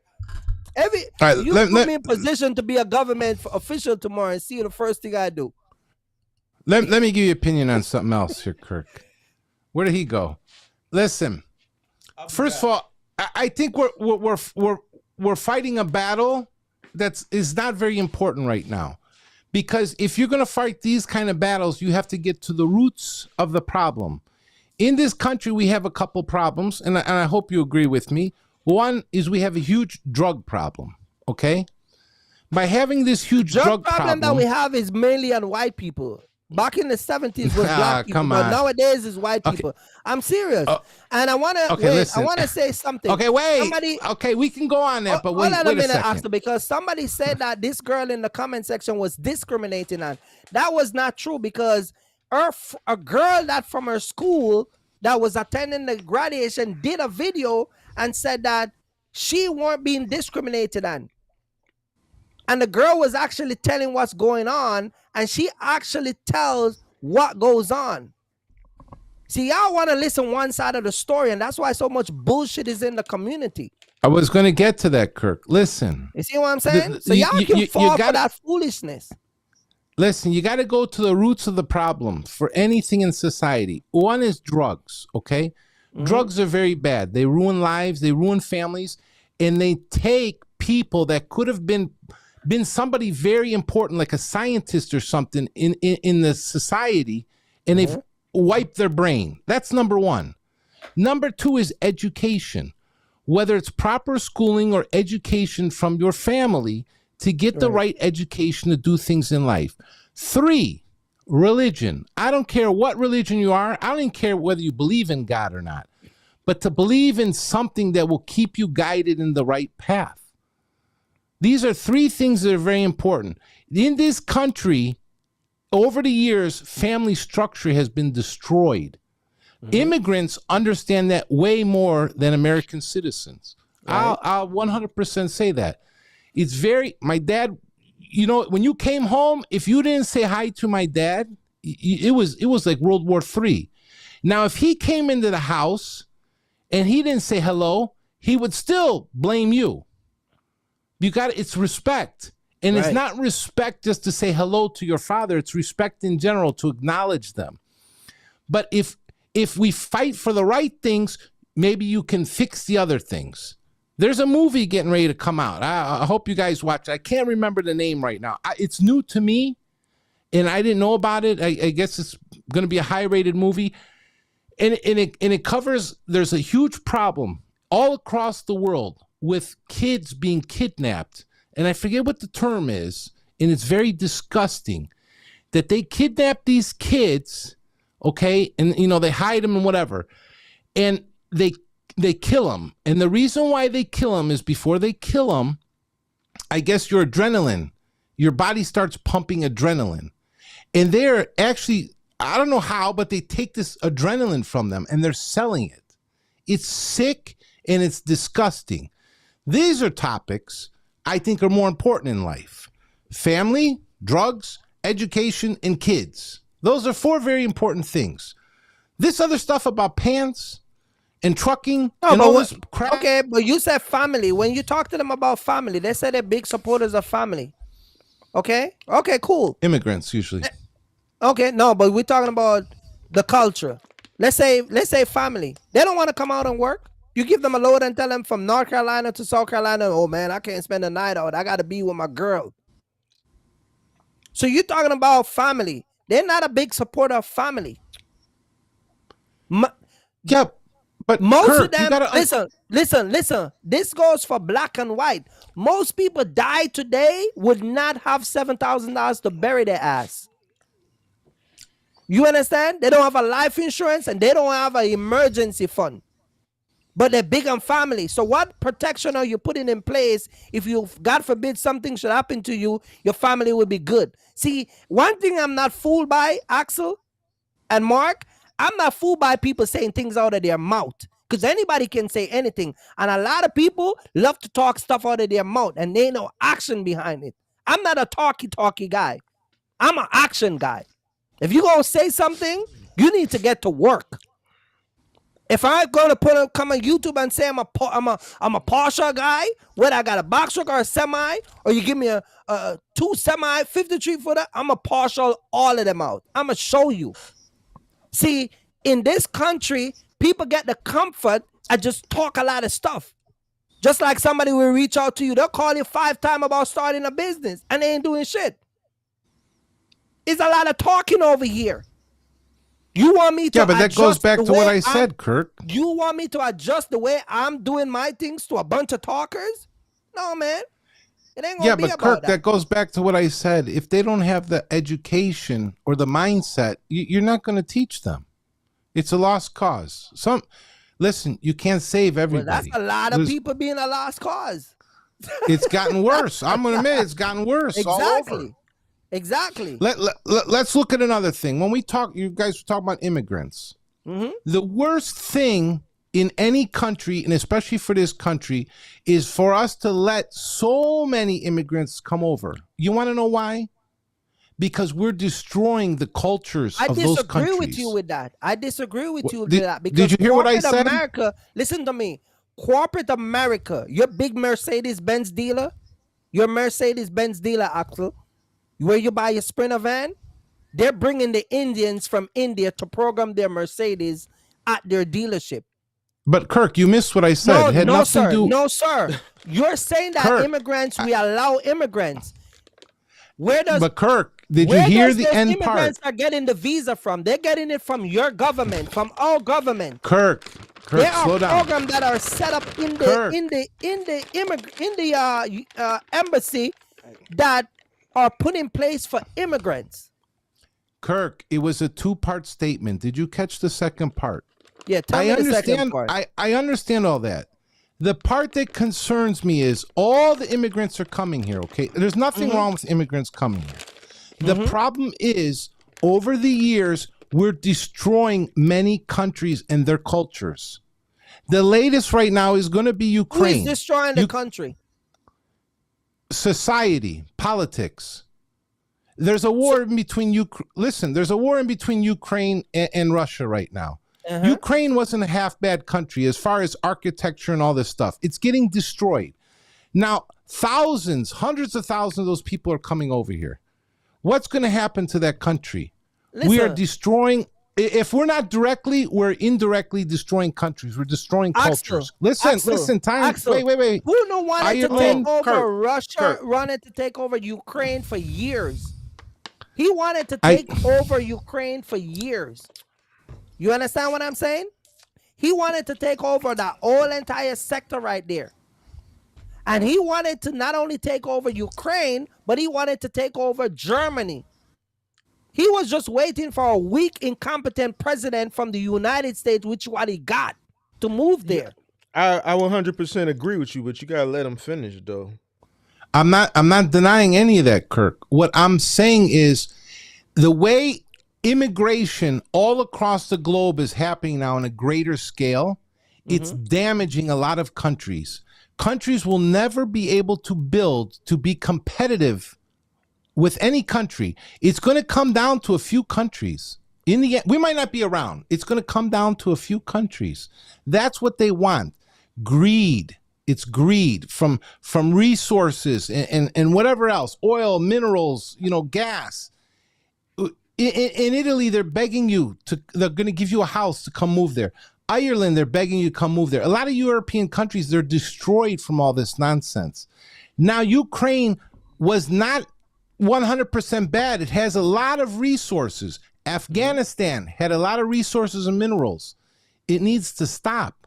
If you remember, when Trump was in, he stopped any chance of us going to war. The problem is these countries, a lot of people blame the United States. It's not. It's no longer just the United States. It's a couple of the big boys. Over the years, they've taken some of them out. They've taken Saddam out. I think Chavez maybe died. He was down in South America or something. Gaddafi, they took out. Bin Laden, they took out. It's going to be Zelensky or Putin next. Trust me. One of them got to go. Let me say this. Because see, a lot of people saying stuff about American. I want to read you something real quick. Just hear me out. Okay? The first top 5 country in the world that have more immigrants than any other country is not even America. America don't even make it on the list. You understand? United Arab Emirates, that's the number 1 country, got 88% of immigrants globally. You understand? Because I see somebody said that it's wrong for for many immigrants to come to America to get resources and help from America, right? But watch this. When you go to the top 5 country, in the world that have immigrants, North America got 58.7 million. Europe got 86.7 million. Asia got 85.7. So Europe and Asia even got more immigrant along with United Emirates than America. Then you got Africa that got 25.4 million, and most of those Africans are coming from other African countries. Then you got Latin America and the Caribbean got 14.8 million. So a lot of y'all who run around talking about people come to America to take away shit, if you ain't got 88 million, they ain't taking nothing from America. Again, the narrative that is pushed, that a lot of people, this is why you got to do your research. Yeah, but we know that. That's 2 reasons. One is geographical, okay, but listen, easier for the immigrants, and plus, hold on, even them going to the Arab Emirates. A lot of the Arab countries were destroyed. Yeah, they go to the Arab Emirates because it's a more wealthier country. Exactly, and they're the one that building up those biggest country and making those country into what they are. So when people talking about people are flooding America, they're not flooding America at 88%. They're not. Because when you're driving down the interstate in Indiana and see them open field, multiply them 88, all of those fields will be full with a city or a town or people been developing those empty lots. You go to Arizona, there'll be a lot of houses out there. See, y'all just be watching the internet and just be talking a lot of gas. Who's y'all? Right, who is y'all? You see what I'm saying? Mark, no, that's my favorite line. Somebody in the comments said, Ibrahim said, there is no weak American president. You guys are misinformed. I disagree with that one. Of course I disagree. If it ain't no weak American president, I tell you, out of all the presidents, the weakest one, then if you don't want to consider him weak, if you want to put it as the weakest one out of all the presidents of my lifetime, got to be Biden. Yeah, that he weak as a commander in chief, and he's weak. Just his body is weak. He can't even stand up. He can't even stand up long enough. So he is weak. He can't even stand up on his feet long enough. He couldn't even get off the bicycle and walk down the damn stairs. All right, so I disagree with you. I gotta look on his body. His body is weak, and as commander in chief, this man let a balloon fly across our country for a whole week before he decided to shoot the damn thing down. And let me tell you how weak he is. See, because me, when I say something, I got facts to back it up. Let me tell you how weak he is. Once he decided to shoot the damn thing down 7 days later, let me tell you the balls that China had. Let me tell you the balls that China had. Oh man. They look at him as weak. They look at him as so weak that they asked him to send the balloon back to him on our dime. That's how weak they think he is. That's how they look at him. Right. They look at him as a sucker. They like, yeah, you shot it down, but we got all the surveillance we need. You let the thing fly from Canada across Montana. We circled around some of your major bases. Then it flew back to North Carolina. You shot it down, but you know what? Send it back to us and you pay for it. So you can't say that man ain't weak. Then we could talk about we got a $50 million drone. Mark, let me ask you a bottom question. of the seat. Is What? He's not talking about. So I don't know. Like he's the weakest president I've seen. Mark, let me ask you a question. Is a black man a U.S. citizen in this country? He's talking about his power. Man, he's weak. That's what I'm saying. I don't know which form you was talking about, so I just hit you with both. His body weak, and he's weak as Commander-in-Chief. What was you saying? What was you saying, Axel? Axel, what are you saying? You got a delay all of a sudden. Oh, 1 second. Let me put my earphones. Axel. Oh my God. What are you talking about? You tweaking. He said he's not talking about weak in body. He's talking about. I'm talking about the power of the president, not his body. Well, yeah, the American president is supposed to be the strongest commander-in-chief in the world, but this guy that we got now is not showing that. He's not flexing nuts. He's not flexing nuts. You. There's no way I'm letting anything fly across my country. For 7 days. I'm gonna shoot first, ask questions later. If I come in the crib, I'm gonna shoot first, ask questions later. If I'm responsible, you talking about a guy who's responsible for all of us, and you're letting some shit fly across our country, and you're trying to, like, what's so hard about taking the thing down? It's flying through unrestricted airspace. Any other time, anything that flies in unrestricted airspace immediately gets shot down. They're waiting on you to make the call. They ready to shoot the thing. They've been waiting 7 days to shoot this damn thing down. But you gotta okay it. Right. The hell you waiting on? Oh, right. Because Hunter Biden. Maybe it has something to do with Hunter Biden and some of the stuff that they got going on behind the scenes. But the point that I'm trying to make is, as commander-in-chief, is his job to protect us. Other countries are deeming him weak. Putin wouldn't have did this whole thing with Ukraine. He wouldn't have pulled it with Trump. He wouldn't have pulled it with. Here's my question, Mark. He wouldn't have pulled it with Bush. He waited for the right opportunity and he pulled it. And that's what I'm trying to tell Oxley. He wouldn't go into Ukraine if it wasn't because of Biden. He did that stuff because of Biden. Yeah, he wouldn't do 100%. that if it was Hillary. If it was Hillary, even Hillary, he wouldn't do that. A matter of fact, but you know I what? believe The reason Hillary didn't win is the same thing that Biden's doing. The reason why Hillary didn't win. Listen, Hillary would have won that election. A lot of people said they wanted to vote for Hillary. It was one reason why ultimately when they got into that voting booth, why they didn't vote for her. You know what that reason is? Because if it came time for war,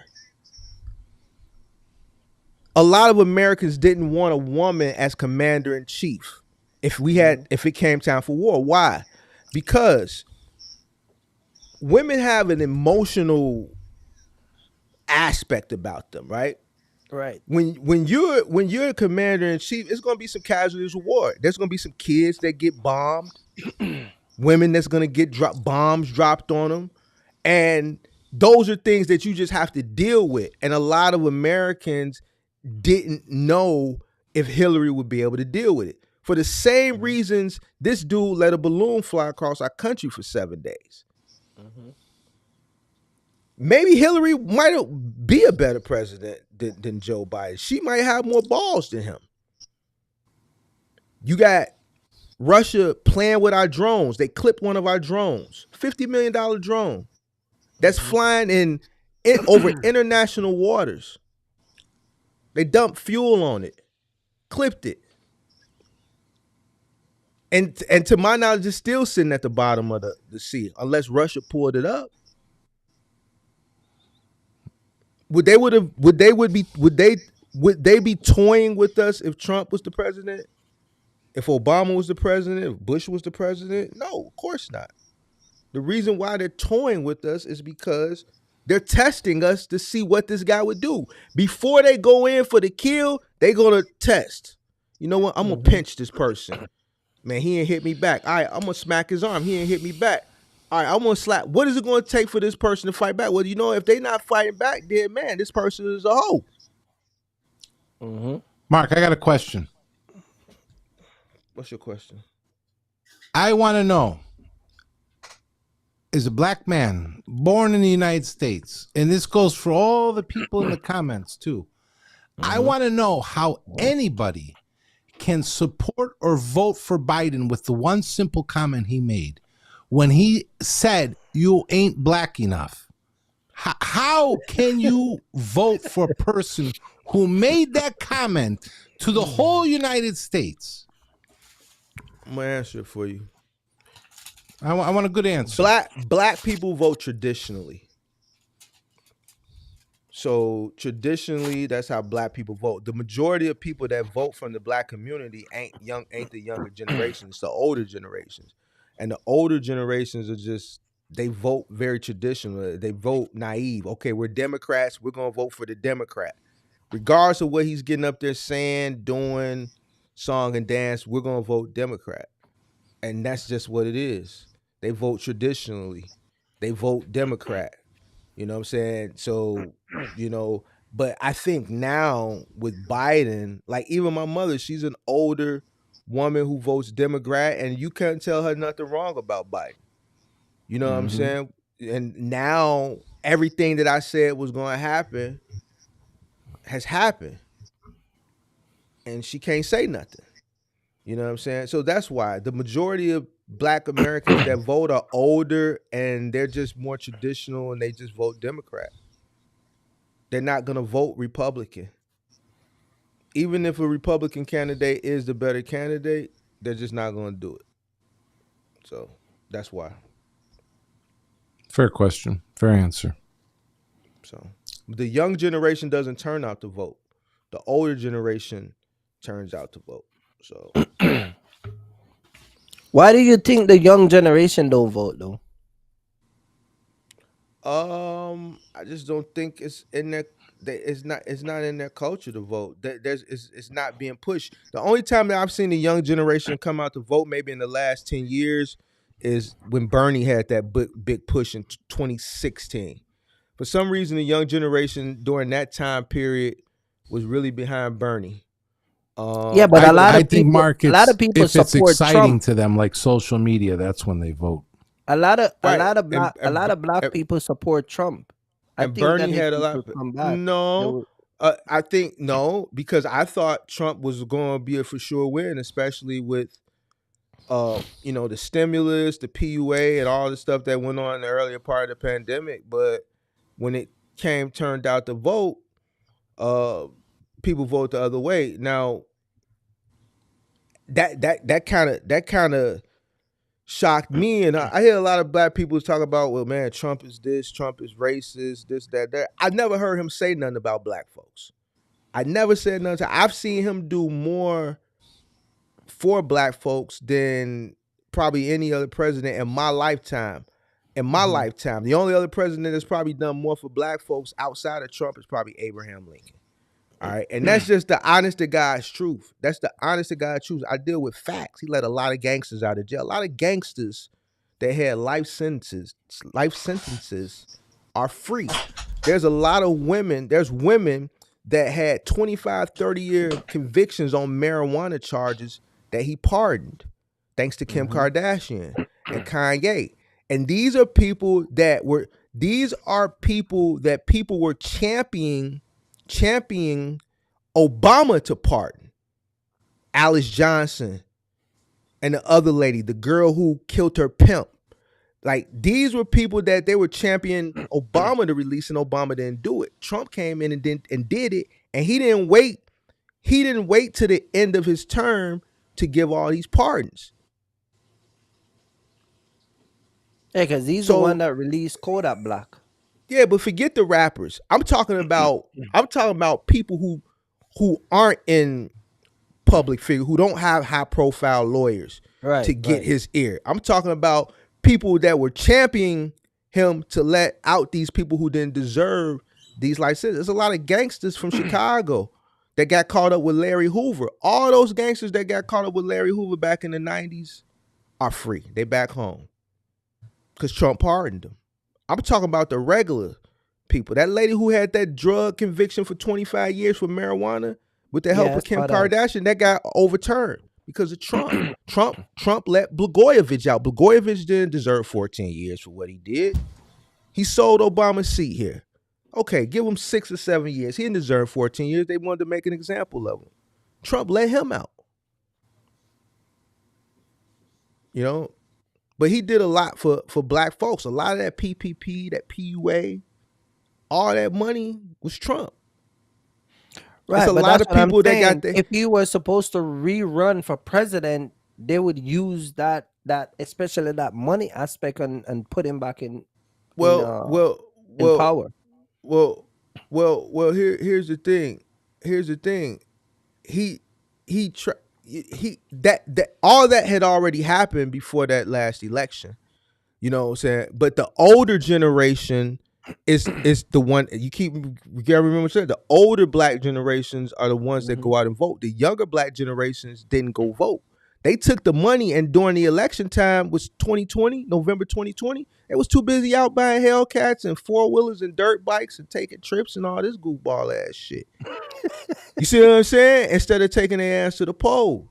So they didn't vote. The older generations vote. My mother, other people's mother, that baby boomer, that black baby boomer generations who put Biden in. Mm-hmm. You see what I'm saying? So it is what it is. But I bet you they show their ass up to this election and vote. And I think Trump is probably going to win anyway because people are just curious to say that they lived through a time period where, man, I lived when we had our president, our whatever number president they on right now, was running the country from a jail cell. Of course, if he wins and he gets convicted, he's gonna give himself a pardon. But I think people will just vote for him for that reason alone. Somebody said that black people are brainwashed to vote Democrat. Is that true? Me personally, I vote for who benefits me and my family and my situation the best. We made a lot of money when Trump was in office. I made a lot of money in the stock market. I made a lot of money in business. There was just a lot of money. The economy was thriving. You know, Trump is a businessman. He's going to make the economy benefit his personal interest in business, right? Because he's a businessman. So if you are a person in business during that time, you're supposed to piggyback off what he's doing for business people because he owns a multitude of different businesses. I'm going to go in the direction of what best for me, my family, and my situation and my people. You see what I'm saying? Biden wasn't really talking too much about anything that benefited me.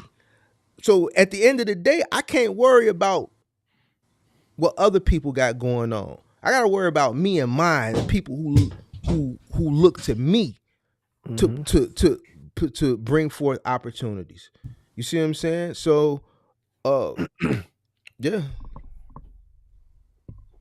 But so. if Trump, you think that if he were, because DeSantis, right? He's from Florida, right? I think he's trying to become a president. If he runs against Trump, right? You think he stand a chance? I think if DeSantis took his head out of his ass for a second, he would probably be better off running as Trump's running mate than against him, because he has no chance in hell of beating Trump. You know what I'm saying? But he's gonna lose. He's gonna lose Florida because he signed that thing the other day that I think it goes in effect this month, Hmm. where a lot of immigrants are fleeing from Florida. Well, He's, that'd be he's crazy if he lose Florida because he's the governor of Florida. But I know he's into a little beef with Disney. Disney talking about they may get up out of there. But nah, DeSantis ain't got a chance in hell. He ain't got a Mhm. chance in hell. He's better off, like I think Trump told him, and I think that's low key. That's why Trump been going at him so hard. Like it would have been better if he would have just ran as his running mate, and then that would have gave him a strong push for 2028. But he thinks he has a chance of beating Trump. Dude, you're not gonna beat Trump in the preliminaries. You're But not. if let me ask you a question: with this criminal charge against Trump and all this election thing coming up, Hmm. What you about know it? what I mean? Do, do, What about it? does does does that would that affect Trump becoming a president, or Ain't would gonna that make it that No, affect far. him? you could be you as long as you're an American citizen, you can run Yeah, for but he got these president. charges. He got these Don't charges. matter. That don't matter. He can run He can run the country from a jail cell. You could be in jail and run for president. That Mm. charge don't mean nothing. He could get indicted, get convicted, be in jail, and still run for president and win and run the country from a jail cell. What do you That think, case will Oscar? get pushed till after the election, anyways. You watch But and but see. but but but even if he does, he can just give himself a pardon. So either way, it really doesn't matter. Hmm. Whether he gets convicted or not, he can still run for Hmm. president. You know what I'm saying? And if he gets convicted, he'll just pardon himself. Yeah, I don't think he's going to jail. I don't think he's. I think this whole thing is a waste of time. I'll tell you this: when he comes back, I think he's gonna be a demon from hell because he knows it's his last 4 years. He's gonna do some punishments. Ibrahim says, I benefited from Obama's economic policies, not Trump. He was there for 4 years. I made a lot of money when Trump was here because he infused I make a lot of money with he Trump. he Obama only infused give that clunker, and I, he was giving out. I didn't get nothing with Obama. Everything with my assets were infused because of Trump.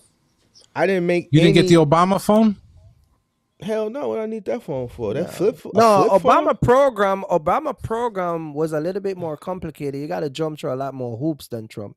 What that Obamacare already had insurance. Yeah, What the I need to get that Obamacare. for? Then That you Obamacare was a racket. Everyone was getting charged for it, anyways. yeah, exactly.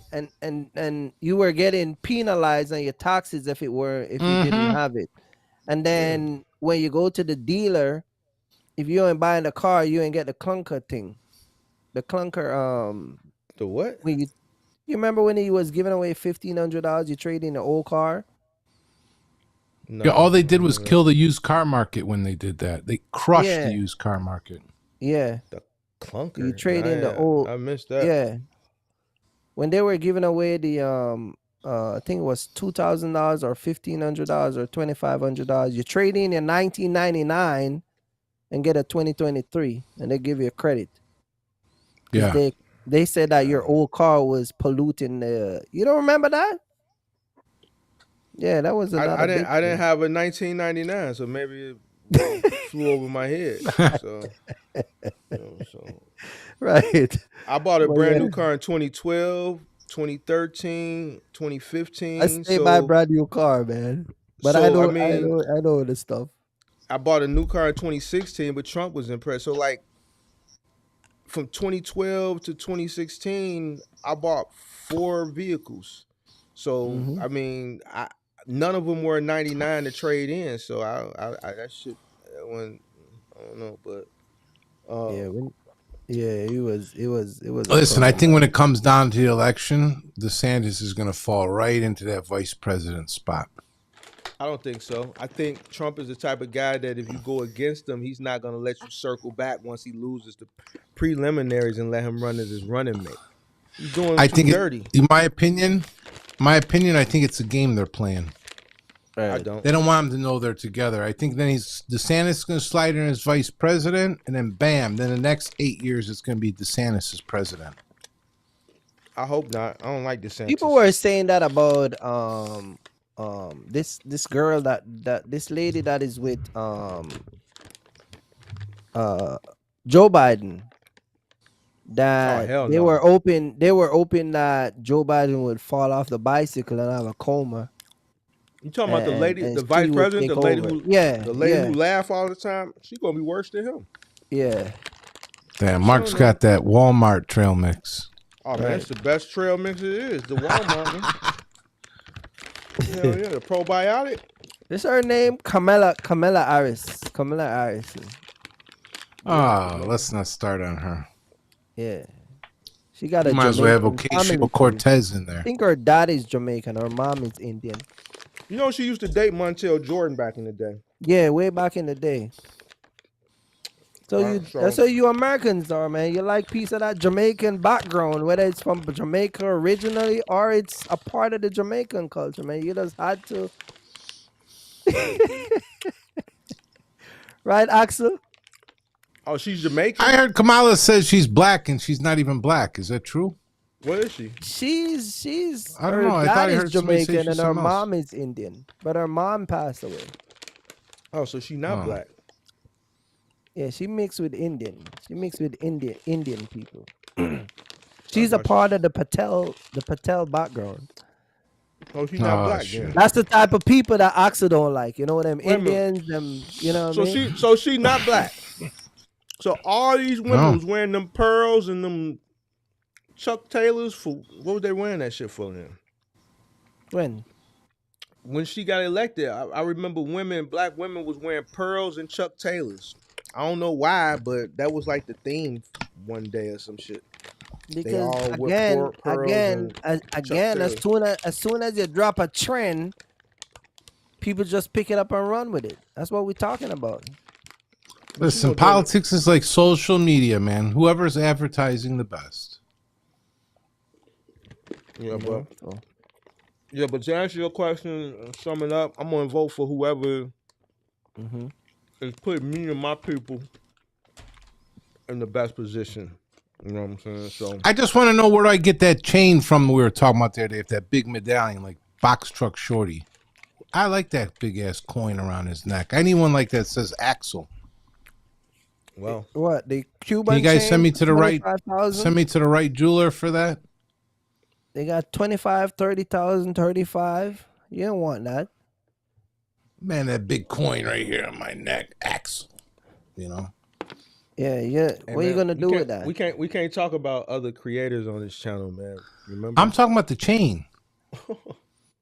The jewelry, the fashion. Yeah, but you can't step out of a cargo van with that around your neck, though. Why not? You gotta, you gotta get a Europe. You gotta Let get me a get the foreign big car. cross like the Cuban guys can't- with the jewels on it.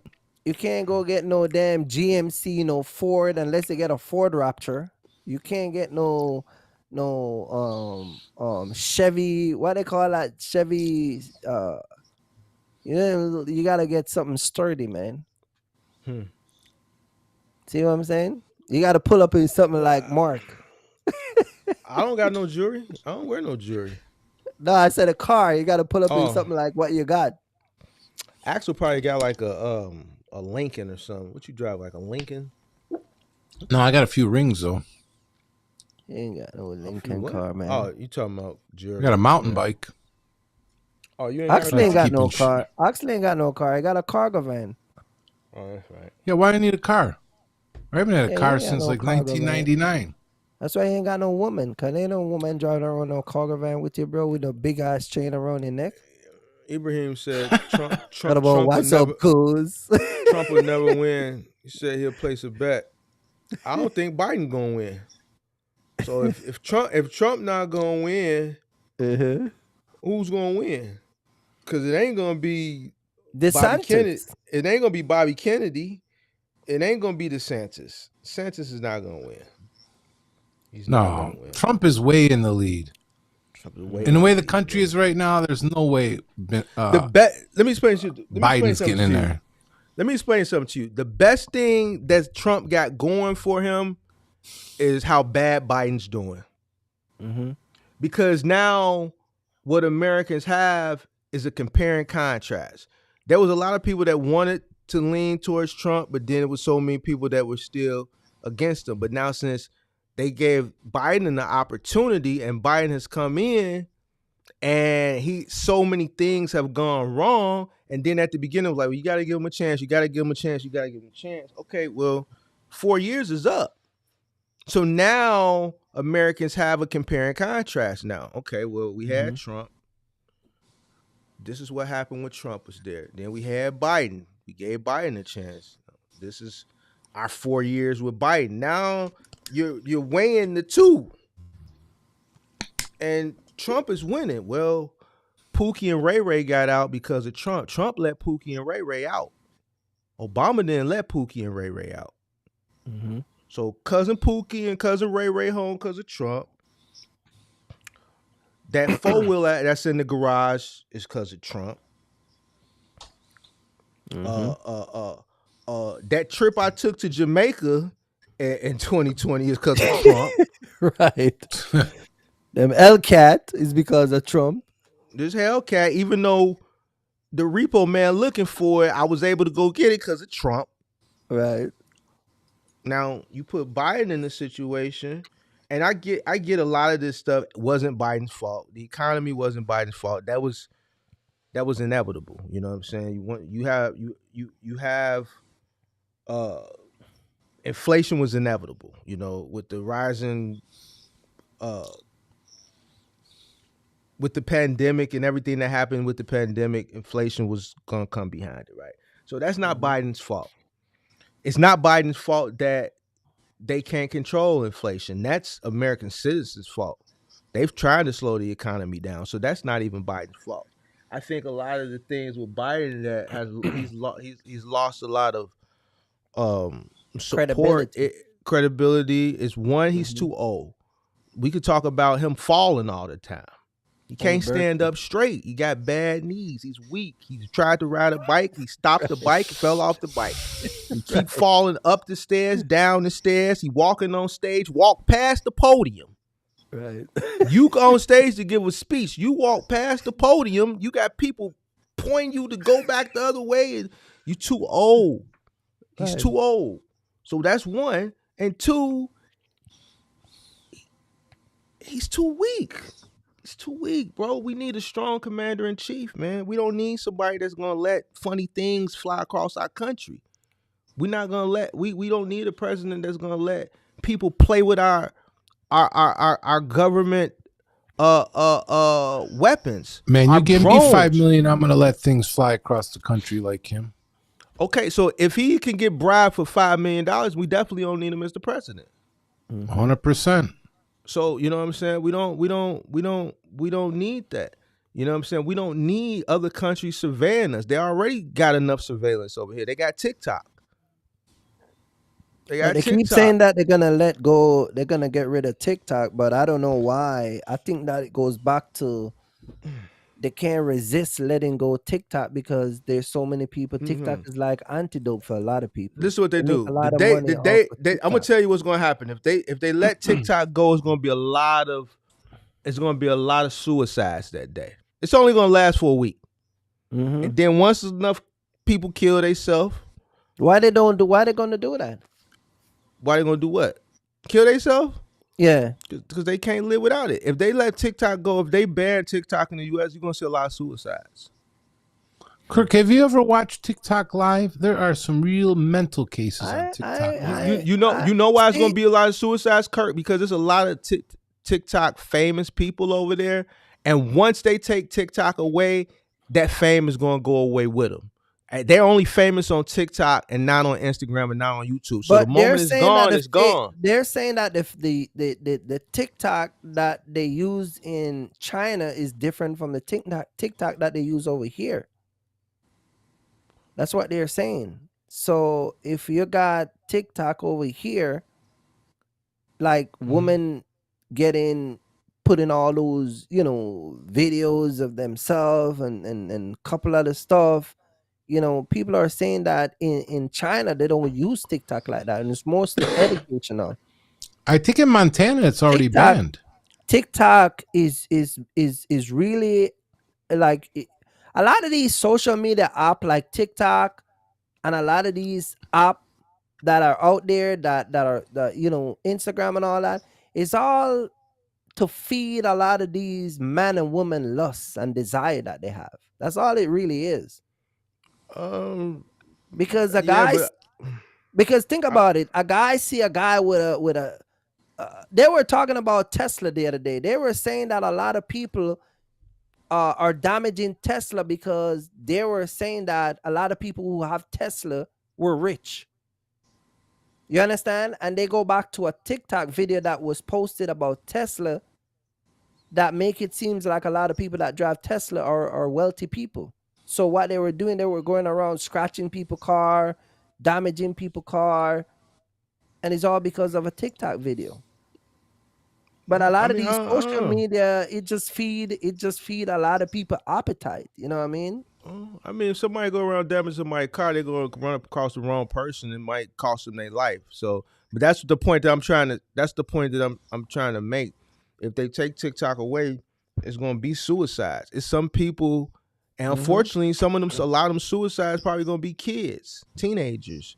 It's some people that live or die. They scroll all day, and they spend so much time, and they have the clout that comes along with it. They're famous on TikTok. They may not have the money to go along with it, but they have the subscriber base, and they live for it. Right. And if you take that away from them, they're not gonna have anything. And because this young generation is so soft and weak, you can't even say the wrong thing to them. They start crying and talking about, man, Mm-hmm. that's you can't say that.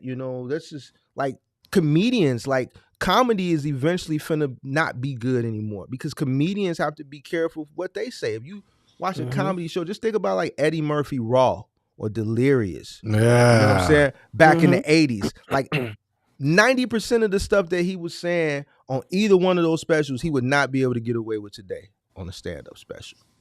He wouldn't.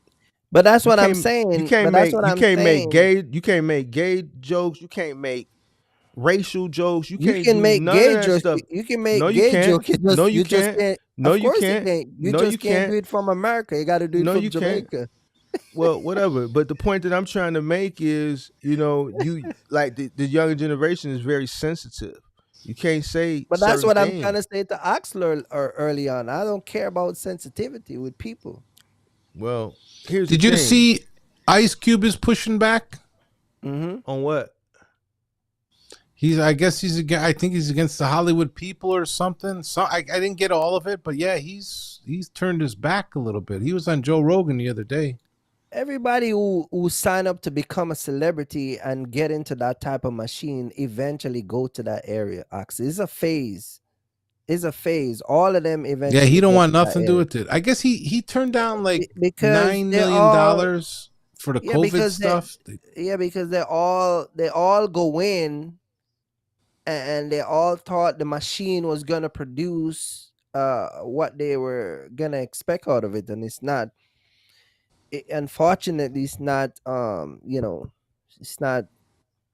It's not the way they think it is, so they're gonna push back. You know what I mean? What machine you talking about? With Ice Cube? What you talking about? Yeah, the Illuminati, It's the like that music industry, the hierarchy. Hollywood, all of Yeah, that stuff. Oh, well, they tried to recruit him. Yeah, They should. that's I what thought they they been. he's I thought they been recruit. I thought he was been part of that. they're all a part of it until stuff goes south. Look at Dave Chappelle turned on $50 million, and then they turn around and call him a madman and say he was crazy. But they wanted to make him put on I a dress. yeah, I Yeah, saw and that then part about the dress. right, They they were want to picking put on on what's his name. a dress, and you know what's crazy? You know what's crazy? You talk about TikTok. I saw a lot of regular people now on the internet putting on that dress stuff, But putting here's the on thing. wig and putting on lip gloss. Regular dudes that and try to make videos, but they're the same dude that would tell you that they don't support the LGBTQFGWYZ community, but yet you on the internet acting like one of them. I don't understand that because you want views and and payment from YouTube. That's another Well, BS. yeah, you got a lot of people that's not part of that community and act like they part of that community, just to get popularity, because if you portray yourself from that community, and that community has a lot of power now. They control Hollywood. They control the entertainment industry, just period. All the top executives are from that community. So you have some people that'll do anything for clout, anything for fame, and if they have to portray themselves as something that they're not to get that clout and that fame, that's just what they'll do. It's sad. It's weird, but man, this is the era and the generation that we're living in. People will do anything to get famous. People will do anything for clout because it's an easier way to make money, and they want that fame and that money that comes along with it. And that's why I'm saying if they do get rid of TikTok, you're gonna have a lot of suicides. I guarantee you, if they cut TikTok off today for a week, I was willing to put up everything. You're gonna have a multitude of suicides. You know, yeah, I don't support those stuff though. Putting on wigs and acting like a girl and lip gloss and all that stuff. Yeah, Get but out of here with that if stuff. they're in that industry as far as being a comedian or actor, I mean, I can. They're not in that you know, industry. They're talking about regular people. Even on YouTube, you got regular family. You got dudes with Yeah, but who's listen, the you little got short guys black guy, on the funny YouTube. guy? It's always with The Rock. Listen, you got guys on remember his name. YouTube with Kevin their Hart? wife and their girlfriend. Yeah. You know? Kevin Hart's comedian. They were bugging him. So they brought up somewhere. They said he would never do this and do that, and then He all of a wore a sudden he was dress. wearing a dress. He wore a dress. Yeah, He wear a dress. Chappelle Yeah. was picking on him because of it. Yeah, he wore a dress. Martin wore a dress. Eddie Martin Murphy wore a wore a Chris dress. Farley wore a dress. Who's that big black guy that one time years ago? I think it was like I can't remember his name. Real big what's that man. other guy? Debo, not Debo. Wesley Snipe. Wesley Snipe wear a dress. Yeah, it's part of acting, What's that other man. guy? De Niro. What's that? De Niro. His Robert last De name Niro. is Robert De Niro. Remember him and Wesley Snipe did a movie where they were in dress. They Some all other wear guy. fucking dresses sooner. Like, what they about all that wear movie Deuce Bigelow? He wore a freaking dress. You know what I mean? And that guy that passed away, Robin Williams, he was he was the first dress wearer. They said And then That you was got a Tyler sad Perry. situation, Yeah, man. then They you got Holiday Tyler Heart. Perry. Holiday Heart. That was Ving Rhames. He wore a dress, I believe. Then you So- got Tyler Perry come out with a whole dress. His whole closet was a dress. Man, you give me a couple mil, I'm putting on a dress too. I don't give a fudge. Man, business is business, man. So you would wear a dress, Idol? Man, Axel? I put on a body dress for a couple million. Man, we The ain't putting tight on red no one that dress you over like. here. I'm securing my Shout out sex. I ain't worried about it. shout out to James Wilson for subscribing. Give me a couple million. I'll put the wig too. No, we ain't putting on no dress over here. We ain't putting on no dress. I ain't putting on. I wouldn't do it. You know what I'm saying? I would just not. I think they make you put on a dress to get to that next level of Hollywood. You know what I'm saying? When you put on, notice that most of these guys, when they put on the dress, it's like they go to the next level. When Kevin Hart put it on, he went to the next level. When Yeah. Listen, it's like social media. It's for views. It's all about entertainment, all about views. Whether it's TikTok, Listen, YouTube, Hollywood, something comedy. is. Listen, they try to get Michael. What that guy named Mark. He came into that movie with that girl. Man, Marcus. Michael. He's a kickboxer guy. I forgot his last name. Somebody can probably tell me. Michael. They try to get him in a dress. Yeah, He's dude who played on The Wire. Michael B. Jordan. No, not him. The one that come into that he's a kick. He comes in a lot of action movie. The kickboxing dude. He played Marcus on Yeah, he played Marcus with that girl that liked to curse people out in that. in the that Tyler movie, Perry yeah. movie. Yeah. Yeah, I know you talking about his name. Yeah, is, they try to get him in a dress, and he say, "Hell no, yeah. I'm not putting on no dress." He did an interview on Vlog TV. Mm-hmm. Yeah, 5 million. Just you tell me what color and it's on. ain't gonna put on no dress. Actually, So you'll put a dress on for $5 million? Hell yeah. What color you need? Yeah, I wouldn't do You it. ain't putting on no dress, Red, man. black. You want the hot turquoise? What do you need? Whatever level I'm up to, and then they approach me like put on the dress, and you gonna get to the next level, then that would be the level I would have to stop at. Because once you put Listen, on that dress, we ain't going. Nah. Once you put on that dress, they know they got you. You'll do anything. That's They just got that they just letting you know that you willing You to get accepted. to stoop down this low. That we could have you do anything, So So I'm not Axel, doing when you go to hell, what you gonna tell Jesus? Before or after the dress? After the dress. After the It was dress. just for the view, just for the views. Yeah, Because you know that going to determine the level of hell where you're gonna go, right? Mark want to sleep, man. Let's wrap this live up, man. Man. Let's let Mark go. Yeah, you guys sleep, kept man. me from finishing my episode.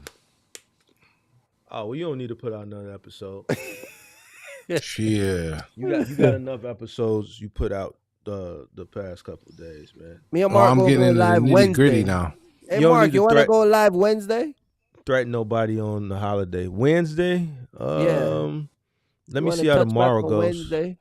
Let me see how tomorrow goes. Tomorrow the holiday, and then I'll Let's let see. you know. Let me know. I'll let you know. So, all right, guys, this has been another edition, the extended. Shout out to long everybody edition. that's in the live, man. Everybody Shout out cursed to out the everybody boy that's in the Kirky live. Fresh. I don't want to talk about immigrants and Americans no more. Kirk, just remember, you're a it U.S. out the way. citizen. Yeah, Oh, I just had to man. get it out the way because Kurt been wanting to talk about this shit forever. So I just let him have his little time. But all right, till next week, guys. Peace out. Adios. Peace out.